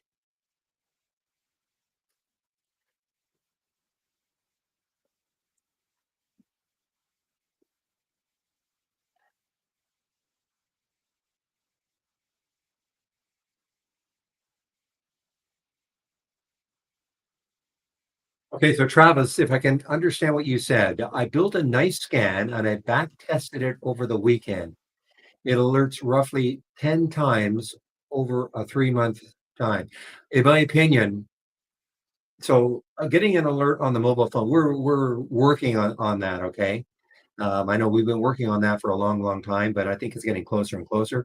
But the other thing though is that you only get 10 alerts over 3 months. You might be sort of curve fitting a little bit. I mean, it's up to you, but that is a very, very low number of alerts over 3 months, if I'm reading it right. But there's really no way to get I mean, I know we have SMS set up, but I just don't think it's reliable enough. But you can ask the question. Maybe at this stage they're feeling it's a little more reliable. But if you go to our homepage, you can ask the question, okay? I'm just trying to find our homepage. There we are.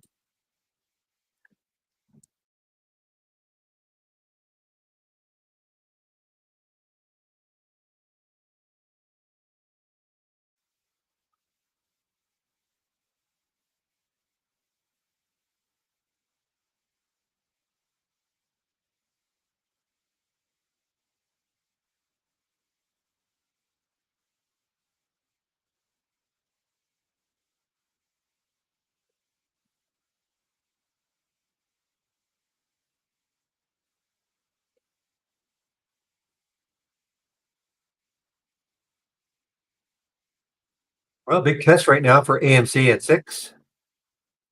The next high looking left. Yeah, see, you've got something 603 and 60611. 603 and 611. The next high is looking left for AMC. Now, if it takes those out, then the next high looking left is 675. So it has some room.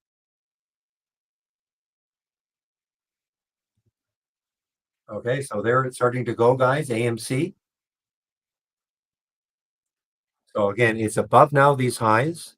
We're right at these highs. Sorry. 611 is the next high for AMC on the weekly chart.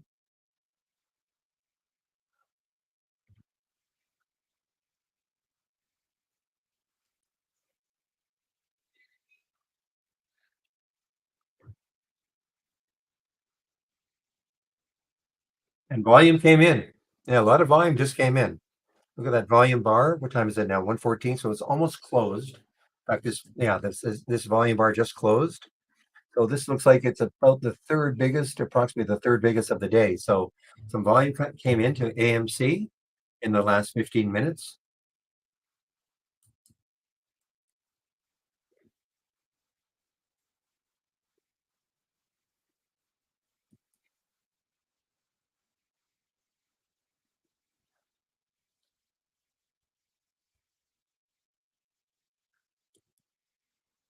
Okay, guys, I just mentioned the SDIG from the AI. So this still has some room up to on the daily chart. 910 is the next high looking left. This is a crypto play.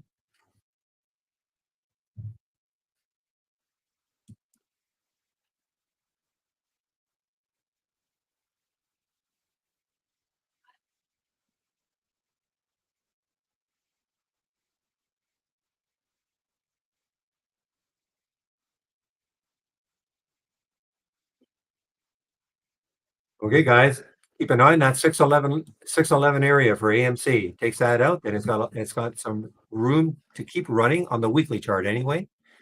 As I said before, 675 is the next high.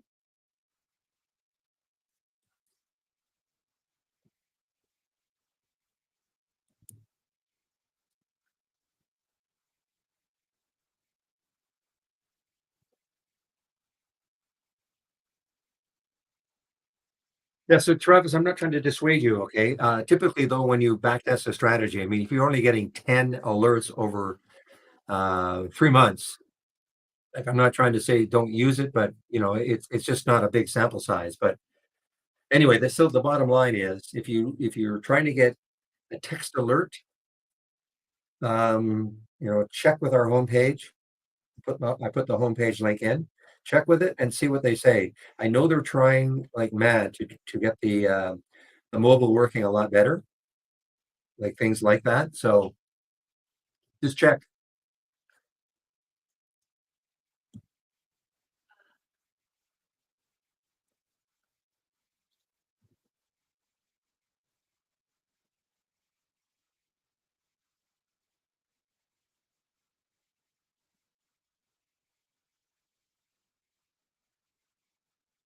Wow, I think this one, okay, RYAAY. I mentioned this one earlier. Yeah, so this was but though it did get back up almost to 100, but now it's dropping again. This is an earnings play, RYAAY. There could be some support around 95. Just looking at a weekly chart, could be some support there. So AMC did not, so far anyway, did not take out 611 so far. Okay, guys, 118. I think I'll do my video now. So right now, 118. So say, get rid of that announcement.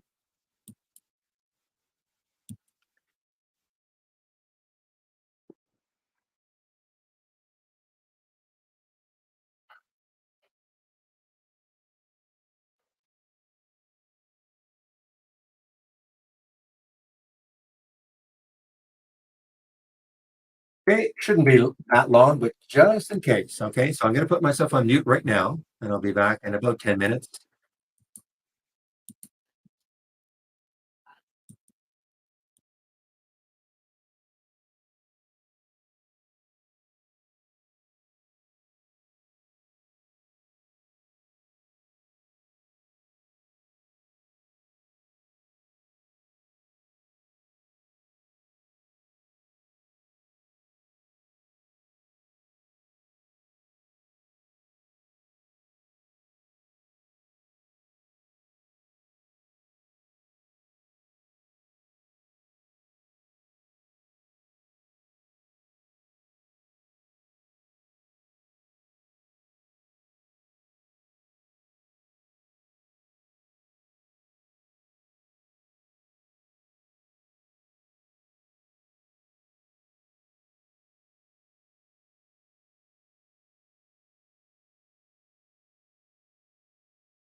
Okay, guys. Now, okay, so AMC now it took out 618. Okay, so now it gets very interesting. Okay, the next high looking left is 675.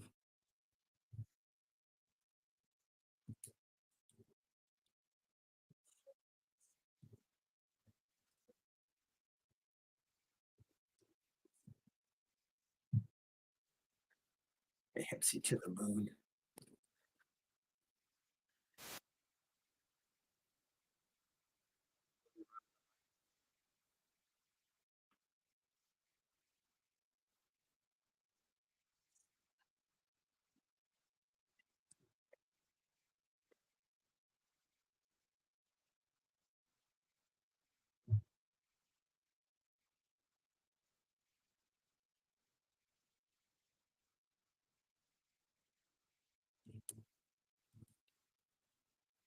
Hey guys, I'm out of the steakhouse or whatever it's called, STKH. I'm out of it. Don't like the way it's trading. I can maybe get back into it if I get a bid of 110. As I noticed before, though, I mean, there's still a lot of for that one. No, I just got out of it. John, if you can hear me now, a small loss on it.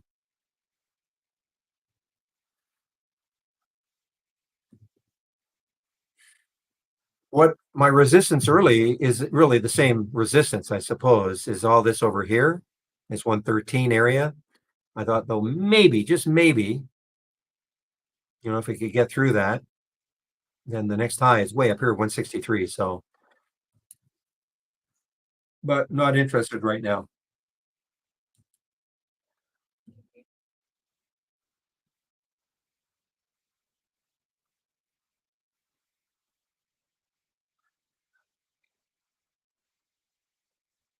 Okay, guys, important area for AMC to hold is this 611, in my opinion, anyway.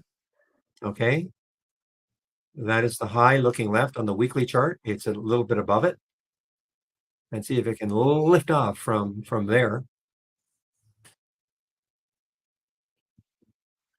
All right, so there is BJDX just over. Yeah, there we go. Over the VWAP, quite a bit over the VWAP now. Risky, risky.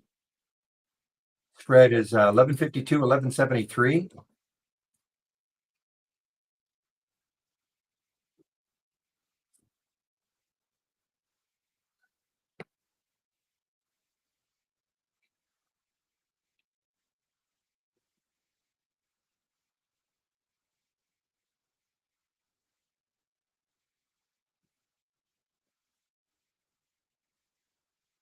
All right, guys. Well, I don't know about this AMC now. I'm interested, but it has to get over 611 again.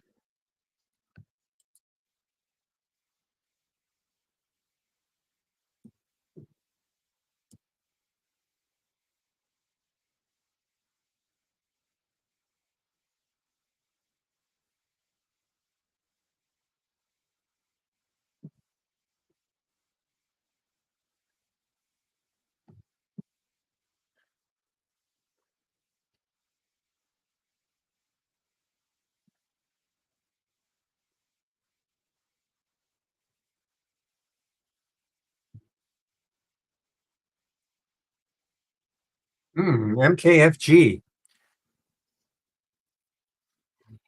Well, this showed up. This just showed up on the option scanner at 158, so it's still there. And looking left, yeah, to me, look at the weekly chart. It's got a couple of areas between 158 and 170. So I'm not too interested.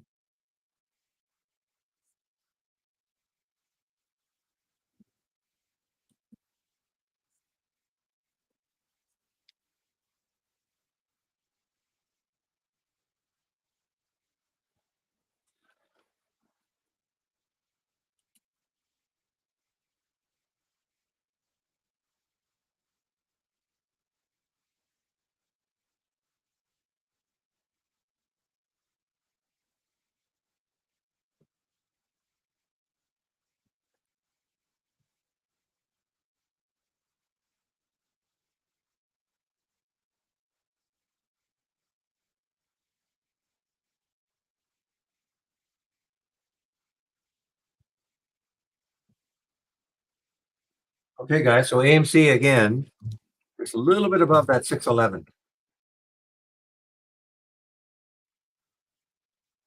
So again, why 611? Just look at the weekly chart and you'll see a high of 611.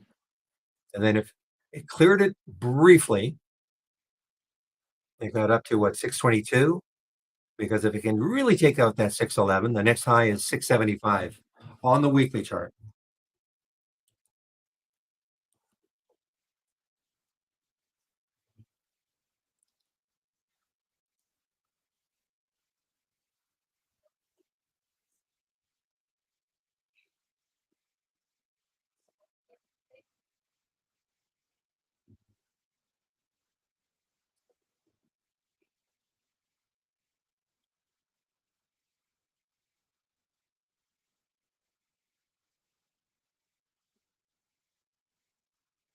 The volume is so great with the AMC guys. In fact, time is it now 1:30. So that just closed. That volume bar just closed. So two big volume bars in a row help push it over six, but challenge now is to get it over 611 consistently.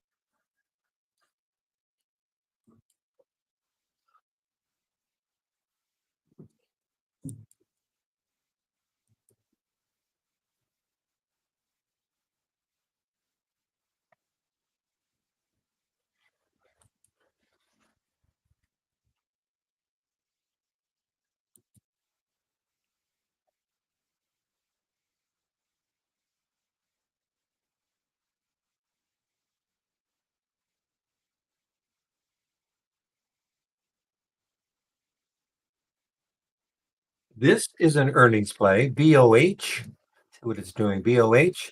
So another regional bank.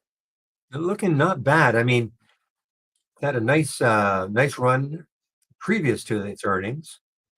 BOH, and when you look left, the next high is 5710. So it's right there. So if it can break through 50, wow.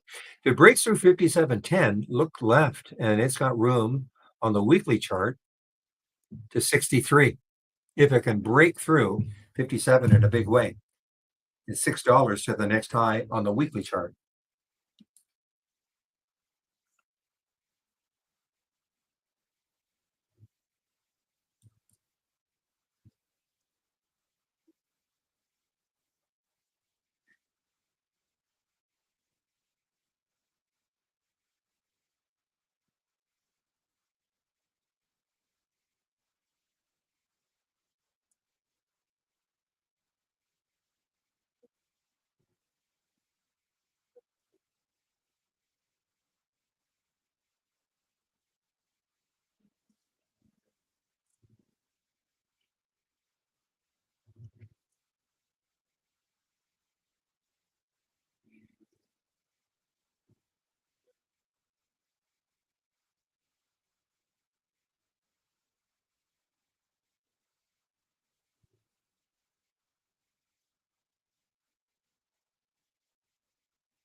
You saw this one a long time ago. Wow, BMEA. So again, coming into the 200 day moving average, 1772.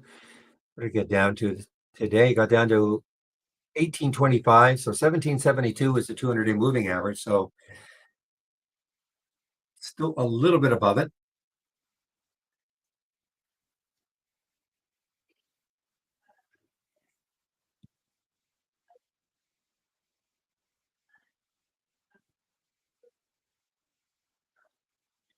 Meanwhile, look what happened with SYM. What a what a bounce.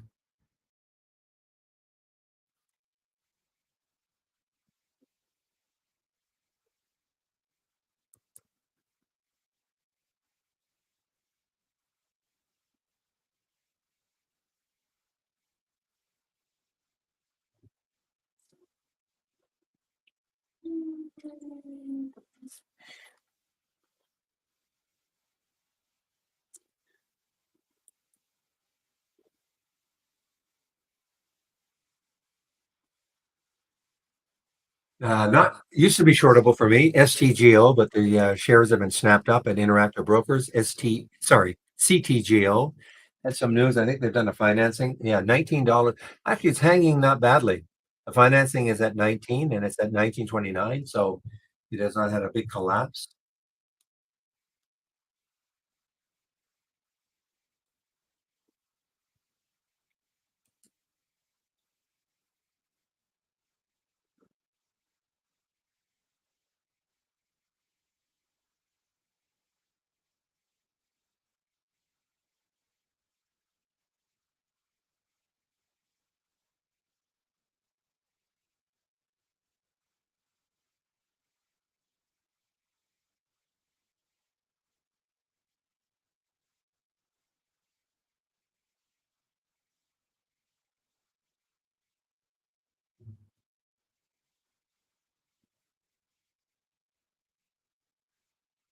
All right, guys. I'm again just kind of looking at my thumbnail charts, not seeing anything. I see that KOD is still hanging underneath four. Great bounce from the lows of the day.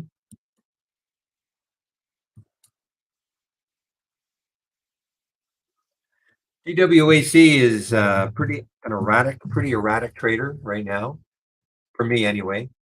A little too choppy. I know it showed up on the option scanner, 1664. Yeah, it didn't really move much. I mean, it got down to 1649 briefly.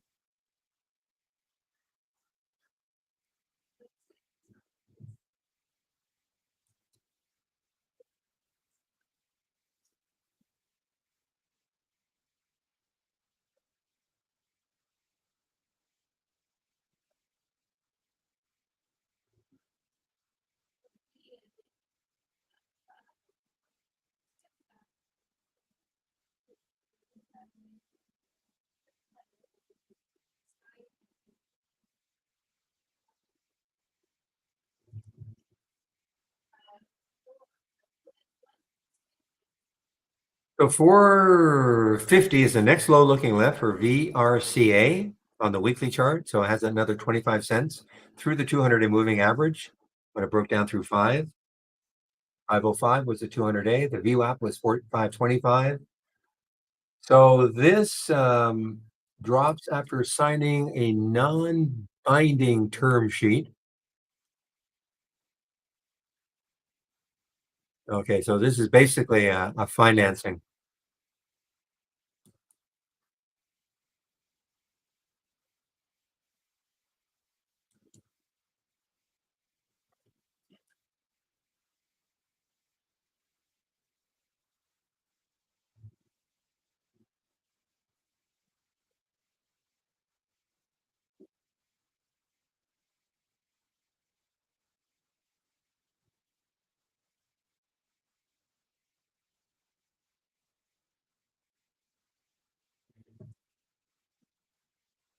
It's interesting that SDIG is not bad from our AI. Next high looking left. I know it had some room, 912. So with probably a lot of the crypto plays not doing this. But let me check Mara just for fun, see what Mara is doing. I mean, it's recovering, but SDIG, wow.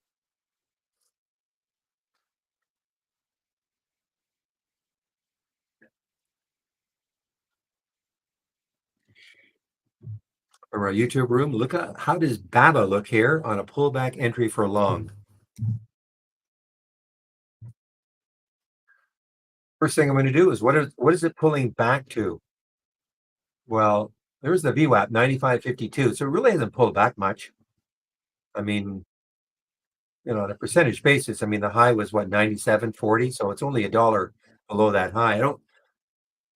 I mean, you might want to keep an eye on that 95.52. That's the VWAP for BABA right now, and see if it pulls back there and bounces off it.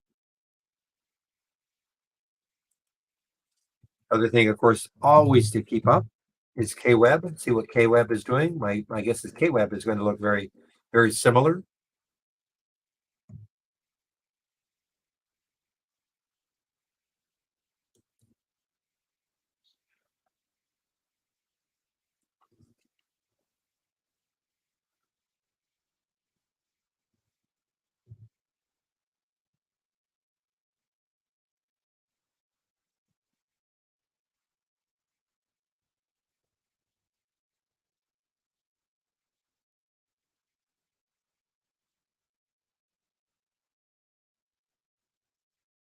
Well, I mean, I don't use, but what support and resistance levels are you using, Luca?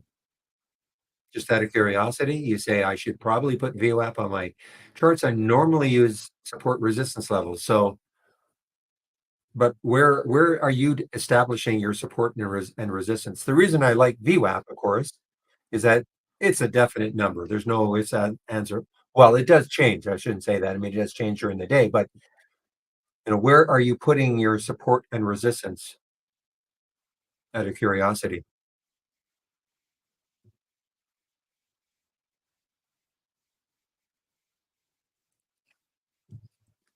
And I'm talking to somebody in our YouTube room.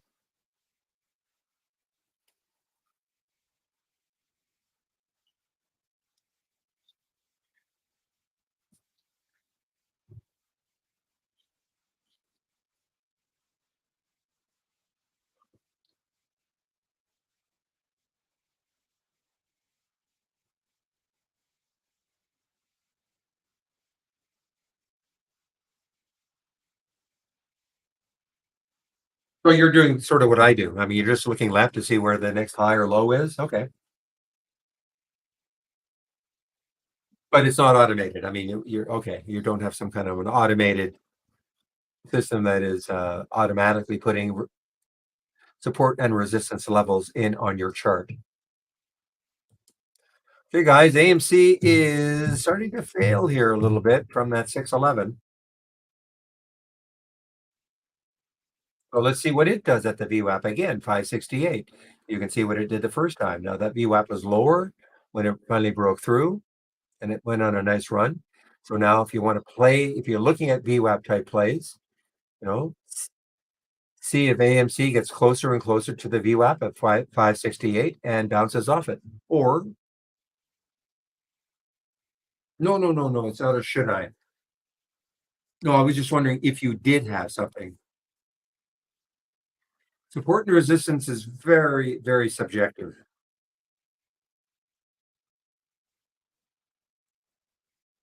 I mean, I mean, just because when I look left and I see a high, that's not absolutely going to be a resistance area, of course.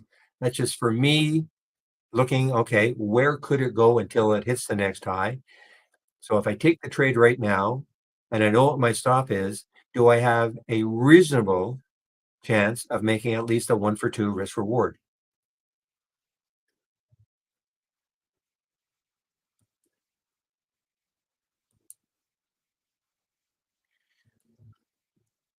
Oh, there were tons available earlier anyway. Not as many now. They're 18,000 now. When I shorted it, I don't, to be honest, I don't really remember how many how many shares were available at Interactive Brokers or SYM. I'm not even sure I looked. I just went into the short and I got filled, and I'm not even sure I looked. But right now, there are 18,000.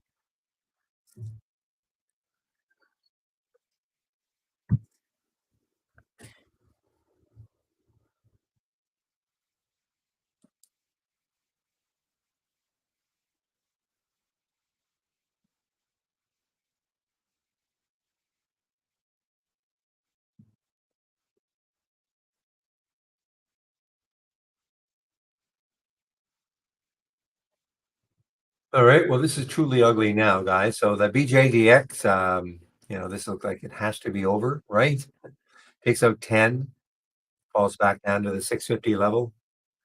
I'm pretty sure not many of us have shares available to short BJDX. Not typically no shorts available at most brokerages, I would think. When a stock does a reverse split, and today's its first day after the reverse split.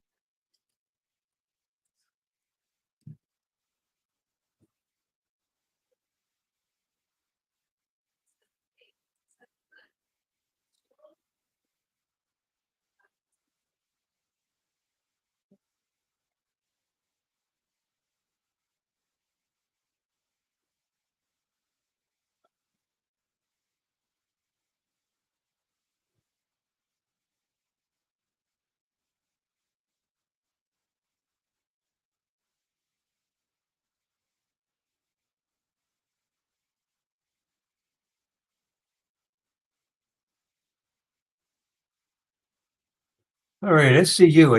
I did see this one in the pre-market. Yeah, I think this is some kind of a buyout. Yeah, this is a buyout.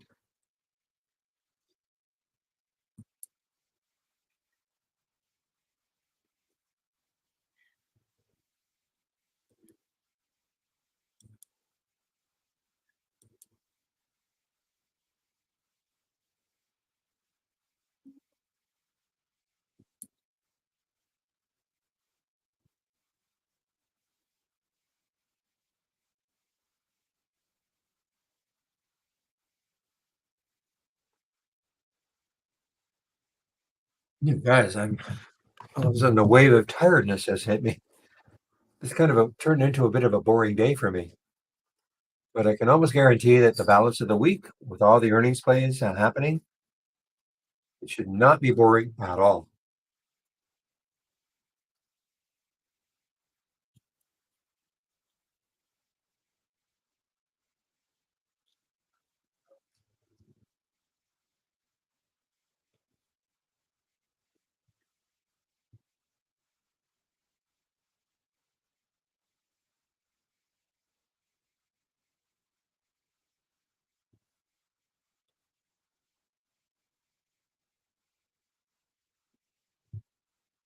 That looks like the end of Tupperware now for a while anyway. PUP market is still a little bit choppy. Look at the bottom tails and topping tails on the SPY, but the trend is up. So NAS is up a little, Dow's up more, SPY's up a little. Take a look at the sectors. Should do this more often.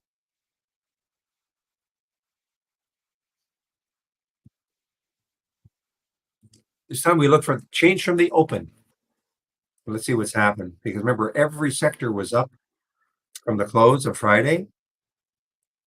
Now this is a little bit different look. So look what's happened. So energy still 100%. Okay, I think it was 100%. Every stock was up from Friday's close, and now every stock is up from its initial open, its initial price or trade. Technology only 50-50. Communications, 50-50.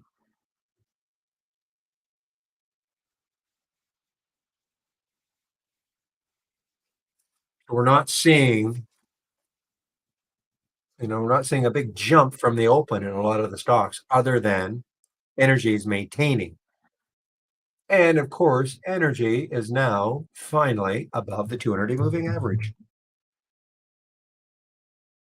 and moving away. It seemed to take forever.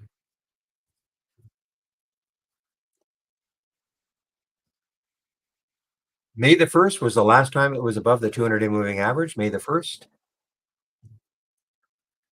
So not quite 3 months.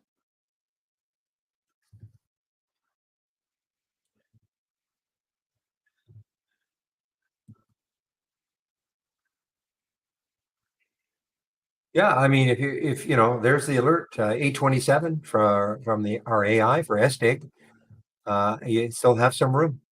912, 910 is the next high looking left on the daily chart. Low float, 4.3 million in the float.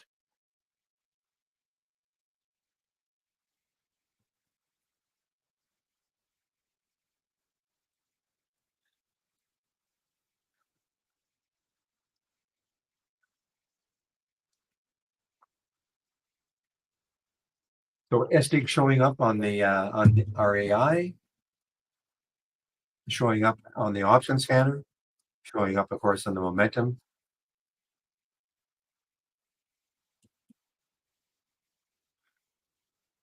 Actually, I am wrong. It is not showing up on momentum because my momentum scanner has a relative volume minimum of 6, and this is at 3. This one has a minimum of 3.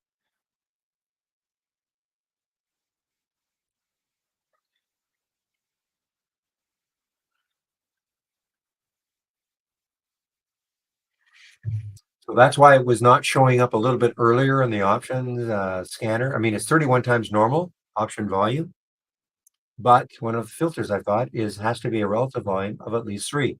It is only 3.03 right now, so that's why it's we're getting the alert now.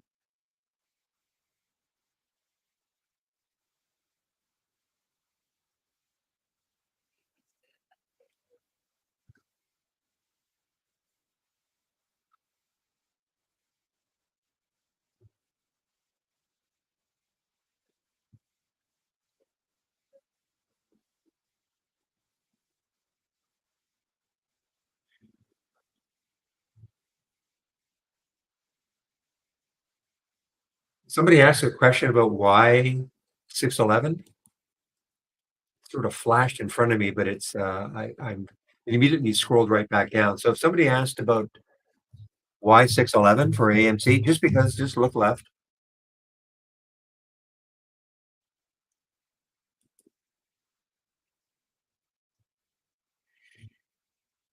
And there it is right there. That week, the first week of May, 611 was the high. It did get above it, got up to 623, but maybe the second time it gets through it, that might get it going again in a bigger way. Because again, the next high looking left is 675 after that.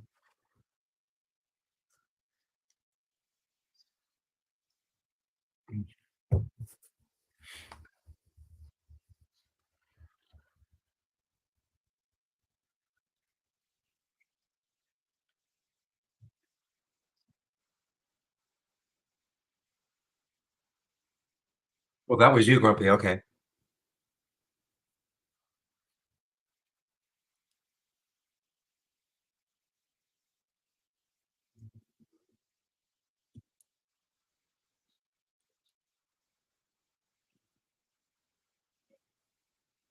Riven. Let's see, can look at Riven. RIVN.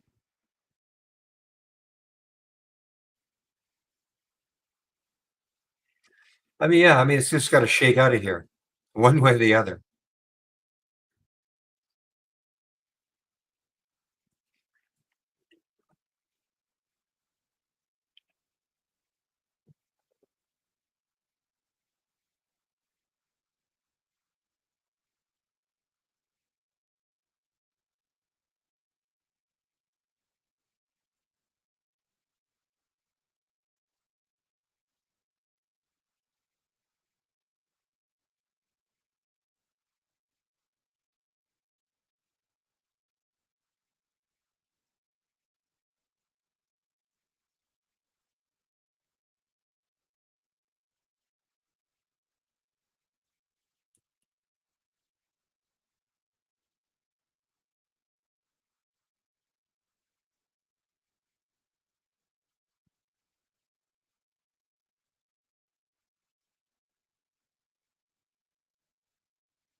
All right, guys. Well, I must have the wrong thing thumbnail because everything I have thumbnailed is just sort of sitting there doing nothing.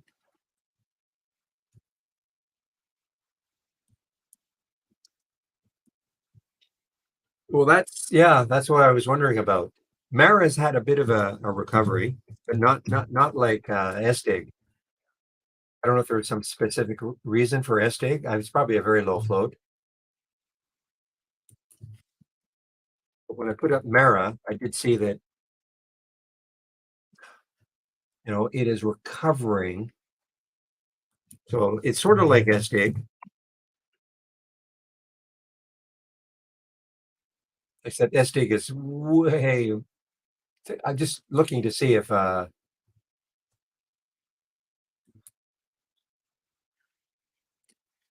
you go. Watching SDIG, hearing Zach's Blockchain Innovators newsletter has picked the stock. Well, that could be the reason.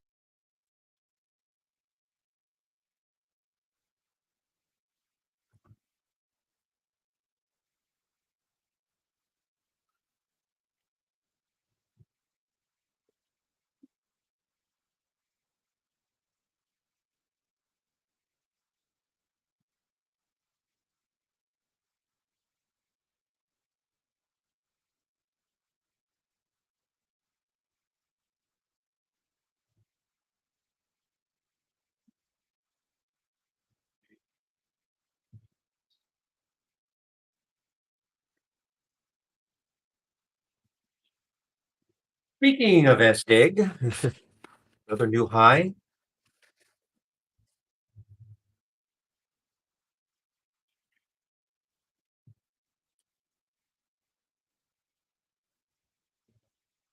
So here we go. So Zach's Analyst blog highlights strong SDIG. Uh, Bitfarms is probably BI. Well, there you go, BITF. So here they are. Let's take a look at the other ones.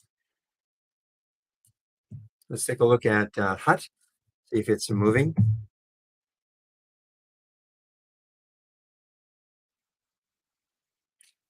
So HUT is definitely lagging. How about Bitfarm? Why do I have this TOI? I have this thumbnailed, not thumbnailed, price alert.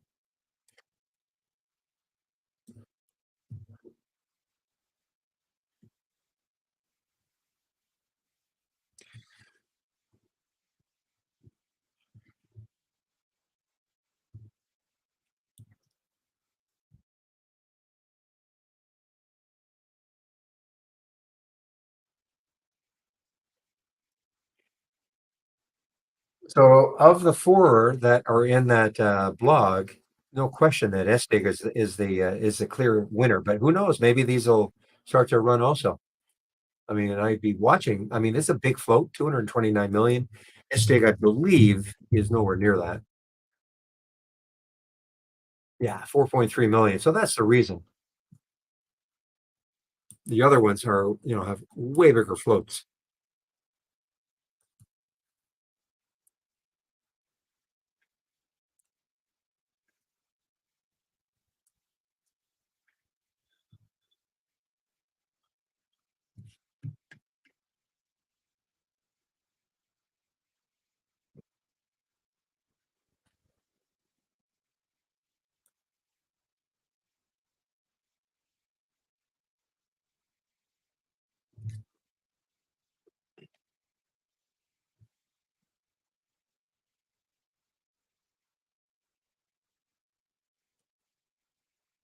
Okay, this is getting more interesting. Now, this is the Goldman upgrade. Okay, but look at this little break out of some consolidation. The next low looking left is 22.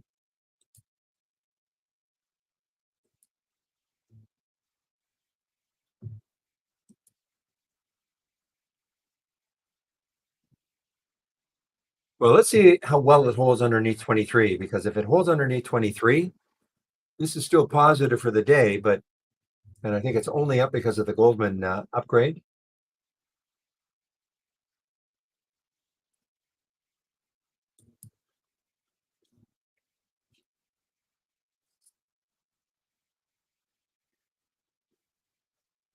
So here, this is it. So Goldman Sachs analyst upgraded his position from hold to strong buy on Monday, increased the price target from 45 to 49. This is a $22 stock, guys. Okay. Other analysts already have strong buy ratings on the stock. So, I mean, listen, down the road, yeah, maybe, but right now, it's just sort of selling off.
Give me a moment, guys.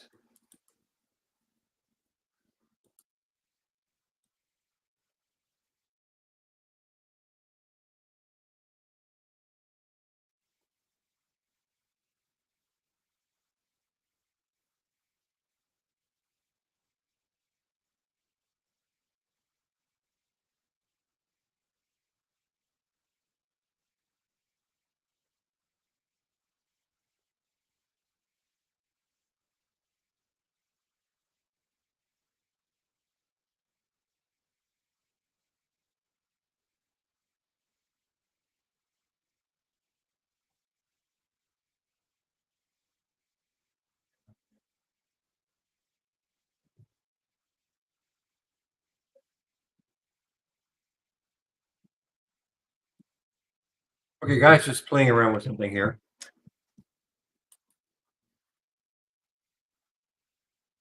Okay, guys, so AMC again is above that 611. I mean, maybe this time it's ready to really rock.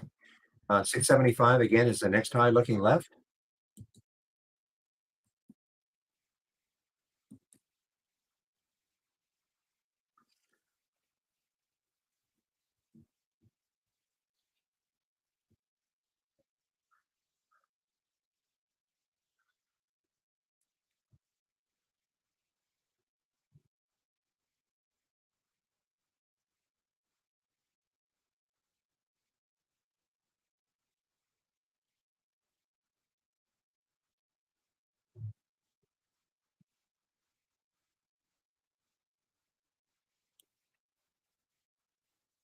It's probably the number one thing I'm looking at right now is the AMC, okay?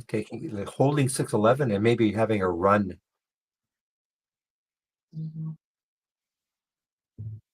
Just because we know what can happen. So I'm just got to keep an eye on it. Maybe put an alert at around 618 and see if it takes it out.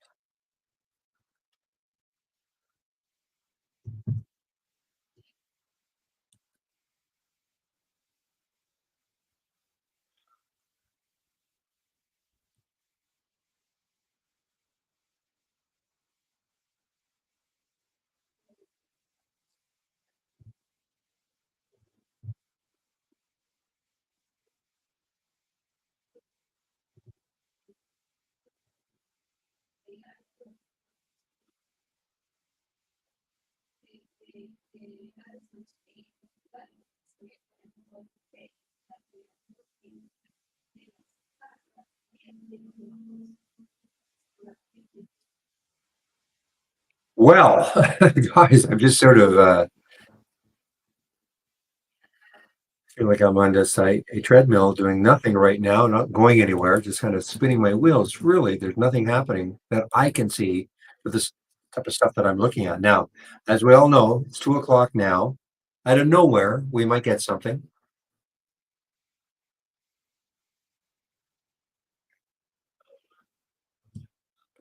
Let's see, you were talking about Hilly, HLLY. Wow, some volume came in. Certainly some volume came into Hilly, HLLY. Not a low float, 43 million, 43.9 million in the float.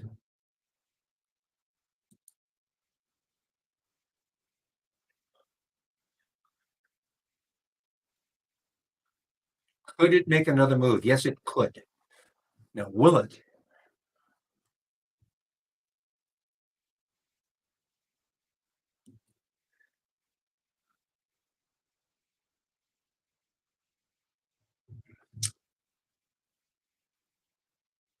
Well, there's your VWAP, 285.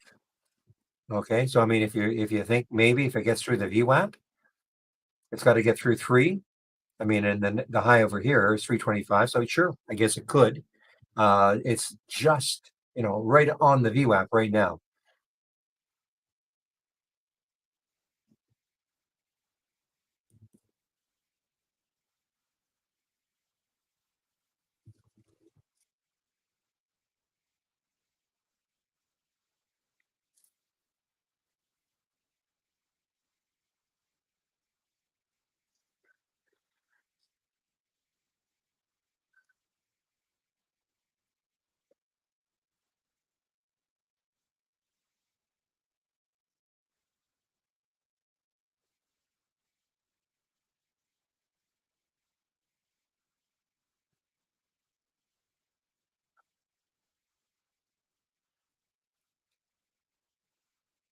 So right now, guys, I am definitely not going to try to force anything, out of boredom. I do like the way AMC is setting up. At least it's hanging over six, just underneath the VWAP. So it gives a good base for a stop if you do take the trade.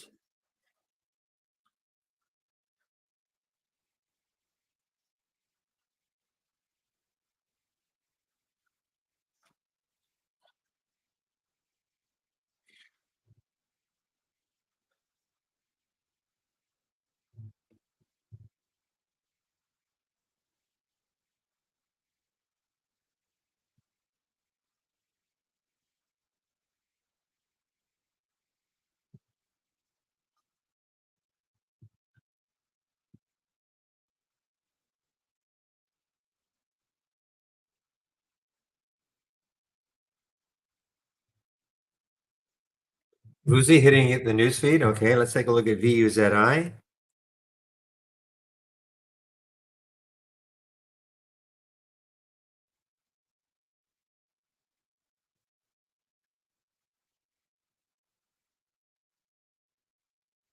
August 8th, they have earnings. So is that it though? All I see, well, that no, it must be something newer. Scheduling a conference call to discuss the second quarter.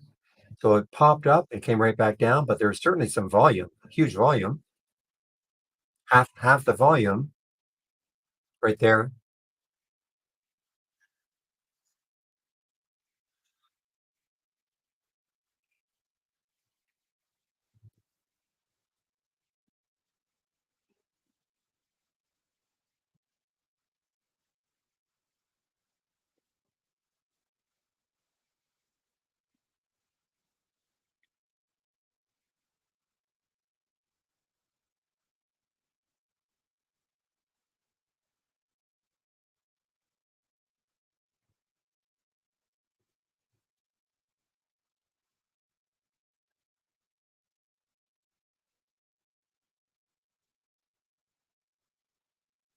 Ooh, guys, 207. Okay. I think this is almost a for sure shutting down at 3, unless I get some questions, of course.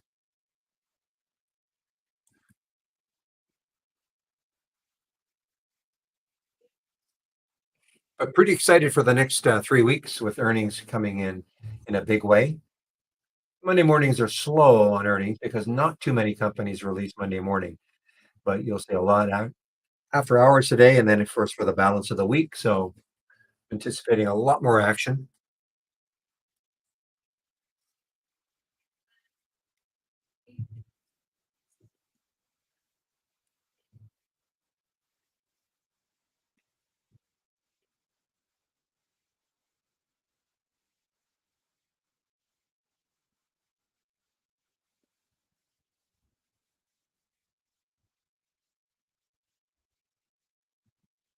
Haven't seen Carvana all day. Not didn't hit any of my scanners. PVNA. Wow, amazing. So why is it not hitting it? Ah, that's why the relative volume is only 0.59. So that is a reason why it's not hitting my scanners. Now, the problem with, relative volume is something like this is it's being skewed because, 3 days ago, 4 days ago, it had a huge volume. So in relation to, it's looking at the average over 10 days. So it probably does. I mean, it's still a great amount of volume for it, but, because of what happened 4 days ago. But yeah, look at the volume that came in. I mean, look at the volume that is coming into Carvana right now. And this is only, let's see, has another 6 minutes to close. This more than likely will be at least the third biggest volume bar of the day, CVNA.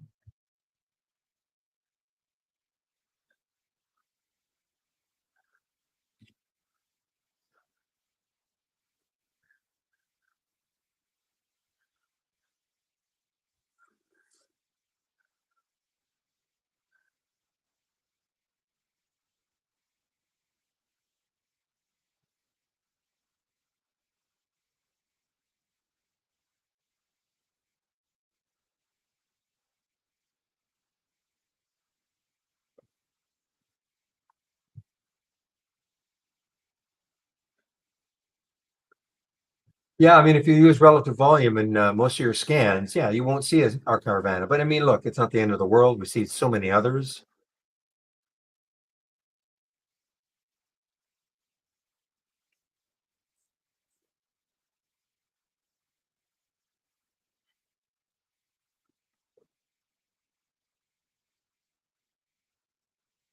So, I mean, if you wanted to see our Carvana here, you would just have to take the relative volume filter out.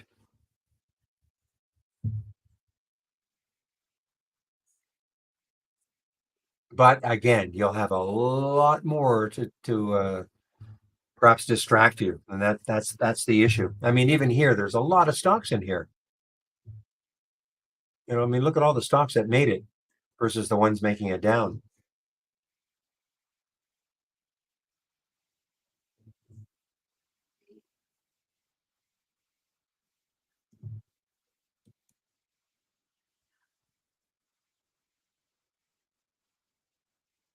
But you know what? Listen, I mean, there's so much happening. Yeah, I mean, would you have liked to have seen this Arcavana, the move from 45 up to 46.70? Sure. But again, as I always say, you reduce the filter values, and for every Carvana that you see, you may see 20 others that do nothing.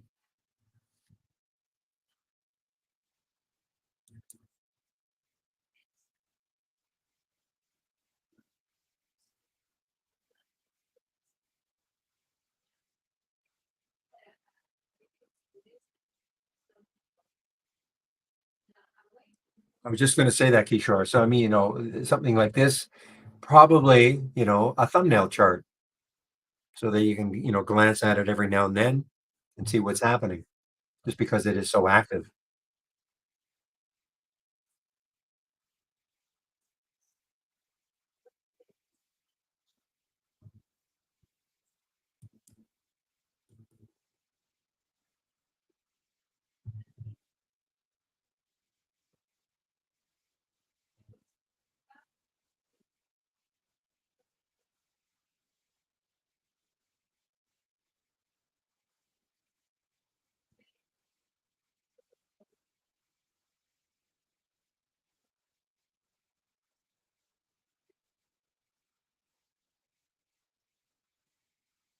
Boy, AMC just stuck at six, guys. Just absolutely just stuck at six.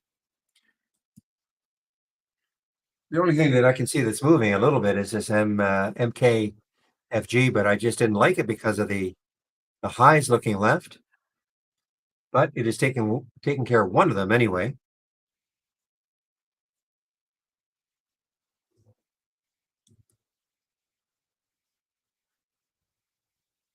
Yeah, that SYM has been a wild one.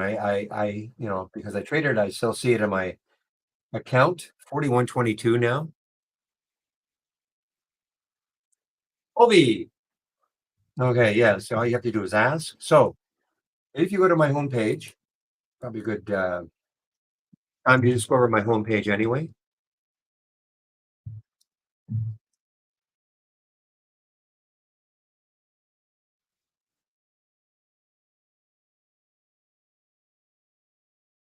Okay, Ovi. So if you click on my homepage link, okay, I just put it in. You ask the question just underneath where you ask the question. You click on my homepage link. This is what you're going to see. You'll be at the top. Just scroll down a bit until you see the scan section. Click here on the scan section. So these are the scans that I'm sharing. Now I have more scans that I'm sharing that you can actually see on my monitor. So for instance, here's the option plays. Oops. Okay, so there are the option plays right there. Momentum up and down is here. Dock momentum up and down. There is the halts resumes right there, and there's the single stock window that I use right here. So the reason I do this is not everybody wants everything that I've got, so you can kind of pick and choose what might be of interest to you. And then on my other monitor, I've got this one that I really like a lot, the 10-day daily breakout and down, which is right here. 10-day daily breakout and break down. Okay. So you can kind of just pick and choose which ones you want. The pre-market actives up and down is what I use in the pre-market, just to check to see what stocks are kind of moving, which may, continue to move in once the market opens. Okay.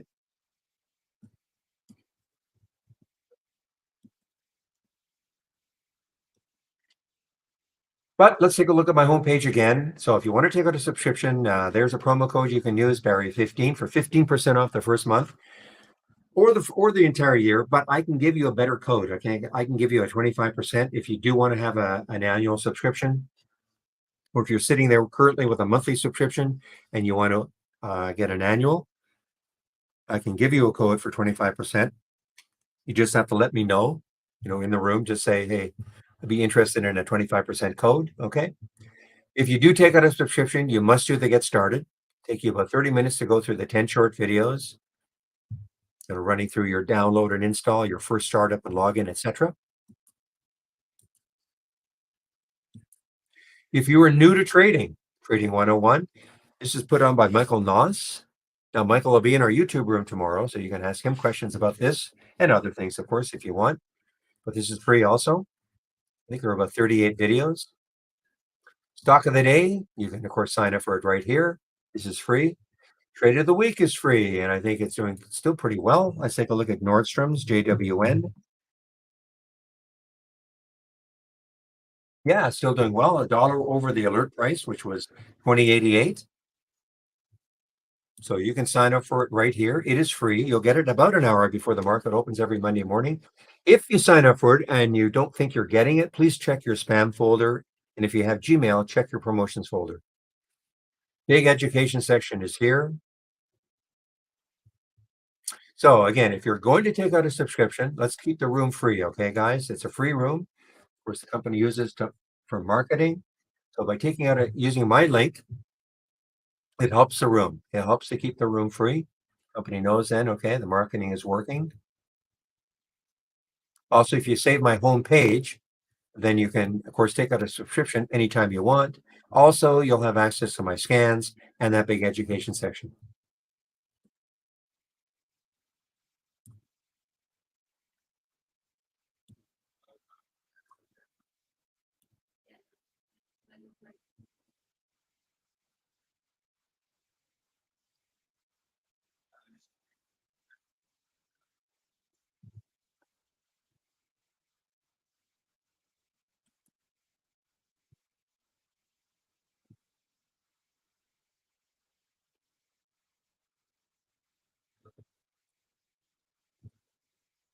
All right, so DFLI, another one that just over the VWAP, 285, just over the, oh, there's your Kodiak, not Kodak, Kodiak, over 4 now, briefly just inching its way over 4, KOD, hammered down on bad test results. This is a bio,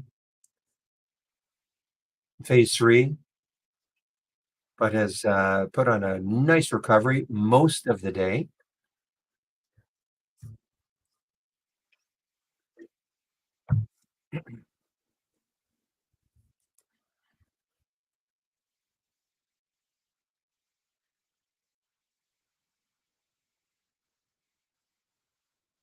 Yeah, so I don't know how you're paper trading, but you can use our paper trader, Ovi.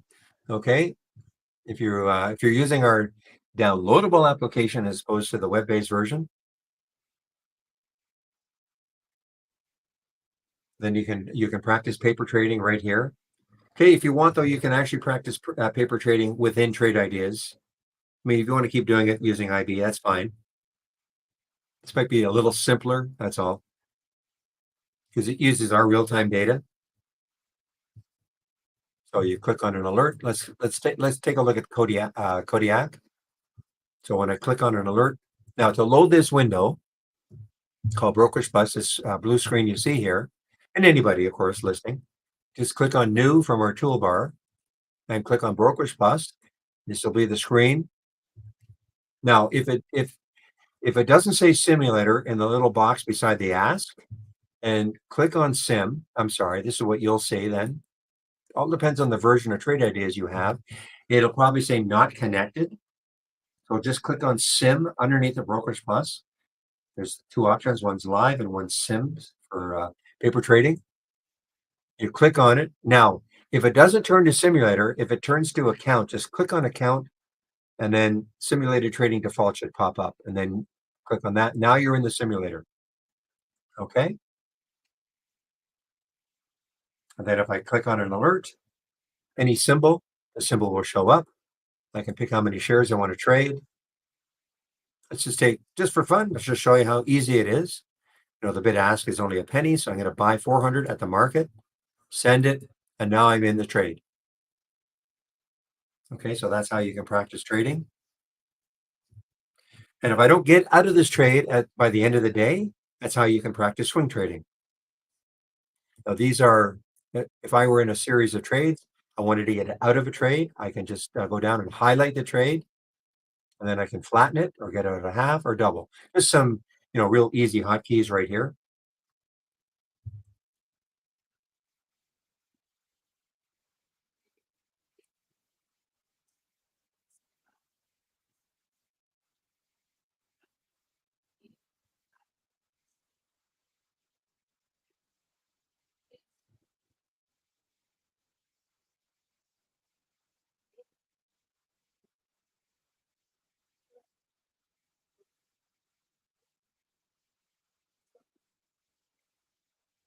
Well, let's take a look at let's take a look at the definition. Okay, the question is revenue. What is it based on? Monthly, yearly revenue. So let's take a look.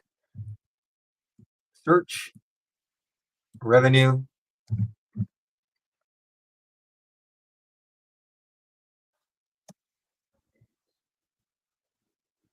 So we have quarterly growth revenue. So I'll do a help.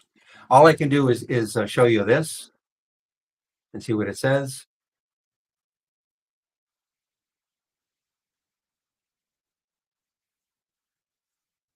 Not incredibly helpful. It just says revenue is the total amount of money a company takes in before any expenses.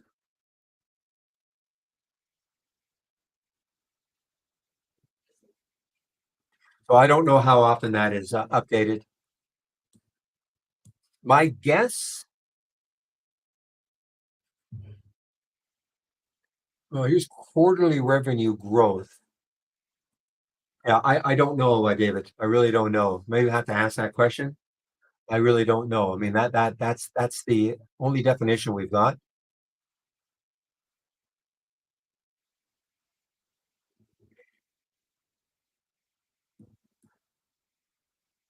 Yeah, my guess is that it's well, dollars per year, revenue dollars per year.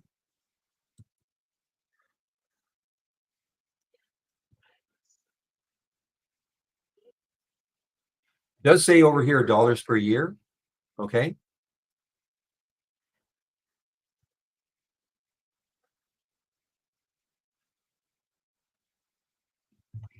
Okay.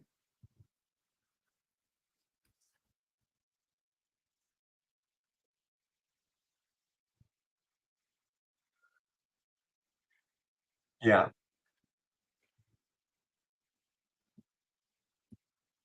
You can tell I don't use that one, but that would be my interpretation. The fact that it does say dollars per year over there.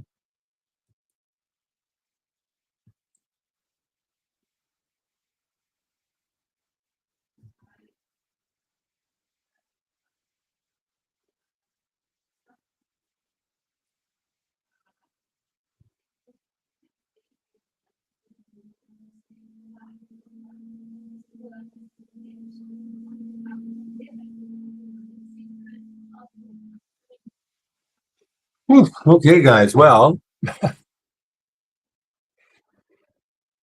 AMC is just. I mean, it's actually not looking too bad, in my opinion. The way it's holding six, just underneath that 611, which is again, I don't know, I keep talking about it, but that's the high this week, first week of May, I guess. That was the high, 611. And if we can take that out, then the next high is 675 on a weekly chart. But you can see how it's basing nicely. So, I mean, if you get some volume and it pops through 611, it could go on a mini run.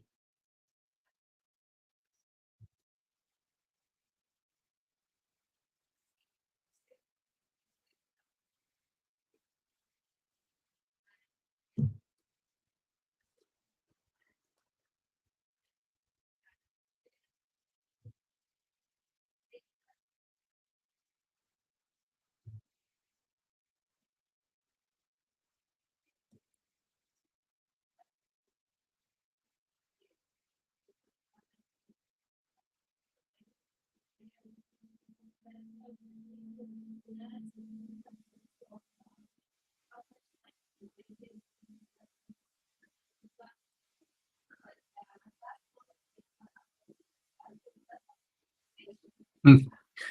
I see the DFLI is just hanging underneath three.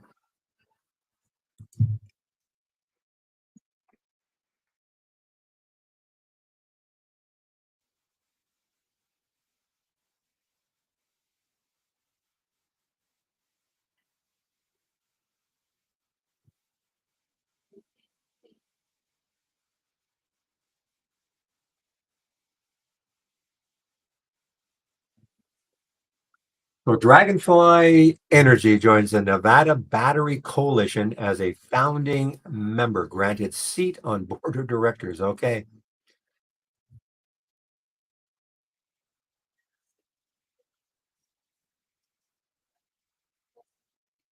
Okay. Well, that's sort of your news of the day for Dragonfly, but it has been on a tear for a few days now.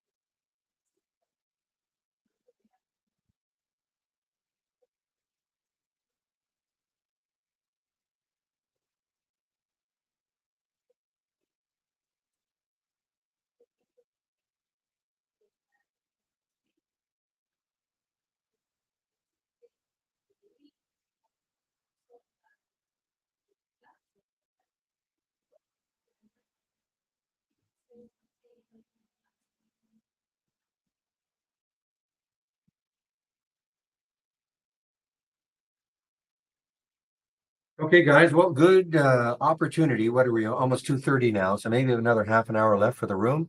Good opportunity to ask any questions if you have any.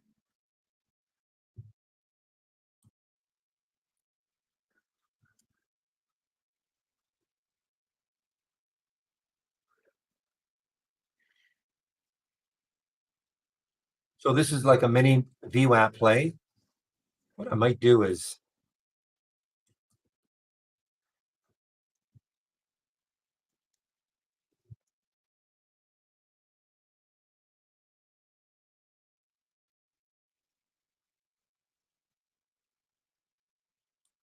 so if you're looking for stocks that are near the VWAP, I have a couple of near the VWAP are over. So let's take a look at this one.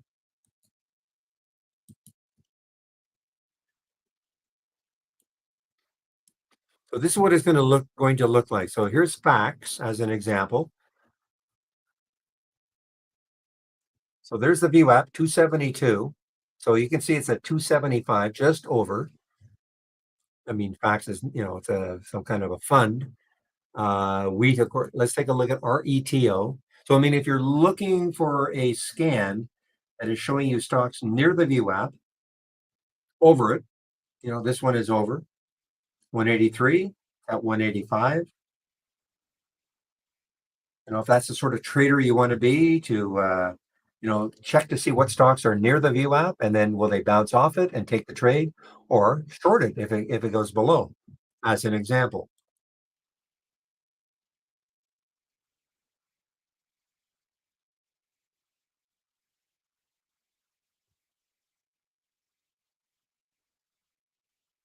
Yeah, I shorted SYM early.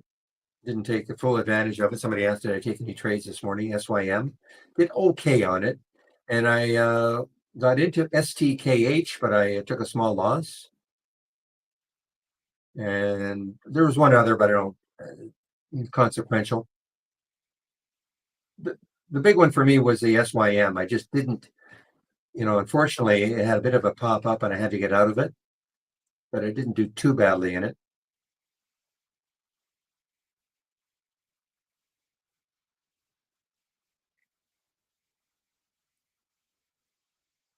AMC has a 395 borrow fee. You know what? William will be better equipped to answer a question like that. No, I mean, but you've got to make a lot.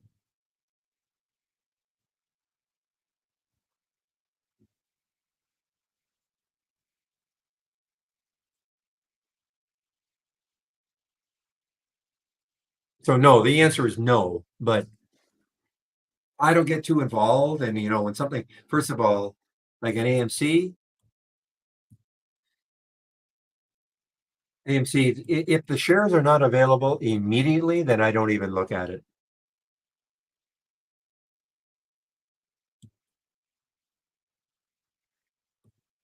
Have I been trading for a long time? Yes. So this is the VWAP over. Now let's take a look at VWAP under. Now you can combine them, but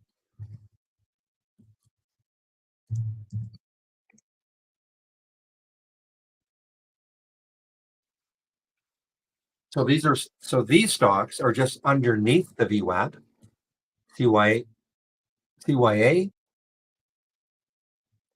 I mean, this is ugly as anything, but let's, you know, probably need some other filters in here. What do I have? Yeah, 300%, 300,000 shares. So it's just a very ugly looking. But here's THRX, which has been a wild one for a while. So there's the VWAP 373, and you can see it's just underneath the VWAP.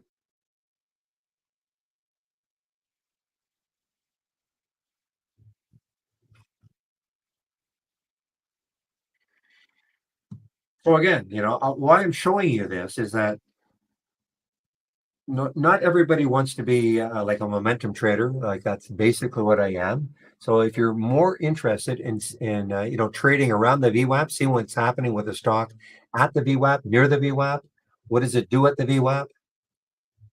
Then you can take a look at these two. These are two top lists that just basically shows you stocks either just a little bit above or a little bit below.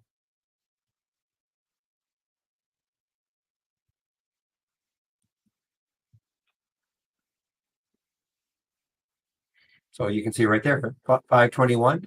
There's the VWAP for VRCA.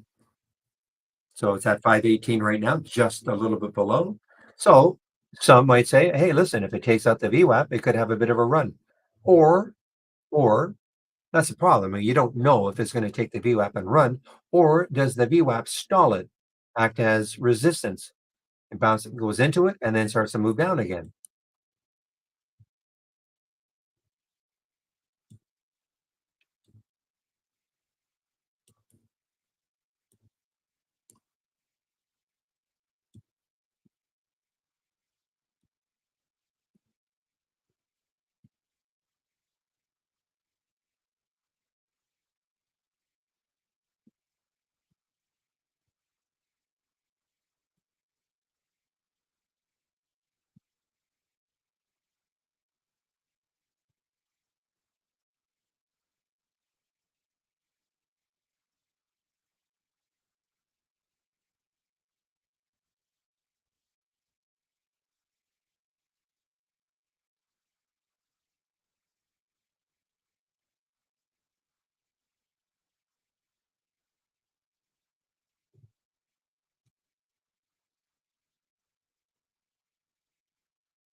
Saratoga Investment Corps. This is not a SPAC. Okay, guys. So this one is having a bit of a pop here. SAR. Some volume just came in. Well, 30 minutes ago. The big volume bar right there. SAR. Next high looking left is 2705. So I mean, if somehow it takes that out, the next high is 2795.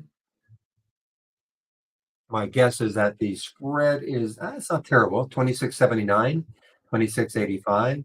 Not terrible.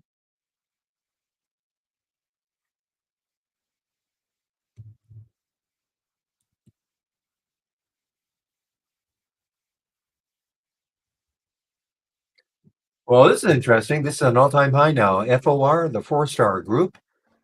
FOR, all-time high.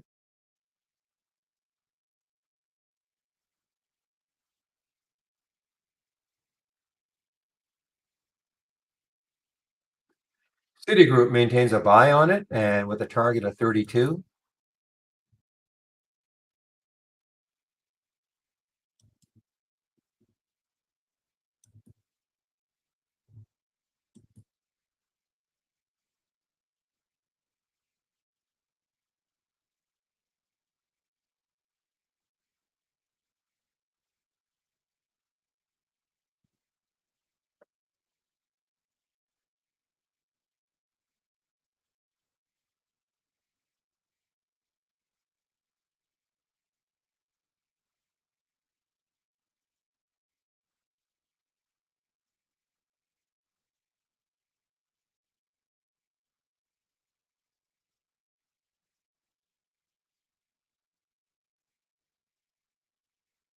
I'm just pointing these out, guys. This is not I'm not suggesting anybody takes these trades, but These are things that I'm being alerted to.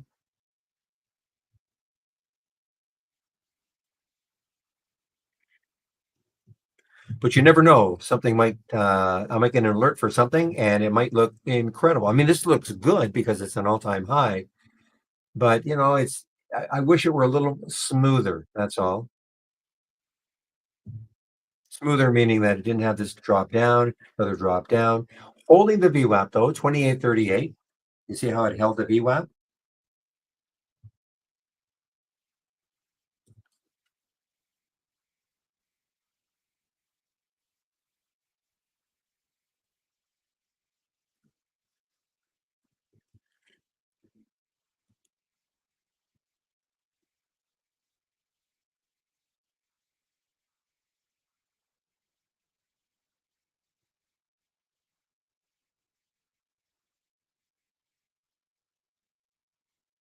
One that is holding the VWAP is DWAC, DWAC,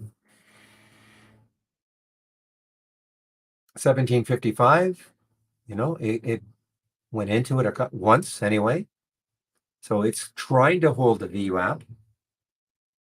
There's an argument to be made that if it takes out the high of that red candle, which is going to be the same as the previous screen, 1776, that could get it running a bit.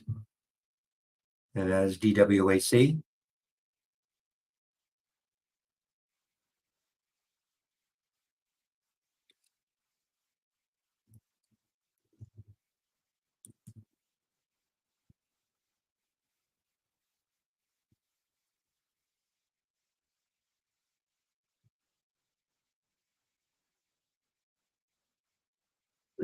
VWAP.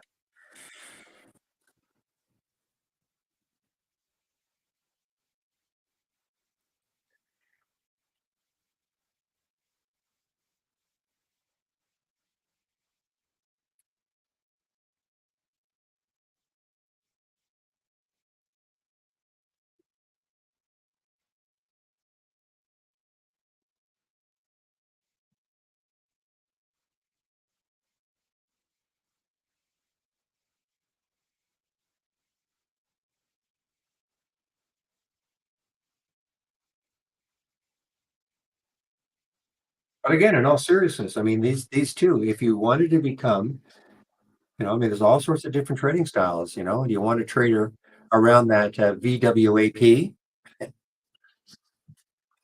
You can take a look at these two top lists, and you're going to see stocks that are very close, either in the upside or the downside. Now, you could combine this, you just have one top list window, but if you do want to have it broken out, this is what I've done.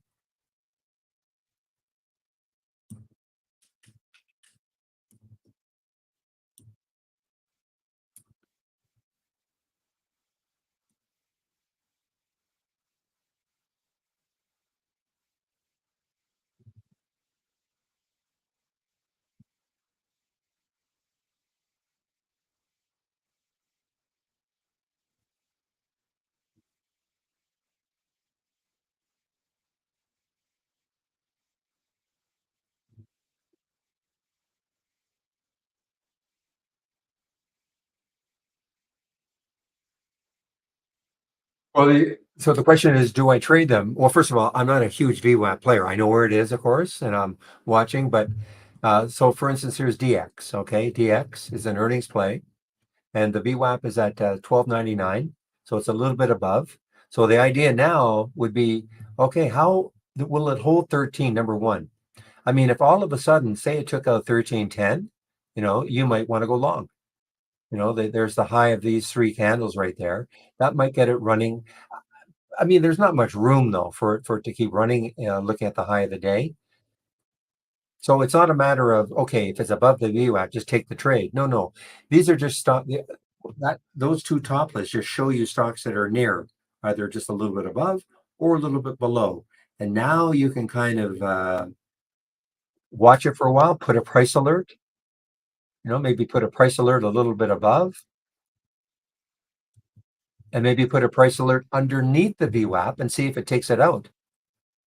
Okay, there it is, 12.99. So you can put a price alert, maybe at 12.90. because if it takes it out, that might give you a short opportunity. That VWAP did not act as support. I'm just using DX as an example. So it's not a hard and fast rule. Is it because it's above the VWAP, you just take the trade? No, no. Or below, you short it. No. It's what is it going to do around the VWAP that's of interest.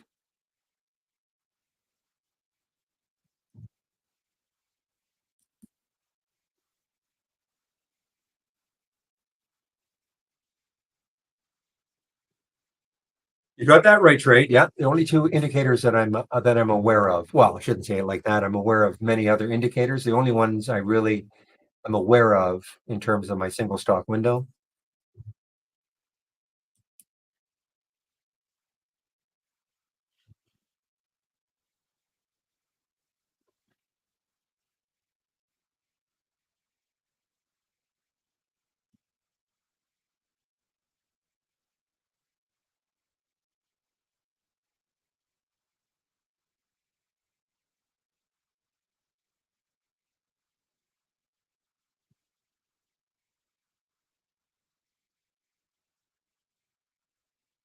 Look at all the volume that just came into this. It's some kind of a ETF.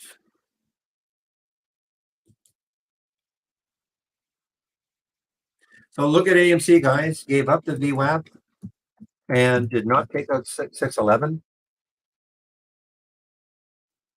I'm sorry, it did not give up the VWAP. The VWAP is at 571. So again,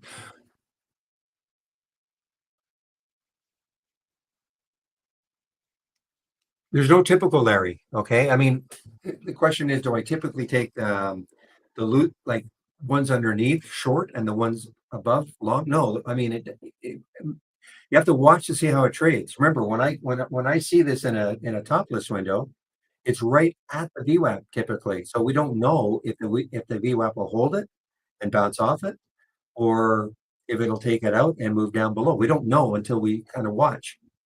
So it's not a matter of typically.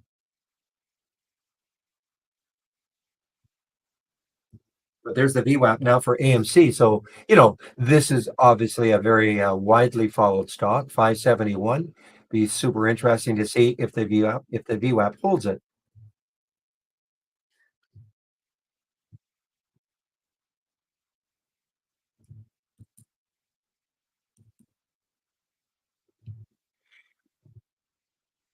Are you talking about these two, Ovi? These two? Does not, but I can give them to you. I mean, I can give them to you. These are just something that I created, but I can give them to you.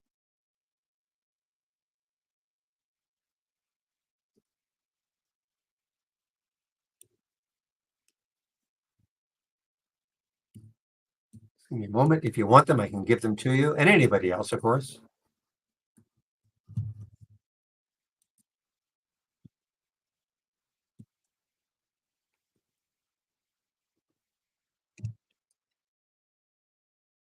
Okay, so this is the first one near the VWAP, over just a little bit over the VWAP. Share it.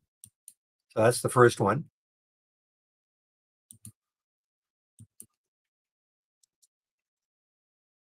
Okay, and then the next one near the VWAP, under just a little bit underneath it.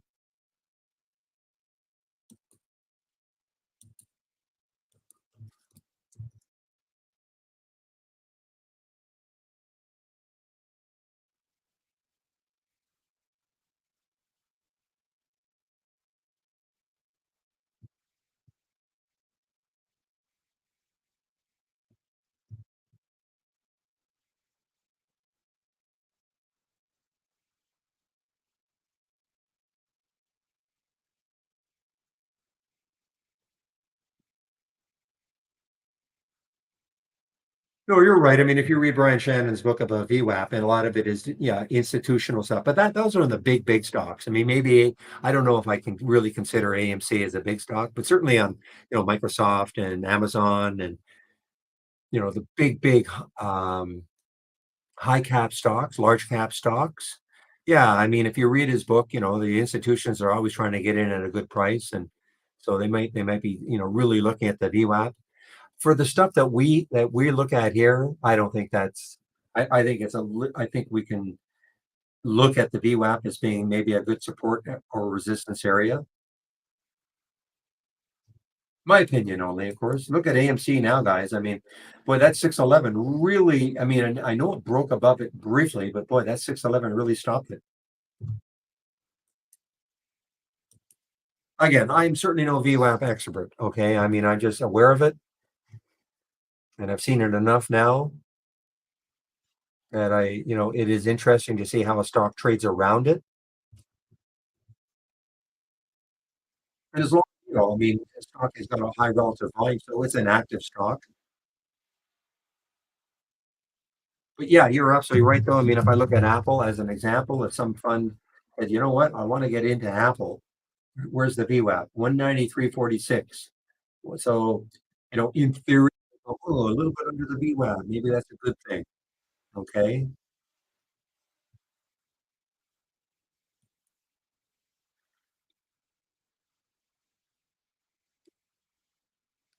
But I am not a VWAP expert at all. So, I mean, in terms of that, how the big institutions think,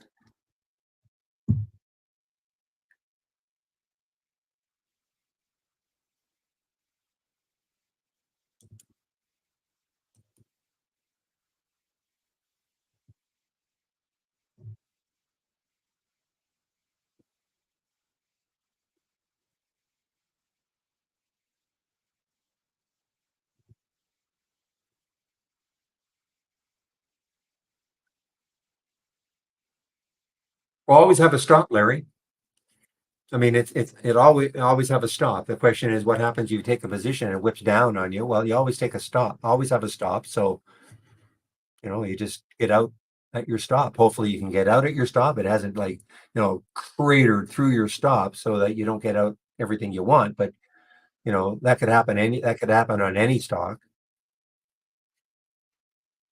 So remember, every trade I take, I've got to stop.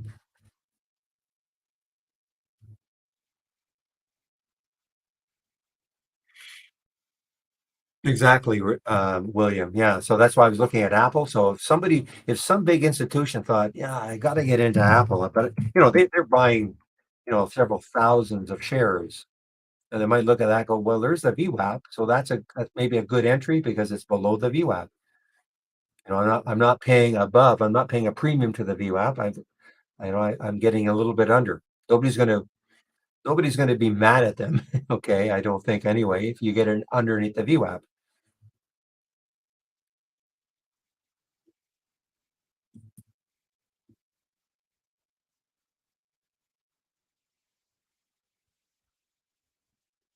So I just mentioned DWAC. So look what it did. DWAC. Held that VWAP pretty nicely. We're watching it right there, and now it's popping. DWAC.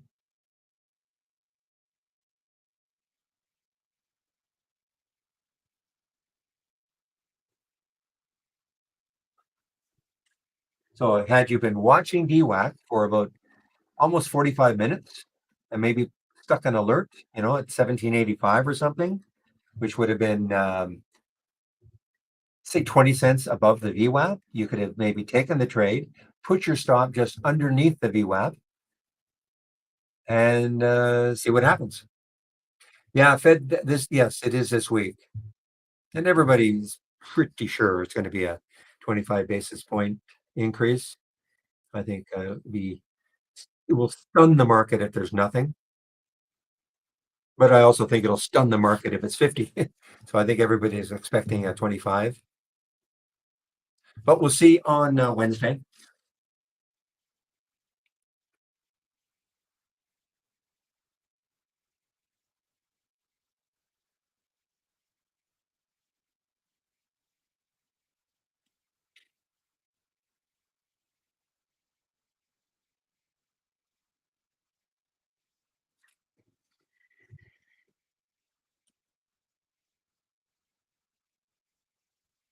If you're asking me, am I concerned? No, because I'm a I'm an intraday trader, so I don't care.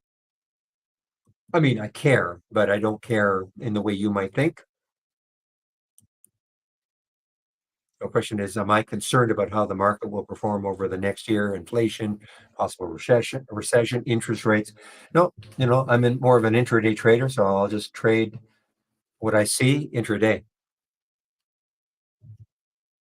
If I were a longer term trader, sure, I guess I'd be. But listen, people have been predicting this recession for it seems like months and months and months now. I did mention, I'm not saying it's not going to happen, but there's XLE. That was the last holdout of one of the major sectors that was still underneath the 200-day moving average. And the 200-day moving average can be used as a bit of a barometer, you know, in it simplistically, over the 200-day, good, underneath, bad. Okay. So this was the last holdout of one of the major sectors that was still underneath the 200-day. But now, I'm not saying it's not way above it, but certainly I think it's been a couple of months that it's been below. Now it's just above it.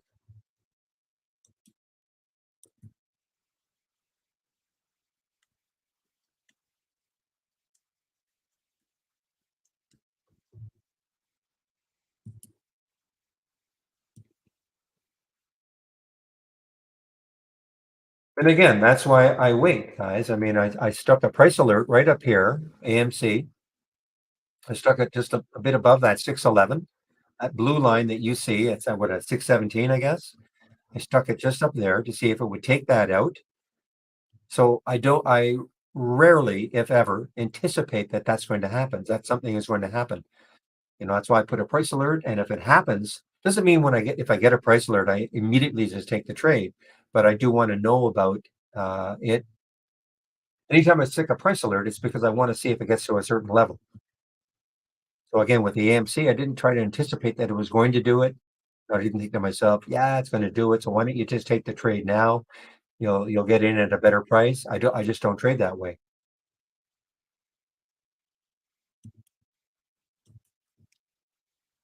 Keeps me out. It just keeps me from chopping up my account. You know, I mean, even if I had taken the trade here in anticipation, of course I would have had a stop. But why spend money when you don't have to, or lose money when you don't have to? Is WW a short squeeze? Probably a high short flow percent, right? What do we have? We don't have. We don't even have that anymore. I don't know why.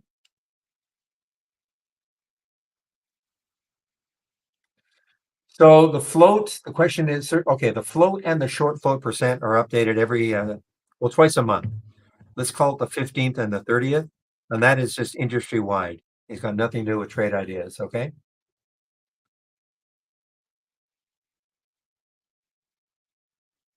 So for instance, this one that went crazy earlier, BJDX, BJDX that went crazy earlier. The float is at 11.38, but that's not correct. Okay. The float is actually, divide that by 20. So say, let's make it math easy. The float is actually about 600,000 now. But these numbers, and it's nothing to do with us. They had updated, and again, I'm going to say the 15th and 30th. Now, if the 15th or 30th fall on a weekend, they make it updated on the Friday or the Monday.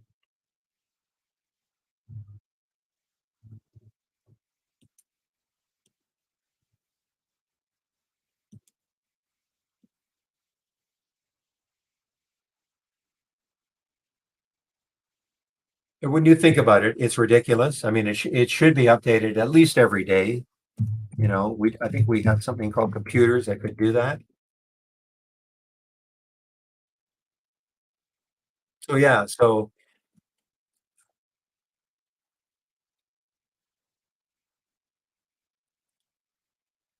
but knowing that it did a 1 for 20 reverse split, then you just do a little bit of math on your own, so that float value was less. Give me a moment, okay?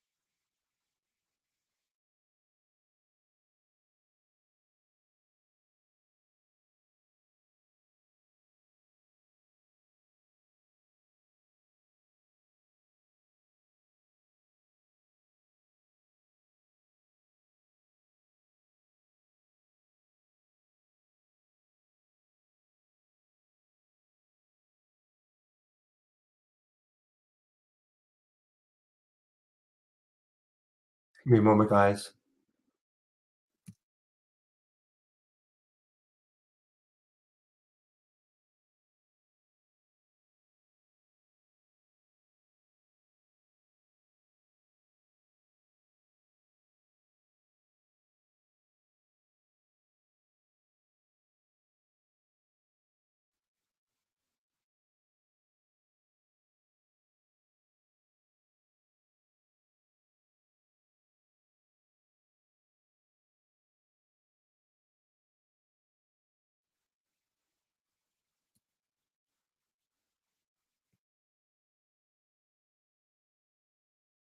Just give me a moment, guys. I'm just talking to somebody in Trade Ideas right now.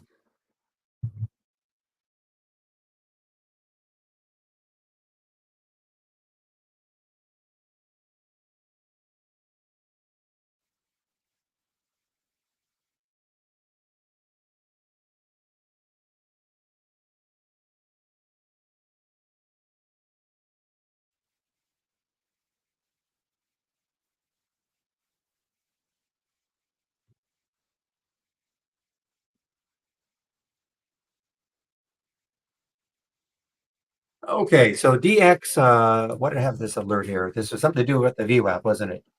Yeah, so I mean, it's too late for me to do anything. I'm not going to do anything now, but I mean, so had this been earlier in the day, you might say to yourself, okay, maybe you can try it.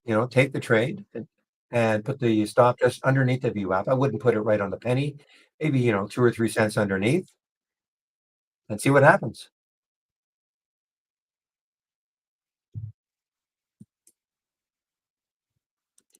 How long did it take you to get confident in only trading your way, as in my way, and not be tempted to break the rules? I don't remember. I don't know, Larry. I've been trading a while now, and the one rule I never, ever, ever, ever break the rule about having a stop. I don't ever second guess. If I put a stop in and I hits my stop, at the very beginning, though, of course. I mean, first of all, the concept of a stop, I didn't even know about it. This is how long ago. And I didn't really even understand what it meant. I just assumed, you know what, I'll get into a trade. It's got to work and maybe get out at a certain point, but not really understanding where I should get out.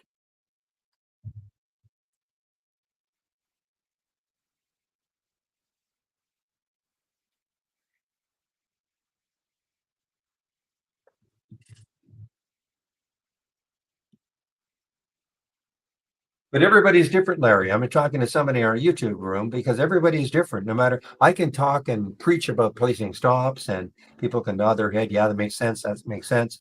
There's one thing about placing stops, and then there's next thing is obeying them. And sometimes people just will not want to obey their stops because they don't want to either A, they don't want to admit that they're wrong, in taking a trade, or they think, well, you know what, it's going to come back. In other words, they sort of thing, they don't think they're wrong in taking the trade, and it'll come back. It's got to. So much good news,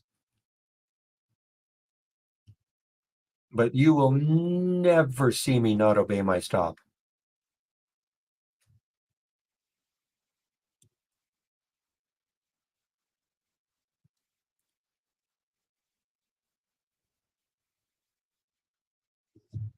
Actually, what I use, Theta, is I use dilution tracker, but I'm sure the other one is no. That float checker is the one that has gives you about 4 or 5, right?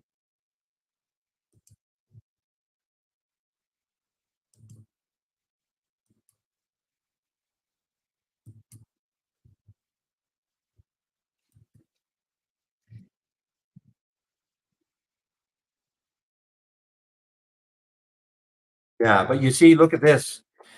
So this is not adjusted. Well, Morningstar is though. Morningstar, it's interesting. Morningstar has the adjustment. The other ones don't. So if you went to FinViz or Yahoo or the Wall Street Journal and you wanted to check the float on this one, not Billy, I'm sorry, but the BJDX.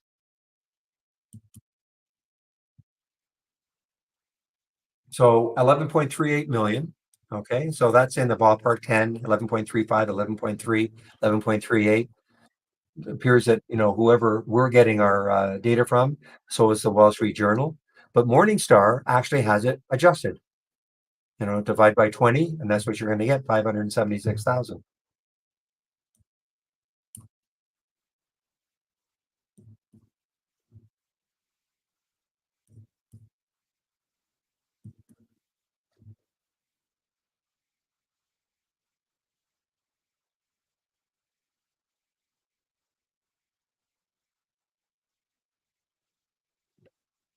So what do I use? This is what I use. And this is good for now. If it's a large cap stock, it won't show up. But this is what I use. Okay. It's called, well, I can't remember. I think it was Captain K used to be in the room all the time. Dilutiontracker.com. Okay. And it has it 0.58.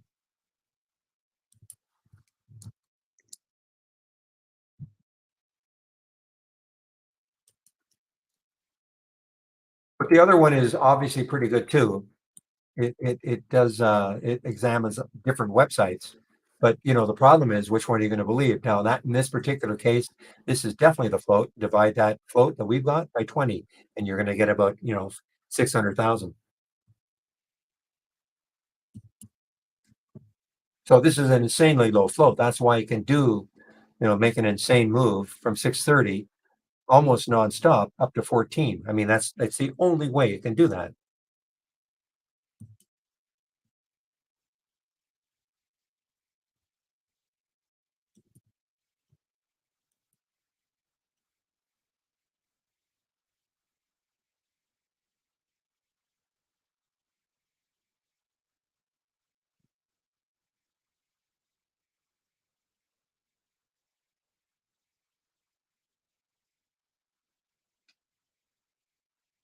All right, guys, 3:04. So if there are no other questions, again, I'll stick around if there are questions, but if there are no other questions, I will wrap it up for the day. But again, I don't have to go, but if there are no questions, I will leave.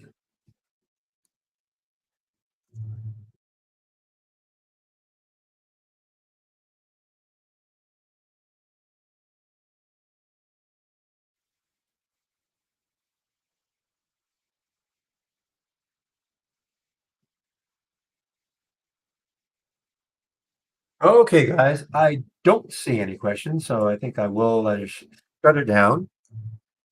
Look at Liquidia, though. Look at Liquidia. Just taking. Just give me a moment. There we go.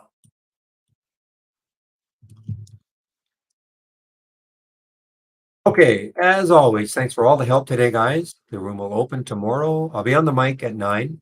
Okay, I'll be on the mic at 9. So have a great evening, and we'll see you tomorrow.